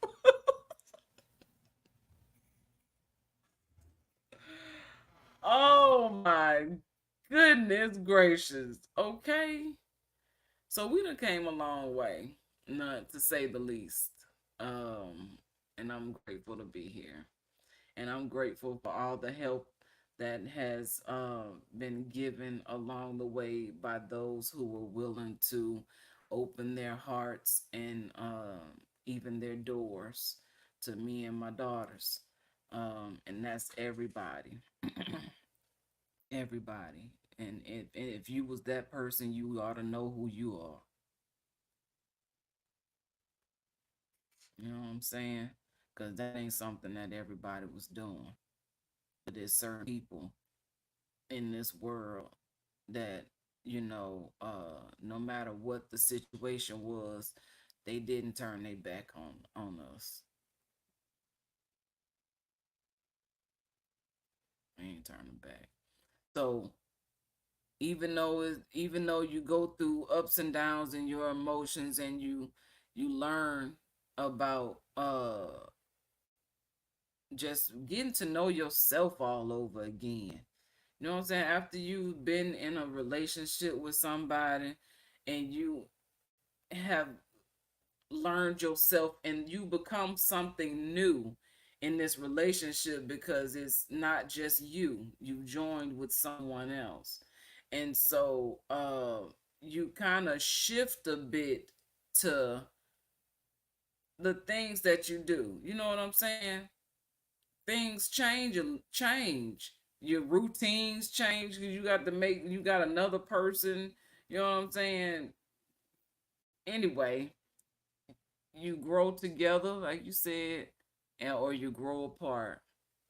And so as you grow together, You got to learn when you grow apart how to be apart. You know what I'm saying? And how to just let the other person go. You know, because if it didn't work so many times and you've gotten to this point of separation, just respect the space. You know, yeah, you may get the feelings of, I miss the person, I want to call and interrupt their whole life all over again. You know what I'm saying? And I had to think about it. That is a total interruption when a person has moved on or trying to move on. You know what I'm saying? And so I don't know. But anyway, obviously I'm struggling. I'm going through it, but not, and it's not a bad thing. This is the stage that I have reached at this point. And I don't have any shame or any fear in acknowledging this, because I believe that other people go through these same types of things, and sometimes these type of conversations are the conversations that need to be had. Real talk. Is this too much? Everybody. So how do you deal with your emotions? You know what I'm saying? Like, that's a real question. Give me a real life example of something that you had to handle with integrity. Like, integrity. Oh my goodness. And then that'll scare people off or it'll draw people in. Either one. You either gonna be drawn in because you done been through the test and you're passed and you ready to give your testimony.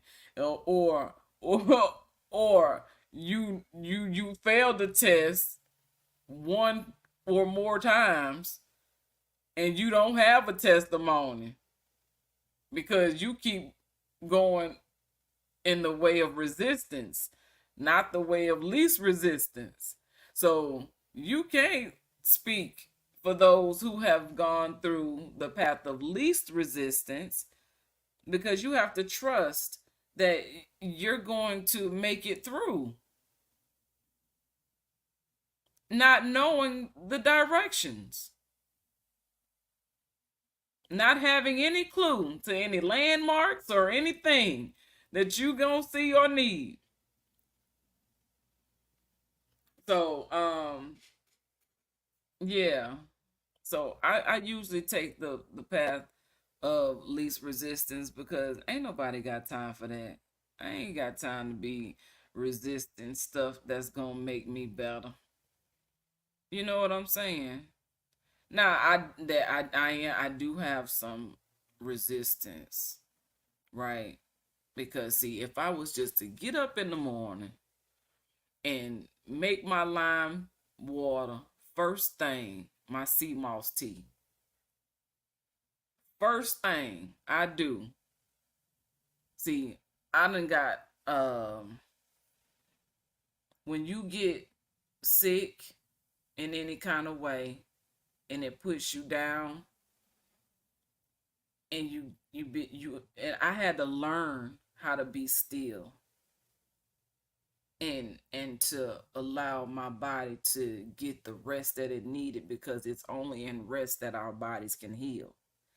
That is the the secret ingredient to healing, is rest.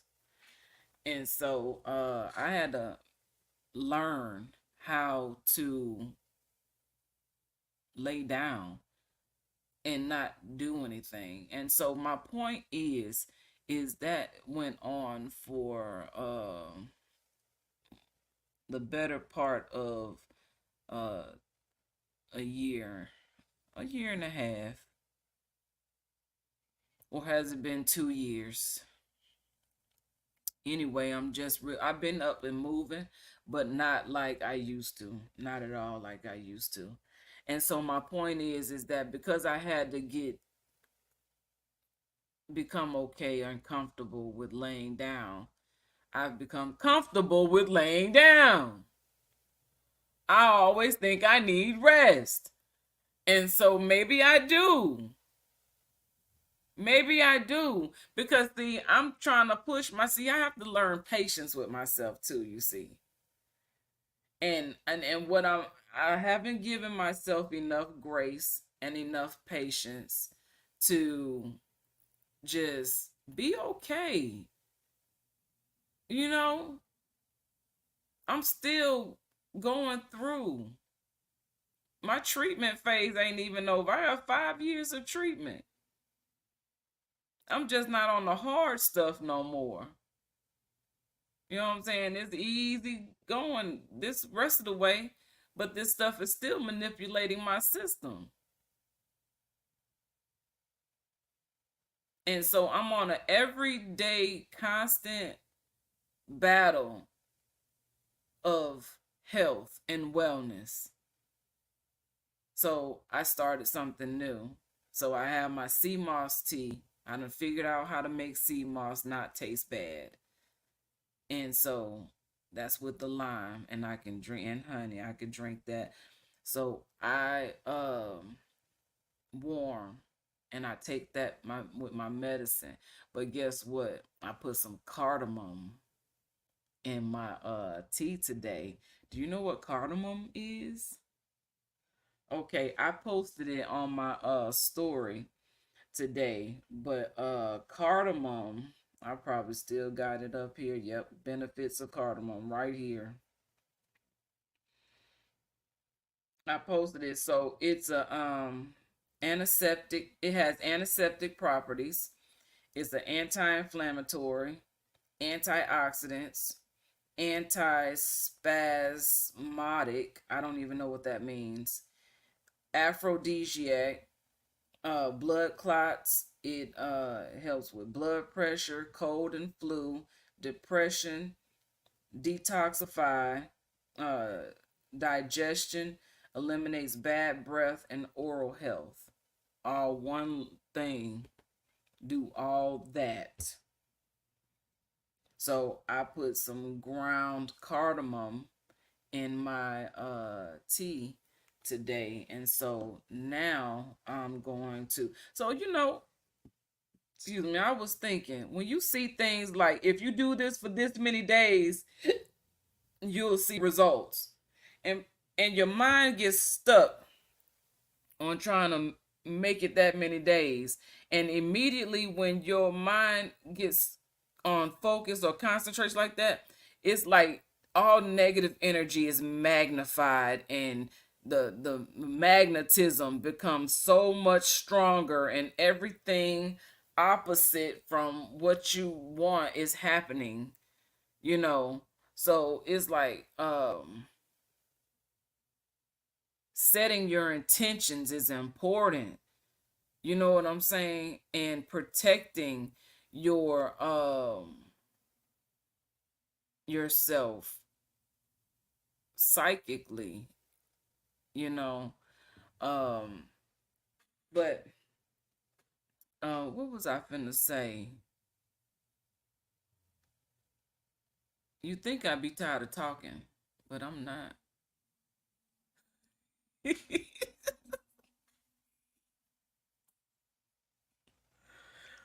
So I put some. No, go ahead. I was just gonna say I don't know what you was finna say. I know what you were saying. I don't know what you finna say. That's in your head.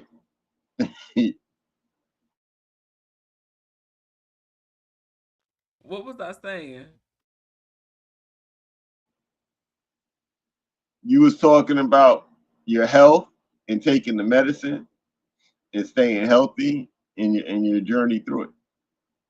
Okay, yeah. So when you get caught up on the amount of days, it's hard to stay focused on that journey. So today, this is all this time I've been going through all these things, and I realize when I'm not counting, the time passes, and then you don't even realize how many days. So if you intend to make a change, don't count days. Just change and do it every day.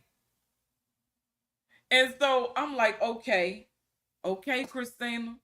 So now the girls are back in school.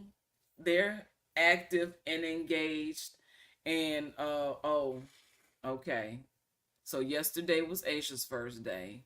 She did good. She went back to the school that she been going to. So it was no transition or anything like that needed to happen. She was happy. Her principal opened the door, bestie, because that's what they be calling each other, besties. So they have a very good rapport with the students and the students with them. And so it makes them feel comfortable and a part of a family rather than a structured school environment, which it is structured and it is a respectful environment. I love it. My daughter loves it, and my youngest wants to go there when she's in high school. That's how much we, you know, because when they have family functions, we're there, we are participating, you know what I'm saying, we have embedded ourselves in that community. And so that's a like a little community that we have here and that we're building. So anyway, um see, I do that and then I forget what I'm saying every time. You was talking about the 30-day process and how it jacks you up to mess up.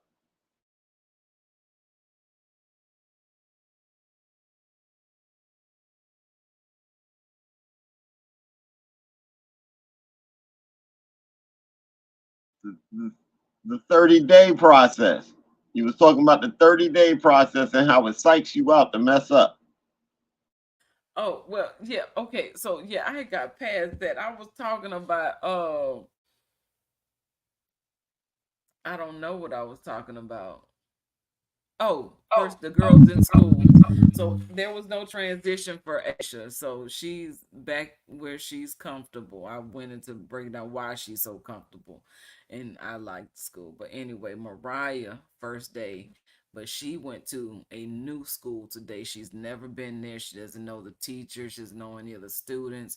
And it took her a while to even open up at the last school. So today it was a lot going on. This is her first time on the first day of school, being at school. You know what I'm saying? And so she was having some anxiety. She held my hand and I walked her through it and I just said, no, come on, let's go. We're good. You're good. We're good. So we kept her calm. When she got in the classroom, all her emotion was so built up, she just burst in tears and started crying. And so I'm like, okay. Her teacher's like, it's my first day too. I'm like, oh God.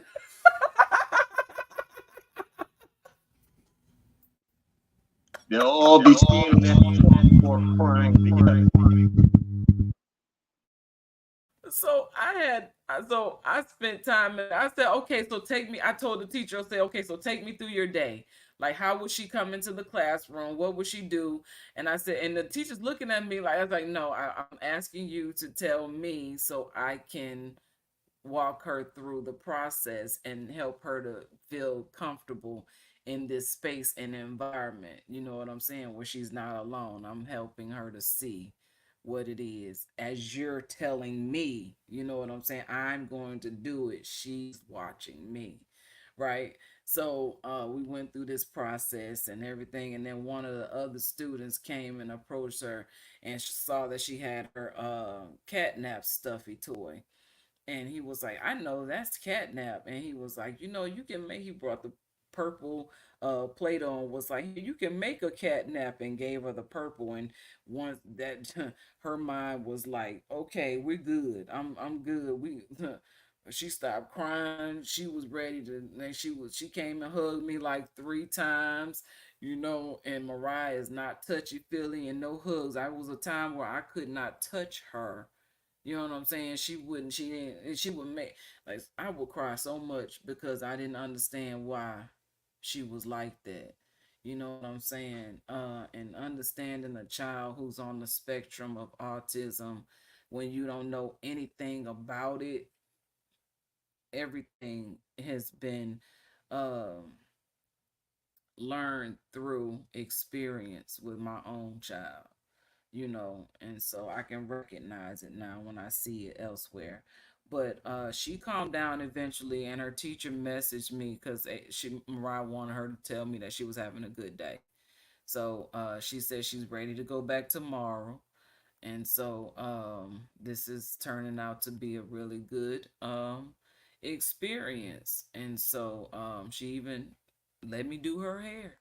She got her hair done. And so that's see I've been talking her into this hairstyling thing for weeks now. All summer, really. So finally got her around to agree. We put a little bit of pink color in her hair. And so with that whole process, we got to go through all the motions. So I go as far as I can with her willingness, and when she's not willing, I compromise with what she is willing to sit through. You know what I'm saying? Because she was like, I'm bored. I'm 10. I'm like, okay. She was like, it just it's a whole nother thing doing her hair, okay? And so all is well. My oldest, she said that I could talk about this, and I don't talk about it, but this is a part of the issue. If you don't mind me sharing, I'm just this is we're open, right? Okay, so this could help somebody as well. Now, she has given me permission to share this. I'm not going to go into too much detail, just the fact that there is a I don't know if it's what would be called a mental health situation, whatever, the hair pulling out hair, pulling bald spots in the hair, from the hair. And so it's called something. I don't know the name of it right off the top of my head. And I don't even know how to pronounce it, so I'm not even gonna look it up and try. But it is in the DSM as a what you call it? Whatever it's called, diagnosis. A mental health diagnosis. Dealing with anxiety and depression and things like that. So even though she's not on the spectrum of autism, she's been dealing with those types of things, and I've been dealing with that with her. And it's been something that I don't know if for I didn't even know it was happening, you know, until I found out it was happening. And she had locks, and her hair was so beautiful, and then she just all of a sudden just started pulling her hair out, and I didn't understand. And so I used to cry about it, and I used to fuss at her about it because I was so overwhelmed with my own emotions because I don't understand this. I've never heard of this. I've never seen this. I've never dealt with anything like this. What is this, and why are you doing it? Who hurt my baby? That's what I want to know. So I'm trying to figure all this out at the same time dealing with a child on the spectrum of autism, at the same time battling cancer. I don't look like what I'm going through or been through.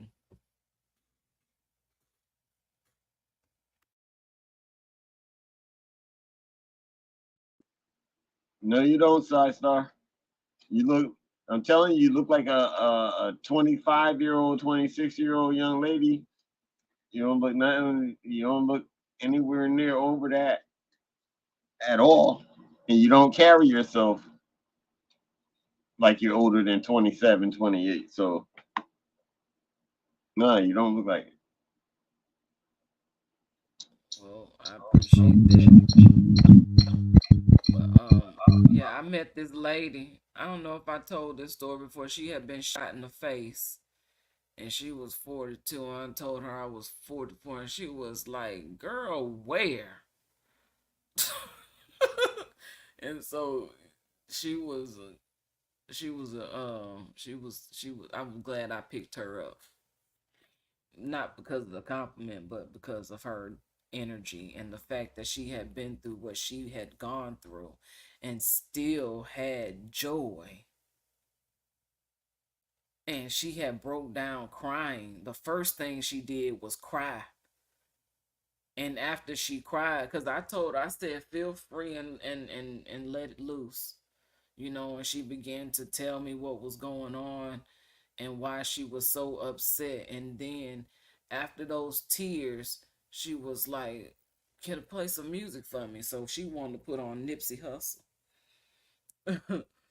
And I turned it up for her, and I even jammed with her. You know what I, we having a whole party, this auntie party up in here. So that was nice because it's not too many people that will get in and bring their personality with them like that. So it's nice to meet people like that, because when I'm around that type of energy, I can give that type of energy because I know my energy is safe with you. You know what I'm saying? Too often I have learned not to put myself in those situations anymore of where my energy is not safe.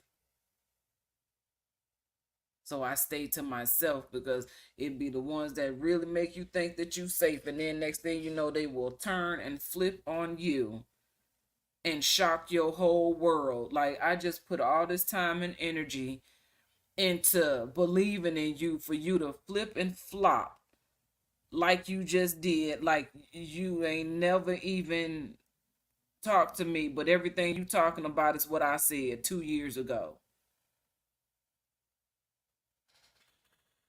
Whew, people. So I love people, but I don't like them. Ill people.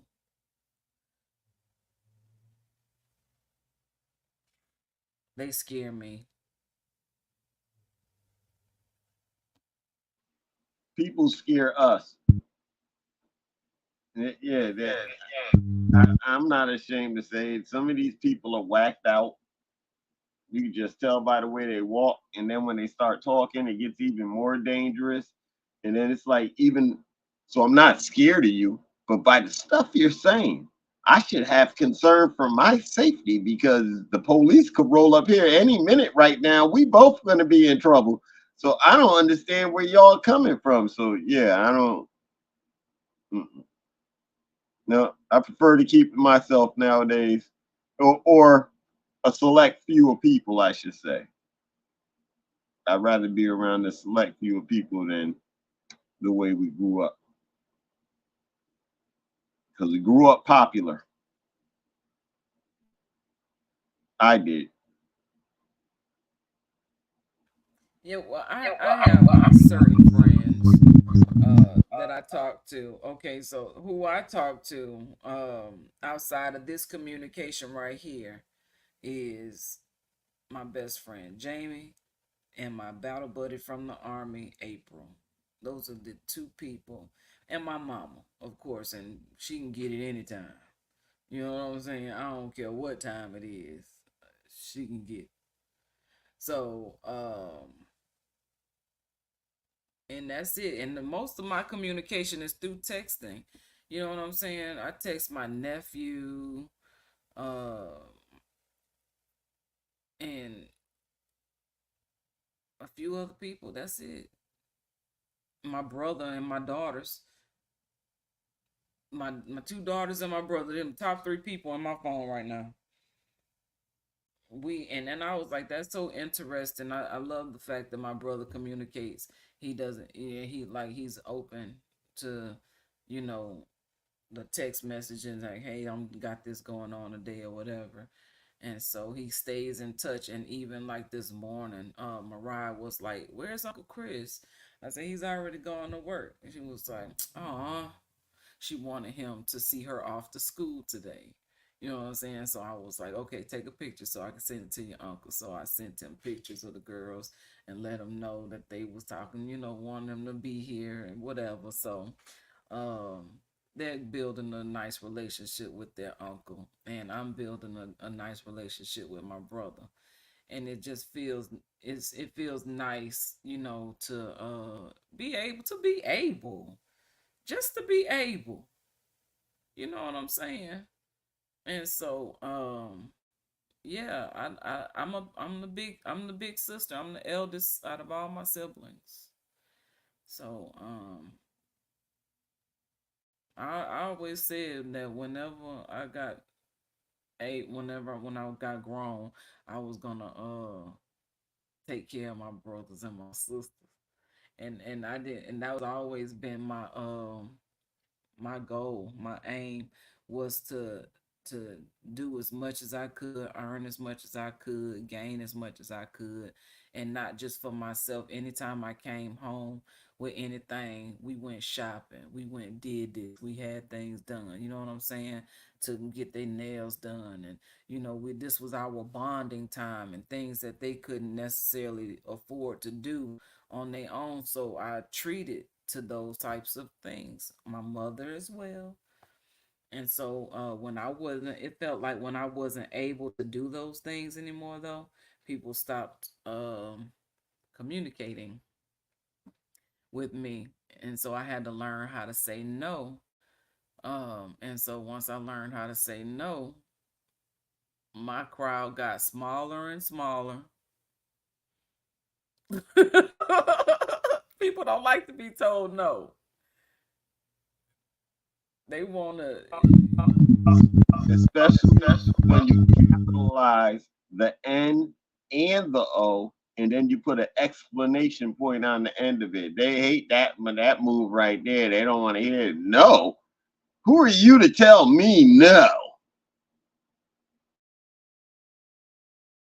Right. Who are you to tell me no? So, every time we come on here, I never, when we get to like 2 hours, okay, we just really be getting in at 2 hours. But when it get to like 3.5 hours, I was like, there's no way this is gonna go to 4 or 5 hours. And then here we are past 5 hours. We're going past 5 hours now. It used to be just I'll be looking at the videos on YouTube and I see the times and I'm like, this has been just a gradual elevation in the amount of time. You know what I'm saying? And I'm like, we catching up for the whole week. It's gonna be an hour a day.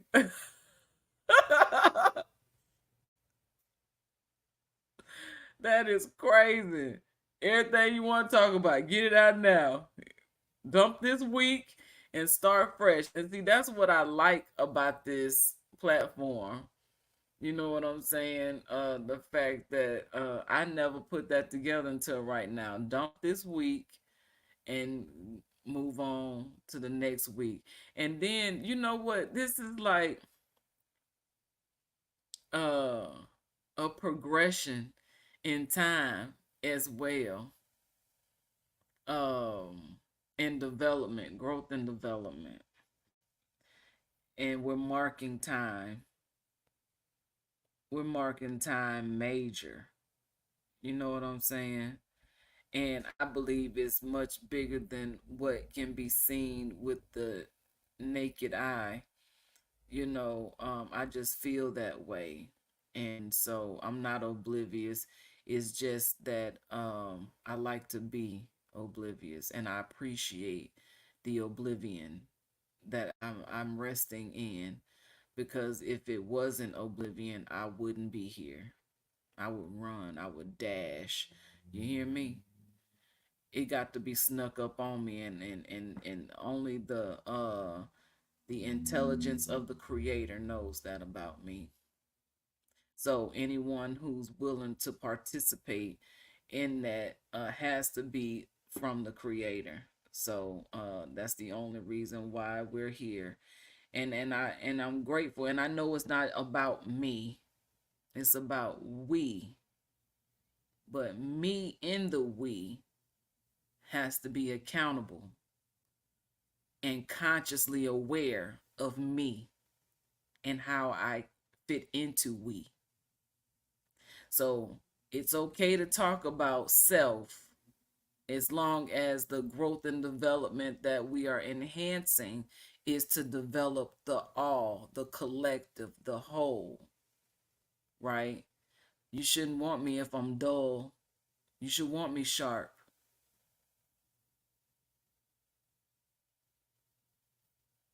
So I want you sharp. That's what killed me at I don't want to say just the Moorish Science temples, but at any of them gatherings, one of the first things they try to beat into you is, it's we. You keep talking about you, but then, brother Star, when you tell your story about how you wrote the book, you ain't say we, you said I. I sat down. I did. So when I get up to tell my story, I'm not allowed to say I. And if I do say the I, then the first thing they want to say to you is, people don't like to hear people talk about themselves. Okay, so what you're telling me is that you don't like to hear me talk about what I'm doing, but you expect me to like what you're saying, what you did. Come on, man, get off it, man. All that mentality, that slow thinking, that hold me down thinking, that's not going to happen here. That's funny. You can't be shining light on people walking into a room glowing and glistening with joy, talking about things, showing your greatness. People don't want to hear about your greatness when we're not so great. And the reason why we're not so great is because we're choosing not to be great, but we're mad at you because you're choosing to be great. And see, I used to be afraid of being great, but being around people who didn't want your greatness to come out. You know what I'm saying? And I believe it was you, yeah. You said it was a song. You said it's the is that right there that people saw in you that they didn't want to tell you about, and it was like that didn't pass me. It didn't go over my head. It stopped right where it needed to be stopped at. I heard it and I felt it, and I was so amazed that you saw that. You know what I'm saying? And you were able to say that to me to get me to, because I don't see that. So when I received that positive confirmation, it's always I don't get my head blowed up about it, but I do grow in confidence with it. You know what I'm saying? Just to know that it's not going unnoticed. And so the people say, stop waiting for a pat on the back. I'm not waiting, and I haven't been waiting on a pat on the back. Shit, I done made it to the point to where I deserve a pat on the back. You know what I'm saying? I deserve to be acknowledged. You don't get to not, act like you don't see me if I'm in the room with you. Because I know you, as bright as I am, I know you see me. You know what I'm saying? So you looked at me. I saw you look at me, and you still won't acknowledge me. And so, long gone are those days of being in a room and being invisible because I don't want to turn my light on because my light will outshine everybody's light in the room, and everybody in the room is they so loud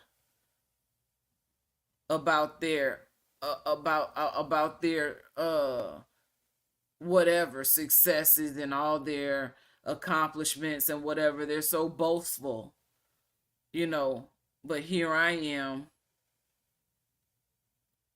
full of talent and gifts that I haven't been taught to use, haven't been taught to develop. And so when I began to develop them myself, everybody that already knew it was in me, they watching with the masses, and still would never say what you said. And so, thank you. And I try not to. I congratulate. I congratulate. I don't hate. Right. And so, like one friend that was always hating, and he was proud to say he was a hater. And so he hated out loud.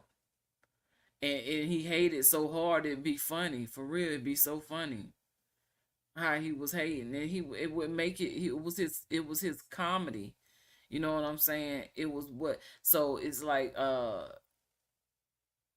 when you see something or find something in yourself that makes people laugh, and maybe you don't have much else to offer as far as keeping people around for the longevity. It's just your humor can be what keeps people around for the longevity.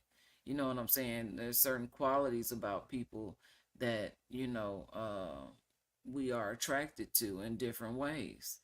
And so you never know. But point of the matter is, I ain't think it was funny no more.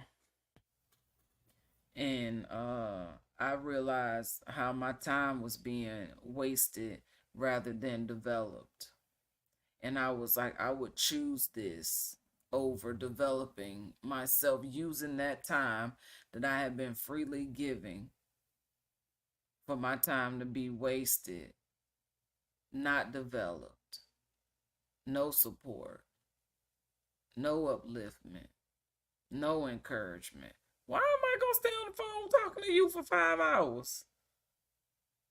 That was crazy to me. But see, that was during a time where I couldn't move and I had to be still, and he kept me company during those times. You know what I'm saying? I didn't have to be see, everybody serves a purpose in your life. There's a reason, and you either around for a season or a lifetime. And so in that season, he did what he was supposed to do. You know what I'm saying? And it was kosher. You know what I'm saying? It was clean. It was good. There was nothing, inappropriate. We laughed all the time. And I was happy to talk to him. You know what I'm saying? We would talk about like the mountains being giants, and I just learned that these would be petrified beings. Now, I had heard the term petrified. Now, here in Arizona, there is a petrified forest that you don't hardly hear anything about. Now that I'm understanding what petrified really means,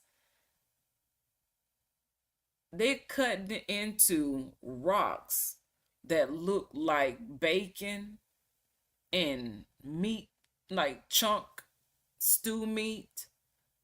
It looks exactly like muscle and tissue.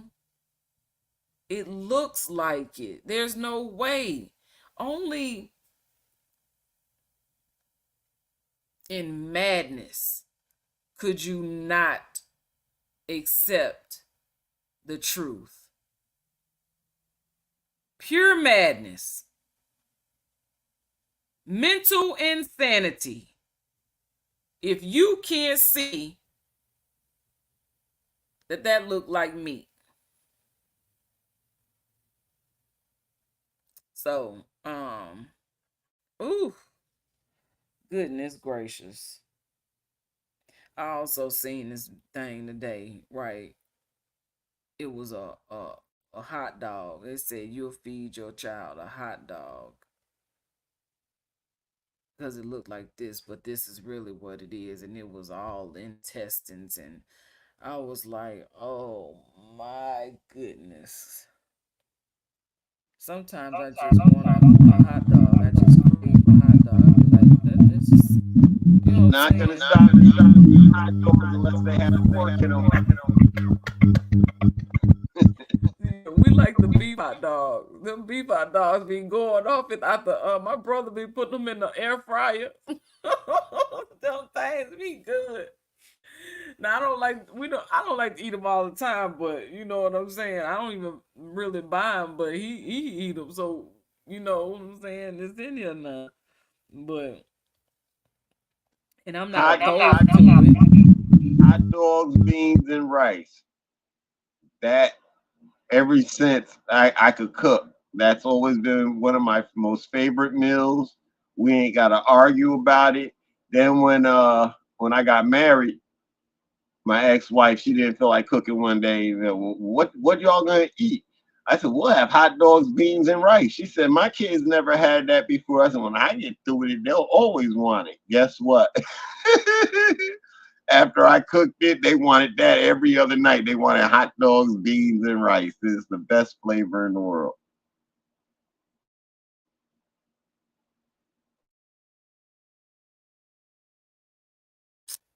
I've had beans with rice before, like pork and beans, like they just pinto beans, right? So beans and rice and hot Vegetarian dog. beans.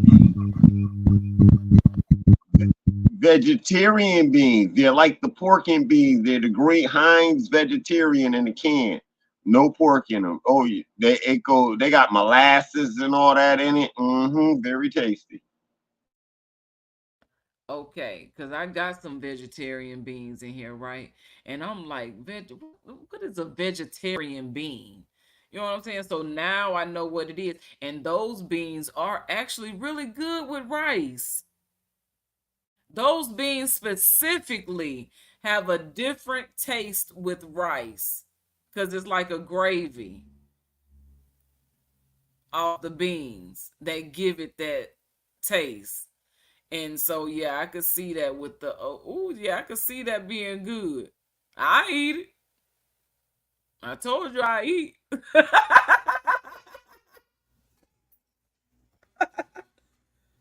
Yeah. I will not be like, I don't eat that. No, I won't. So Hmm. this young lady, I dated her when I was in Ohio. I was like 19, 20 years old. And then I got my own spot and she moved in with me. And we didn't have any money.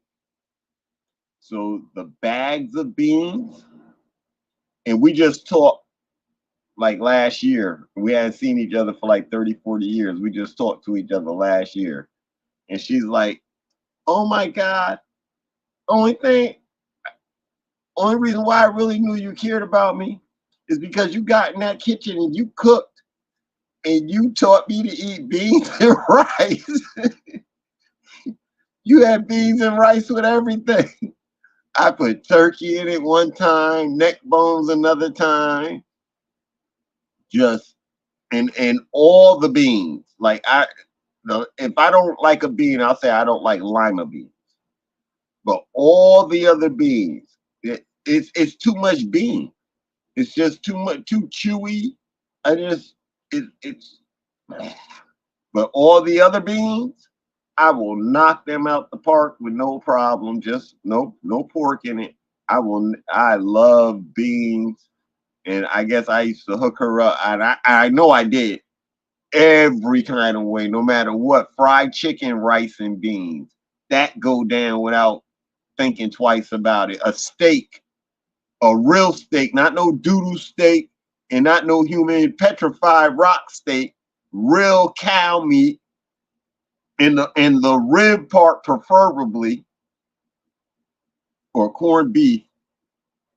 As far as here we go talking about food again to go with the rice and beans.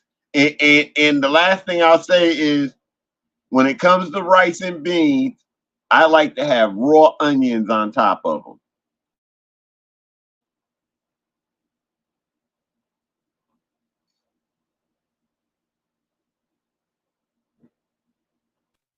Oh, yes.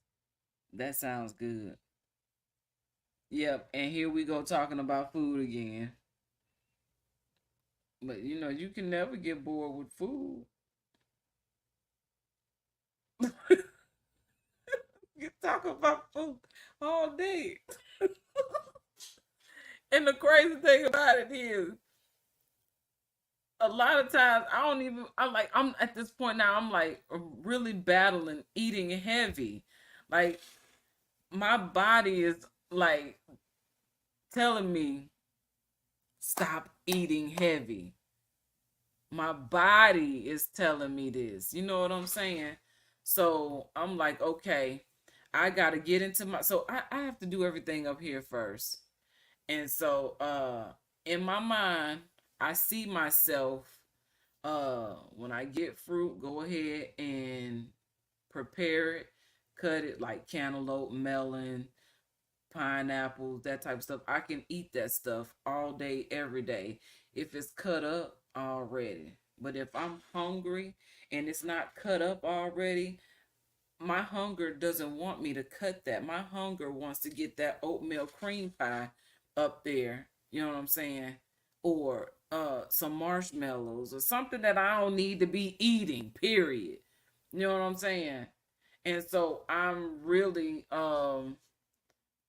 going through the motions of that resistance. That's the resistance I'm facing right now is food. And not food, how I'm choosing to consume it when I know what I need is less food, more fruits and vegetables.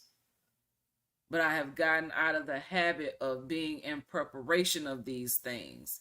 And I have to say, this summer kind of just like was like a off season for everybody. You know what I'm saying? Now we're picking up the pace again. And in order for me to be going, and I cannot eat heavy and move. If I'm eating heavy, I'm not planning on going anywhere or doing anything. I'm finna get in the bed. I'm finna itis.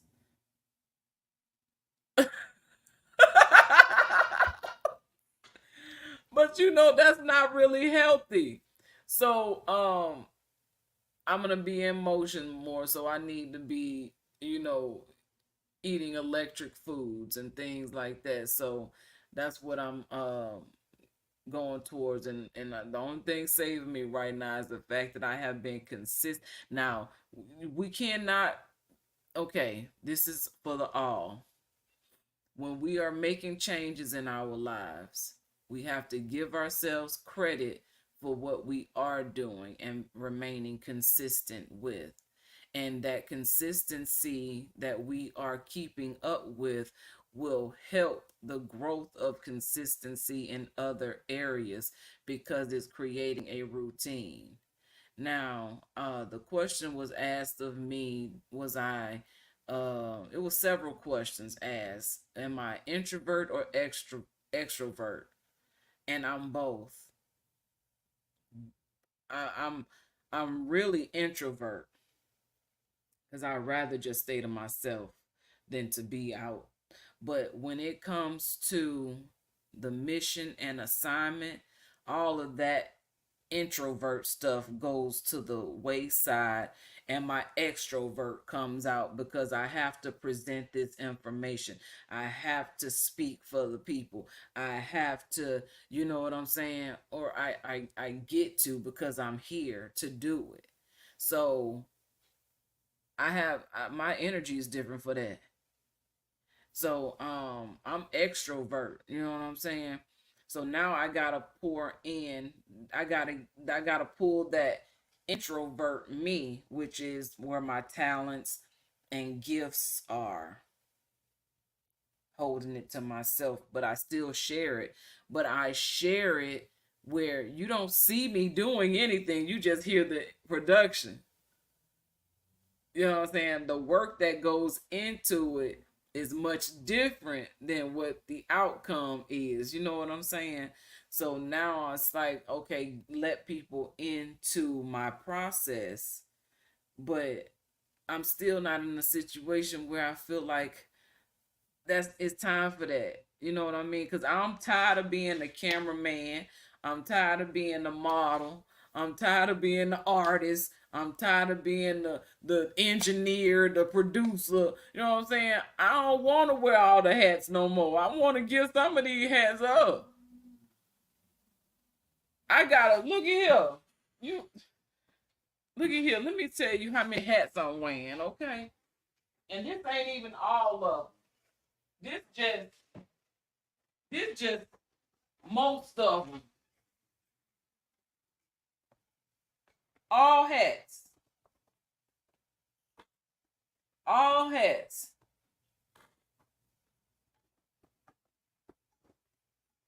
I done gave some away. And I'm talking about I done gave a lots of them away. All hats. And I can wear any of them at any given time to complement whatever I'm feeling like that day. I ain't had that many hats in my whole life. Look at here. That's the courtesy of the oncology department at the VA hospital.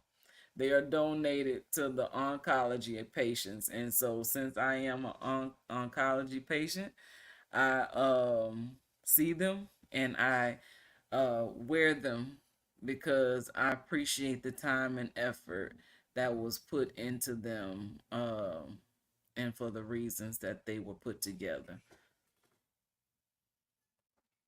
I represent real hard. So that's where Beanie Queens came from. Cause it's a lot of mothers out here wearing beanies. And we don't play about our children. So I think do I got Beanie Queens on here? Nah, I do cuss in Beanie Queens. But I don't cuss a lot. Well, a lot. Is it okay if I play Beanie Queens? And then we're gonna get ready to take the Beanie Queens. Yeah, it's time to go. With you, Beanie Queens coming through. And we got who's on the ground? Beanie Queens coming through. Beanie Queens, yeah, we rocking with you. Beanie Queens, Beanie Queens. For matriarch coming through like ninjas in the night with the Beanie Queens. Beanie Queens coming through. Beanie Queens, yeah, we rockin' with you. Beanie Queens, we moving forward with who's on the ground. Beanie Queens coming through. Beanie Queens, yeah, we rockin' with you. Beanie Queens, yeah, we rockin' with you. Beanie Queens are wisdom, standing for our sons and our daughters. You fuck with them, Beanie Queen, yeah, we coming for you. Mothers like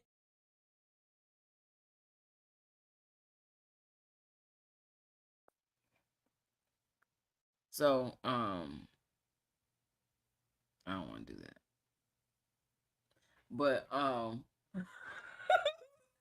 I'm like, it's time to go. You sure right. It's almost 6 hours. We done. The Beanie Queen that.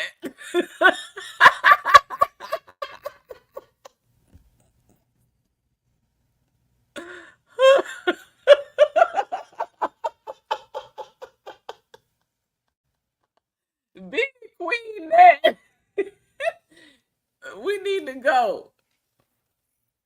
It's been fun. This has been a fun episode. We did a lot of laughing and free talk. we didn't plan it. We did not plan it. We just came on here and put it together. So we love y'all. Thank you for the time. Thank you for your time. It's been another show at We the People. We'll be back at you next Thursday. Maybe we'll have a subject. Maybe we won't. But whatever we do, we're gonna have fun like we had tonight. Yeah, I love this sister. Yes, absolutely. It's all love and respect. Thank you for your time, Elia, and your work and the everything that you're doing as well. Thank you to everybody that come now or later. However, if you stay for the length, if you pass it on through or whatever, just whatever you get out of it, get something out of it and use it for the good of the whole and be great. So y'all have a good rest of the week. Happy Holy Day. Happy Holy Day. It is that. Facts.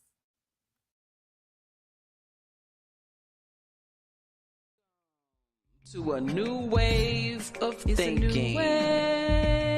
You're here with Akshita Veda L and El Yagar. It's we the people of the Empire of Nubia.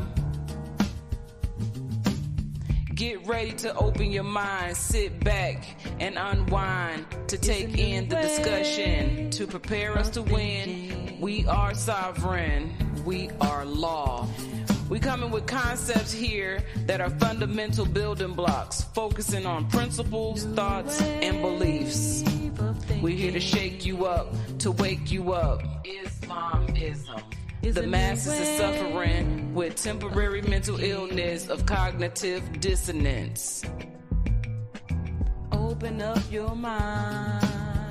We are speaking from experience. It's various perceptions while we maintain effective communication in the lines of respect.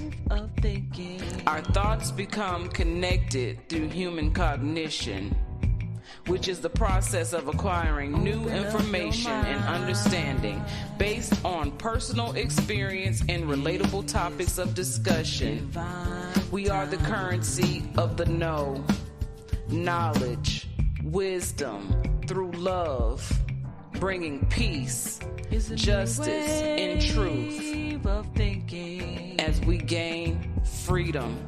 Freedom in the mind. Open up your mind. Freedom of the mind. It's divine. To be one in unity, togetherness, you and me, we become we. And we are the change that we want to see. It is our time now. So come and get ready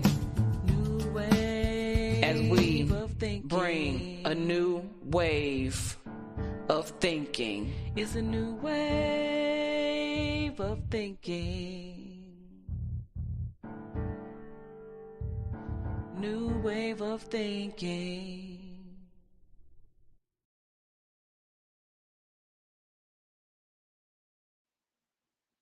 Islamism. Thank you for your time, Side Star. Have a wonderful day. And we'll talk to each other. You know how we do. Absolutely. All of that. Have a good day. A good day. We out of here.